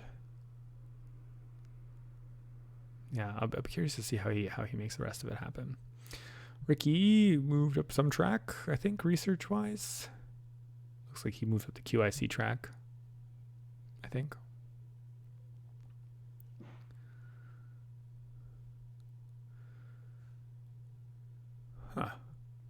Cliff is thinking it through right now. That's awful interesting. I was pretty sure that his plan here was just to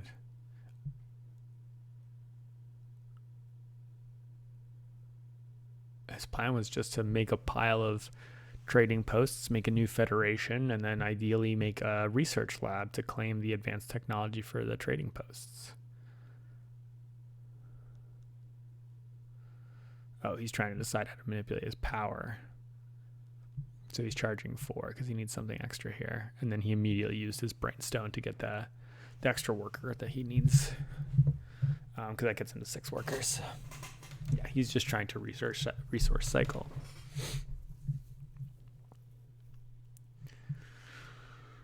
Yeah, Ricky might just not have the infrastructure to pressure the advanced technology for trading posts. Oh, he doesn't even have the federations to pressure it. Yeah, because he's it looks like he has 3, but they're all flipped. And remember, one of them was the one that he got at the top of the brown track, so he didn't get to choose what it was.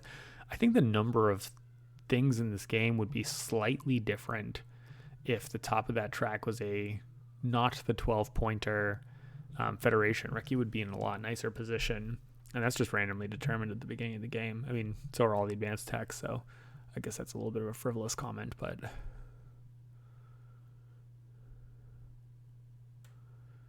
what's Sceadeau counting here?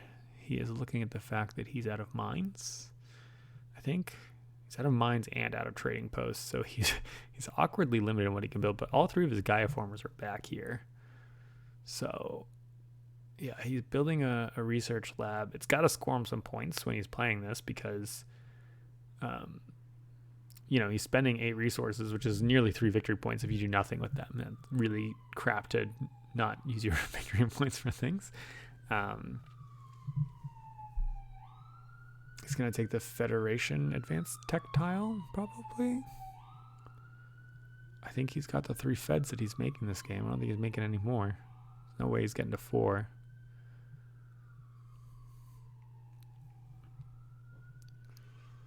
Yep. And that's going to be a bonus 15 points for him. 5, 10, 15. Putting Cliff in the last place, if I counted it correctly.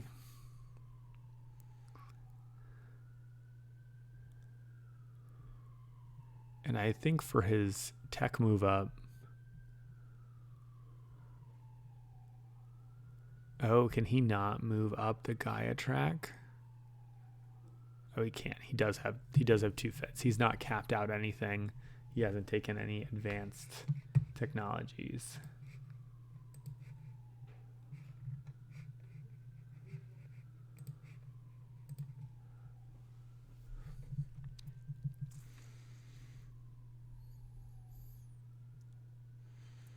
Let's research. There he goes, getting some power in QIC. That 3 power charge is a little bit awkward because she doesn't get other power charge. She doesn't really want to pay victory points for it at this point in time, I think. It's, it's just 3 power sitting in pool 2, which, I mean, you can kick one over for a gold, I guess.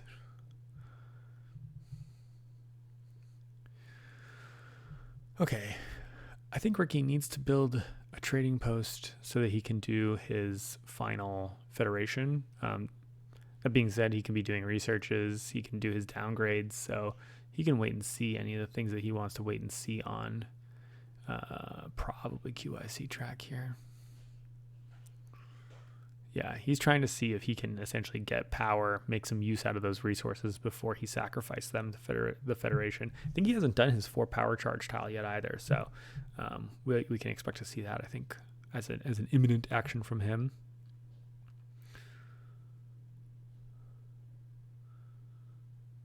Yeah, a lot of the players now are just kind of like going through their motions.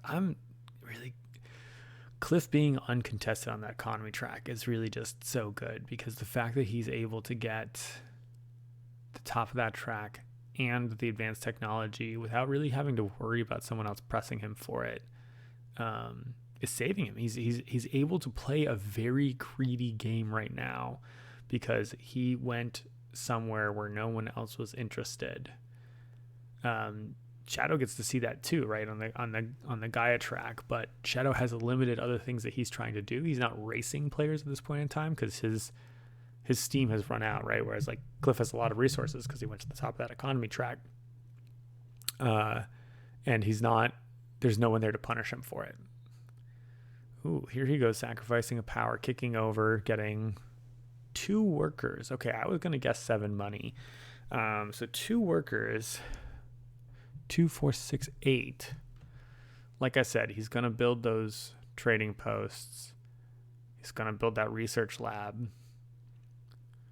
Yeah, so I guess he needs it. But then what is he doing with his QICs? And he needs 3, 6, 9, 14 money. He's good on the money pretty much. Just one off of that. Maybe he's planning on building another mine somewhere. I don't know where that would go. There's just not really space left on the board at this stage. The board to me is starting to look like just like a color meld.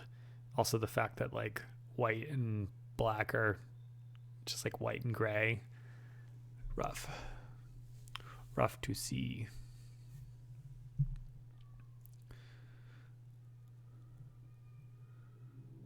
What do we burn this excess power charge for? Oh, we are making a fourth.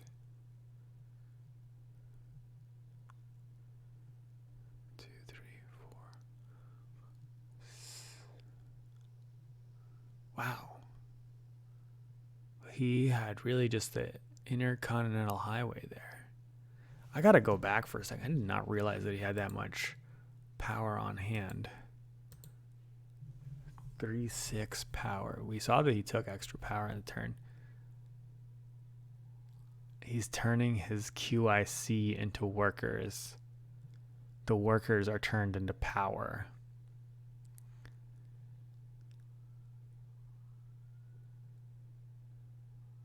Yeah, because you can turn workers into those power charge discs. And then he is making the International Continental Superhighway. So he has really burned his resources worker-wise and power-wise down to nothing here. It cost him 5 points. Why did he have to build the research station? Here's what I'm concerned about, right? Like, he built the research station and he moved up the Gaia track, took the thing that gives him points for the federations that he had, and scored I think I said 15 of the 10, but I think maybe it was only 10.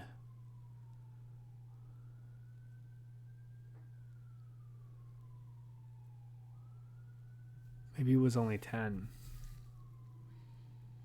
Why did he need to do that first? He must have just been somehow like a resource short. It's not like he was worried about other players pressing him to get up that track. Or did he just get tired and make a 5-point mistake? Ugh.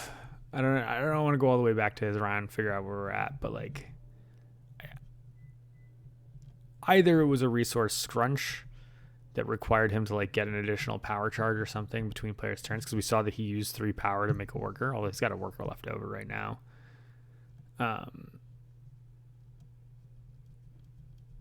So maybe he needed the extra power charge and was just waiting to like squeak by 1 extra power charge and couldn't do anything else. And that being said, he's got the research. He could have delayed just by taking a research action.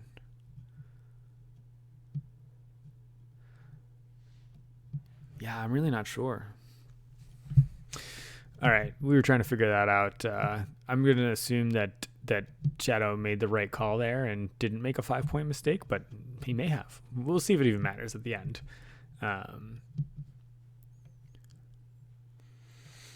Bryant. I think he just got a QIC. Ricky did the power charge thing we talked about last turn. Cliff upgraded to trading post. Those are all things we expected as part of the game plan. 1, 2, 3, 4. You notice that Sceadeau has 1 worker and 5 research, and he took his end of round pass style was get a worker and get a research. Just like so indicative of the fact that passing last turn really sucked. And that's the thing that sucks when you are the Gaia former strategy like you are going to be later on. He might just be done here. The federation he took was just straight up the 12 points one. He said, I'm not capping anything else out. I don't need any more resources. I'm not going anywhere. I would really like to take that research green advanced tech, he says. But alas, you shall not. Yeah, he's going to end with 15 coins, which, converts into 5 points. It's not like it's useless, but he just had to grab a lot of additional power over the course of the game that made this hard. And Bryant gets to his 28, not by building, but by collecting the QICs and just connecting this mega network. That gives him some additional satellites. what are we looking at satellite wise? We've got Sceadeau at 18, Bryant at like 14 or something like that. Ricky is going to end at like 9. Cliff is going to drop another 8.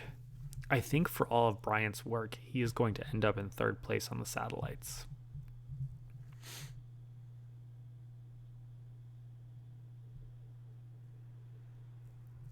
Yeah. I mean, at least he'll take 6 points that Ricky wouldn't get there. But that's an awful odds. 1, 2, 3, 4, 5, 6, 7, 8, 9. 9 QICs that were used to make that happen. I mean, I guess that's how you make, if it's bad in a game, is you just force it so that if they're going to develop, they're going to spread all the way out. It's expensive. It's a very, very expensive way to play that faction. Ricky's scooping up a lot of money here. What a dream that action is still available at this stage of the round. That is bananas. I think indicative of the fact that players just had the money they needed and other problems that they were trying to deal with here. Sceadeau done.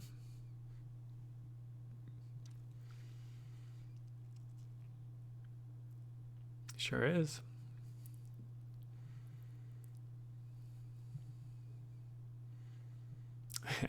I think he's demonstrating right now that he has him and I both.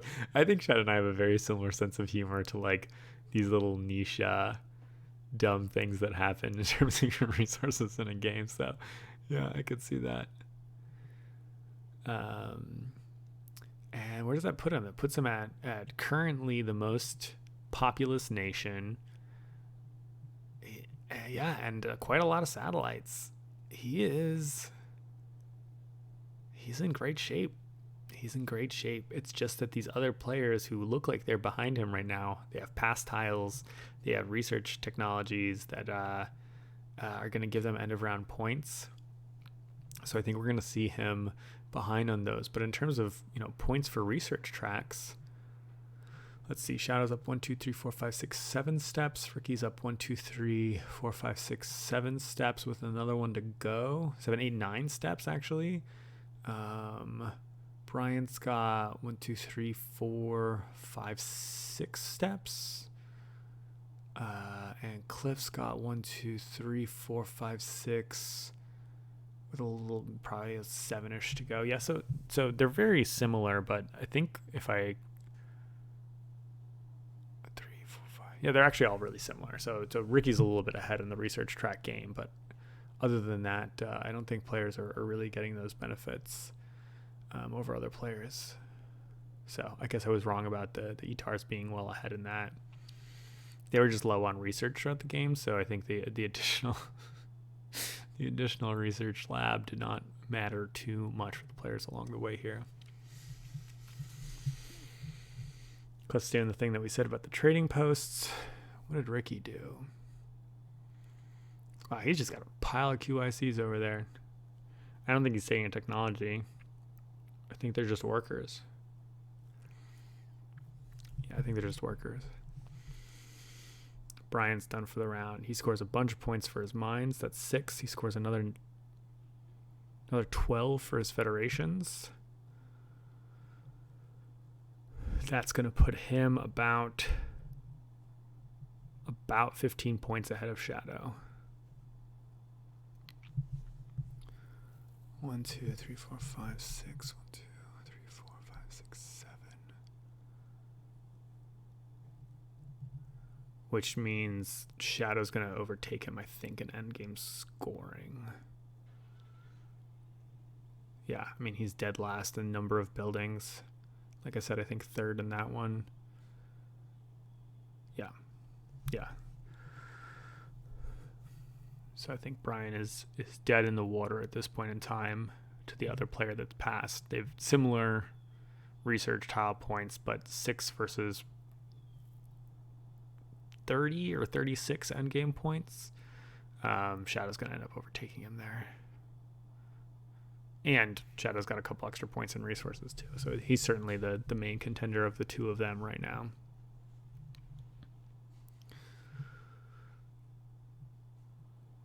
What did Ricky do?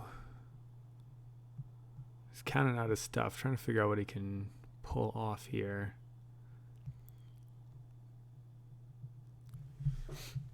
You see him pairing up those QICs because he's saying that's a research, or that's a trading post, that's a trading post. I think he only needs one to expand his little network there. I think one of the things we're seeing as a problem for Ricky right now is what is he going to do to score points? He's finished moving up tracks. I think, wow, he really is up everywhere. 1, 2, 3, 4, 5, 6, 7, 8, 9, 10, 11. I think he'll actually get a 12th because he hasn't done a downgrade yet. So yeah, he'll be up on 12 tracks. So that's, I think it's, I always forget if it's 3 or 4 points per level of your research. I think it's actually 4 points per technology tier level. So the other players are kind of hovering around 7 or 8. And we said that he had 3, 6, 7, 8, 9. He's going to have about 12. So that's a 16 point bump for him in research compared to the other players, delta over the other players. He's not really scoring that many end of round points right now, but he's scoring some victory points. You know, I was very skeptical about Ricky's game, but is he coming in second place here? That's another trade post that we saw right there.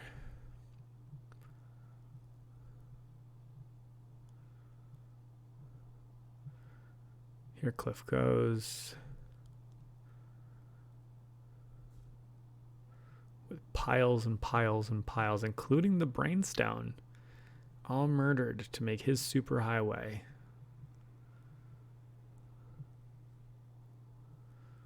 He's got a big gap of points to close there. Does he just take 8 victory points and 2 power charge because it's more points than anything else? Well, it's not even really true, right? Because 7 points and 6 coins is actually worth 9 points. Because the 6 coins converted a 3-to-1 ratio. So stupid. I think he maybe takes the coins just because.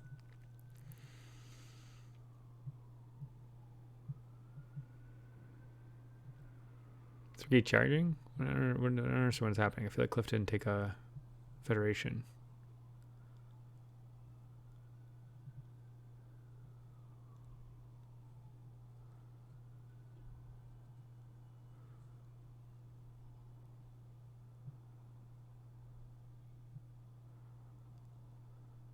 Sure, Ricky does that trading post upgrade we were talking about.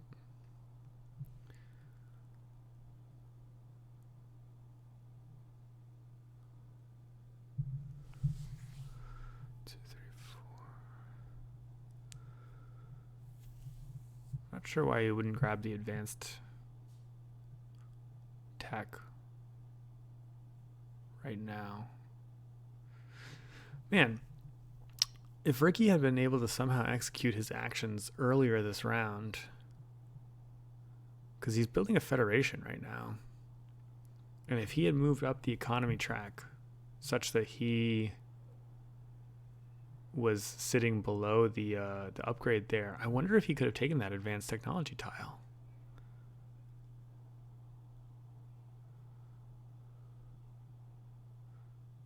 All right, now Cliff's realizing that he didn't take a thing.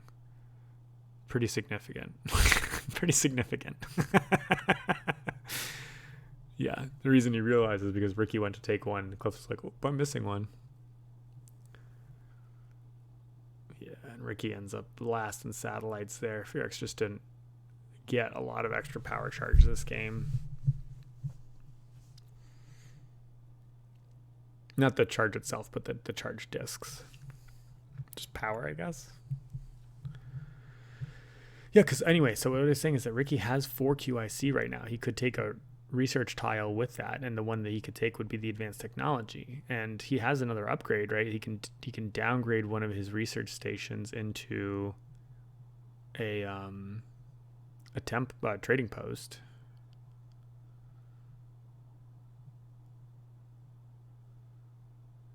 Why wouldn't you do a downgrade?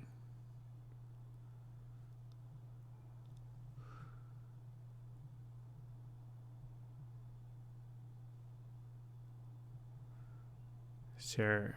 He grabs that advanced technology. What's this going to score him? Can't be that much, right?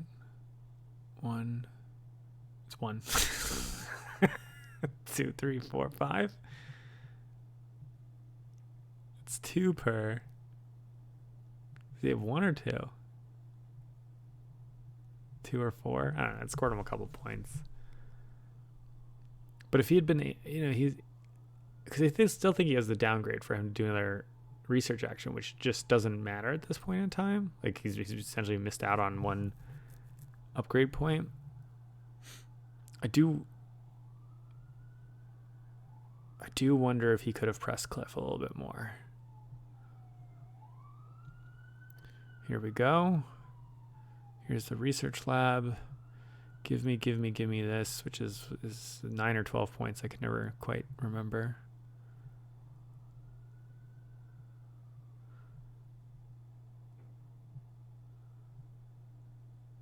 That looked like it was more like 12 points. Yeah, 12 points. And like that, Cliff's plans are coming to fruition. He went from dead last there to really, really, really closing the gap.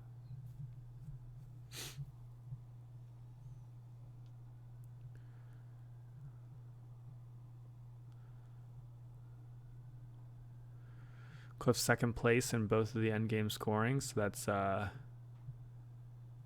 24. 1, 2, 3. Pile of QICs. I don't know what you're doing with these. Just making workers. Can't do anything else. I'll take these 12 points plus another 3, 6, 9, 21. 21 points for passing this turn. That's the difference. That's what he has that Sceadeau doesn't, right? So Sceadeau's going to score 36 in endgame to Cliff's 24. Cliff just scored 21. That's 9-point delta in Cliff's favor. So I think we're looking at something like, I think they have pretty similar research levels. Ricky passing, scoring like 2 points on his greens.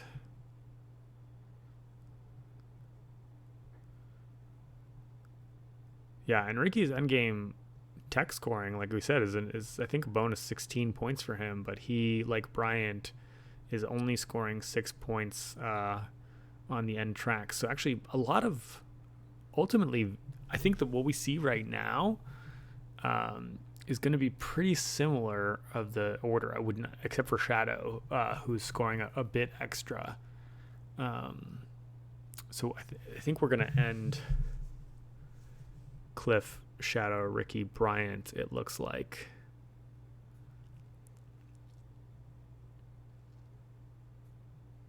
Maybe they're figuring out what the end game scoring is here. But while they're debating whatever it is, we're just a couple minutes out from the end here. Let's do a quick re-examine of I think what happened in this game. So Bryant, who I think is ending in last, but not by a wide margin, he set the board at the beginning. He set the board pretty bad for Ivets, I suspect on purpose.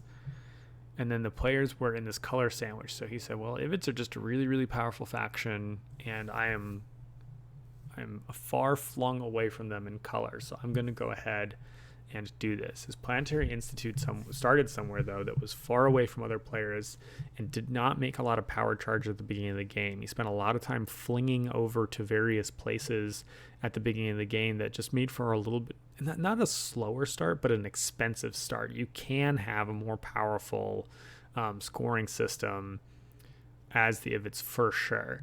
He then upended what I thought was going to be a much smaller Ivet planetary federation by collecting tons of QICs and using those to build a lot of satellites.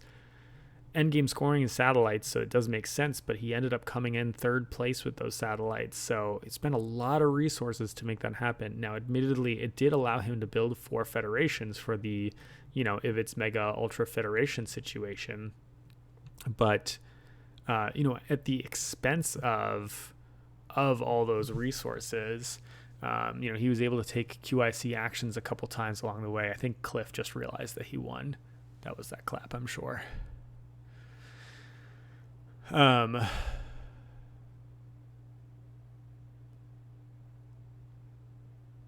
So the end scores? No, they must still be scoring. But he did just count out something. I don't know what it was that counted, because it actually looks like Sceadeau's about to overtake him in some ways. But they must have done they're doing the research scoring now. So he just sees what the gap is. So they're doing the research scoring from behind. Then they're going to do some resource scoring. Yeah, he's done the count. So that's what I think happened with Ivets. Ricky, it is hard to play a faction in a color sandwich. You know, he took black next to brown with a really, really good chance that someone's going to take either Etars or Nevlos, which are just the other stronger factions. I think that the Fearex are very cool, very, very fun faction too. A lot of opportunities to move up the research track. You know, we saw him score a lot of additional 2 bonus points at the end of the round, or the last turn for doing more research than anybody else. But it just wasn't enough. You know, he ends up in 3rd place. And we see the gap there is, you know, Cliff's up by it's a close game, but like Cliff's up by over 10 points. And the Ivets, Bryant's down by, you know, from 3rd place down by about 20 points. So you know, I think the amount of resources that he had to throw, I can keep harping on this all day long, but it just comes down to like what he had to pay to make I liked his game plan. Just what he had to pay to make it work was quite a lot. Ricky, I think, got to do a lot of what he wanted to do, but it was just awkward. The game came in lurching payment motions for him. Fearex are expensive. They are an expensive faction. He had a lot of resources. I felt like he had a lot more resources than other players. He usually was going into rounds with more workers than other players.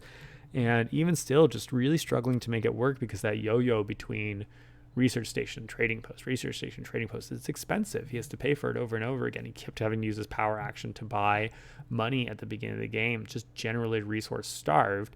And so because he's spending so many resources making those things happen, he didn't really get to cash in on any like sweet, you know, advanced techs in the way that Bryant did or that Sceadeau did or that Cliff did. That's the thing that's lacking really in Ricky's game. I think compared to the other players here, and he was very, very close to. Let me fast forward here to where they were actually, so I can see their end game score. There we go. I mean, he's 2 points behind Sceadeau, who I thought was in a really, really good position here. And Sceadeau had a lot of points, but he played a very nice Etars game. He went straight for the Planetary Institute rather than the Academy that scores 3 research, and he farmed the crap out of that, right? He really put just so much power into getting those free research tiles, which I think is how you want to play this faction, really taking advantage of their asymmetry. The problem is that you could see on his board, you could see on the resources that he used at the end, like he basically built out the whole left side of his board. And, you know, he ends up with the most buildings out of anybody. Not building those academies, I think, is a part of that because they cost 6 workers. It's a fair amount. But he then hit the ceiling there. And he ended up with 3 federations compared to Cliff's 4, compared to Bryant's 4. And he had to spend so much power, so many actions, one of his cities just acquiring extra power discs. So everything that he was using, he just needed power discs. He used so many this game. I mean, I think in buildings he did 24. He's got 18 satellites. So if I'm counting that correctly, he spent like 42 power charge throughout the course of the game. That's absolutely bananas. And at the end, it came at, again, a pretty hefty expense, like a handful of workers, a handful of QICs to make that happen. So that's just not the most efficient way that those resources can be used. And that was enough to you know, even though he had really powerful things going on, getting a lot of points going up that Gaia track at the end. I don't know, again, that Federation thing at that 5 points was a mistake or if it was a resource requirement. Nice to see that those 5 points doesn't matter one way or another. But yeah, that's it. And then Cliff, he just built a very solid economy and was uncontested on the economy track. I think the economy track is one of the most powerful of the research tracks. Folks seemed to really like it. Certain factions, I think, get to benefit more from it. But the fact that he really was the only one at the top there meant that he got to make a really greedy run at it on this last turn here. even knowing that he was winning, it was not sure that he was going to make it all the way to the end. He made a lot of charge on the 5th and 6th turns of this game, which allowed him to go from like 2 federations in a pretty small empire into a pretty big empire. Ricky was not contesting. Ricky's the only one who's the other terraforming player, was not really contesting a lot of Cliff's spot. And there's no reason why he should have. There was not spots for him to contest. Cliff's territories were over kind of in Ivit land, but the Ivits were not doing a build out strategy. They were doing a build wide strategy. So he was able to claim some really late yellow and brown planets that I think, frankly, he had very little business being able to get. That super highway build that he has on the left side of the board, even though it didn't totally work out because Sceadeau managed to beat him with his super highway, it still was his 4th federation, put him 2nd place with the satellites, and all of those things add up. That research tile, that advanced technology that gave him the end of round research lab points, he just farmed the crap out of that. So, you look at the advanced research tiles, and Cliff has 2 of them that score a lot of points. So he really just focused on the economy at the beginning.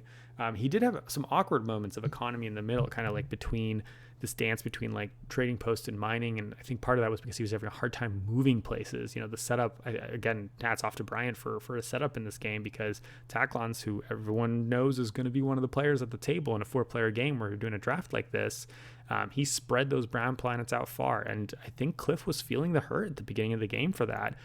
He had, an awkward thing in the middle of the game, but then the game, he had enough time to make it work. And when he built that Planetary Institute, he then was able to get a lot of power, a lot of extra power discs that really made things work out for him. So, this was a journey, quite work. I don't know if you've stuck around for 4 hours. I had to do it in multiple clips myself. So hope you enjoyed playing this game. I'm sure I missed plenty of stuff and made some silly commentary along the way, but I think for the most part, we had a pretty good view of what happened here. So thanks everyone. Hope you enjoyed, and we won't tackle anything this long for a very long time again. Cheers. Have a good day.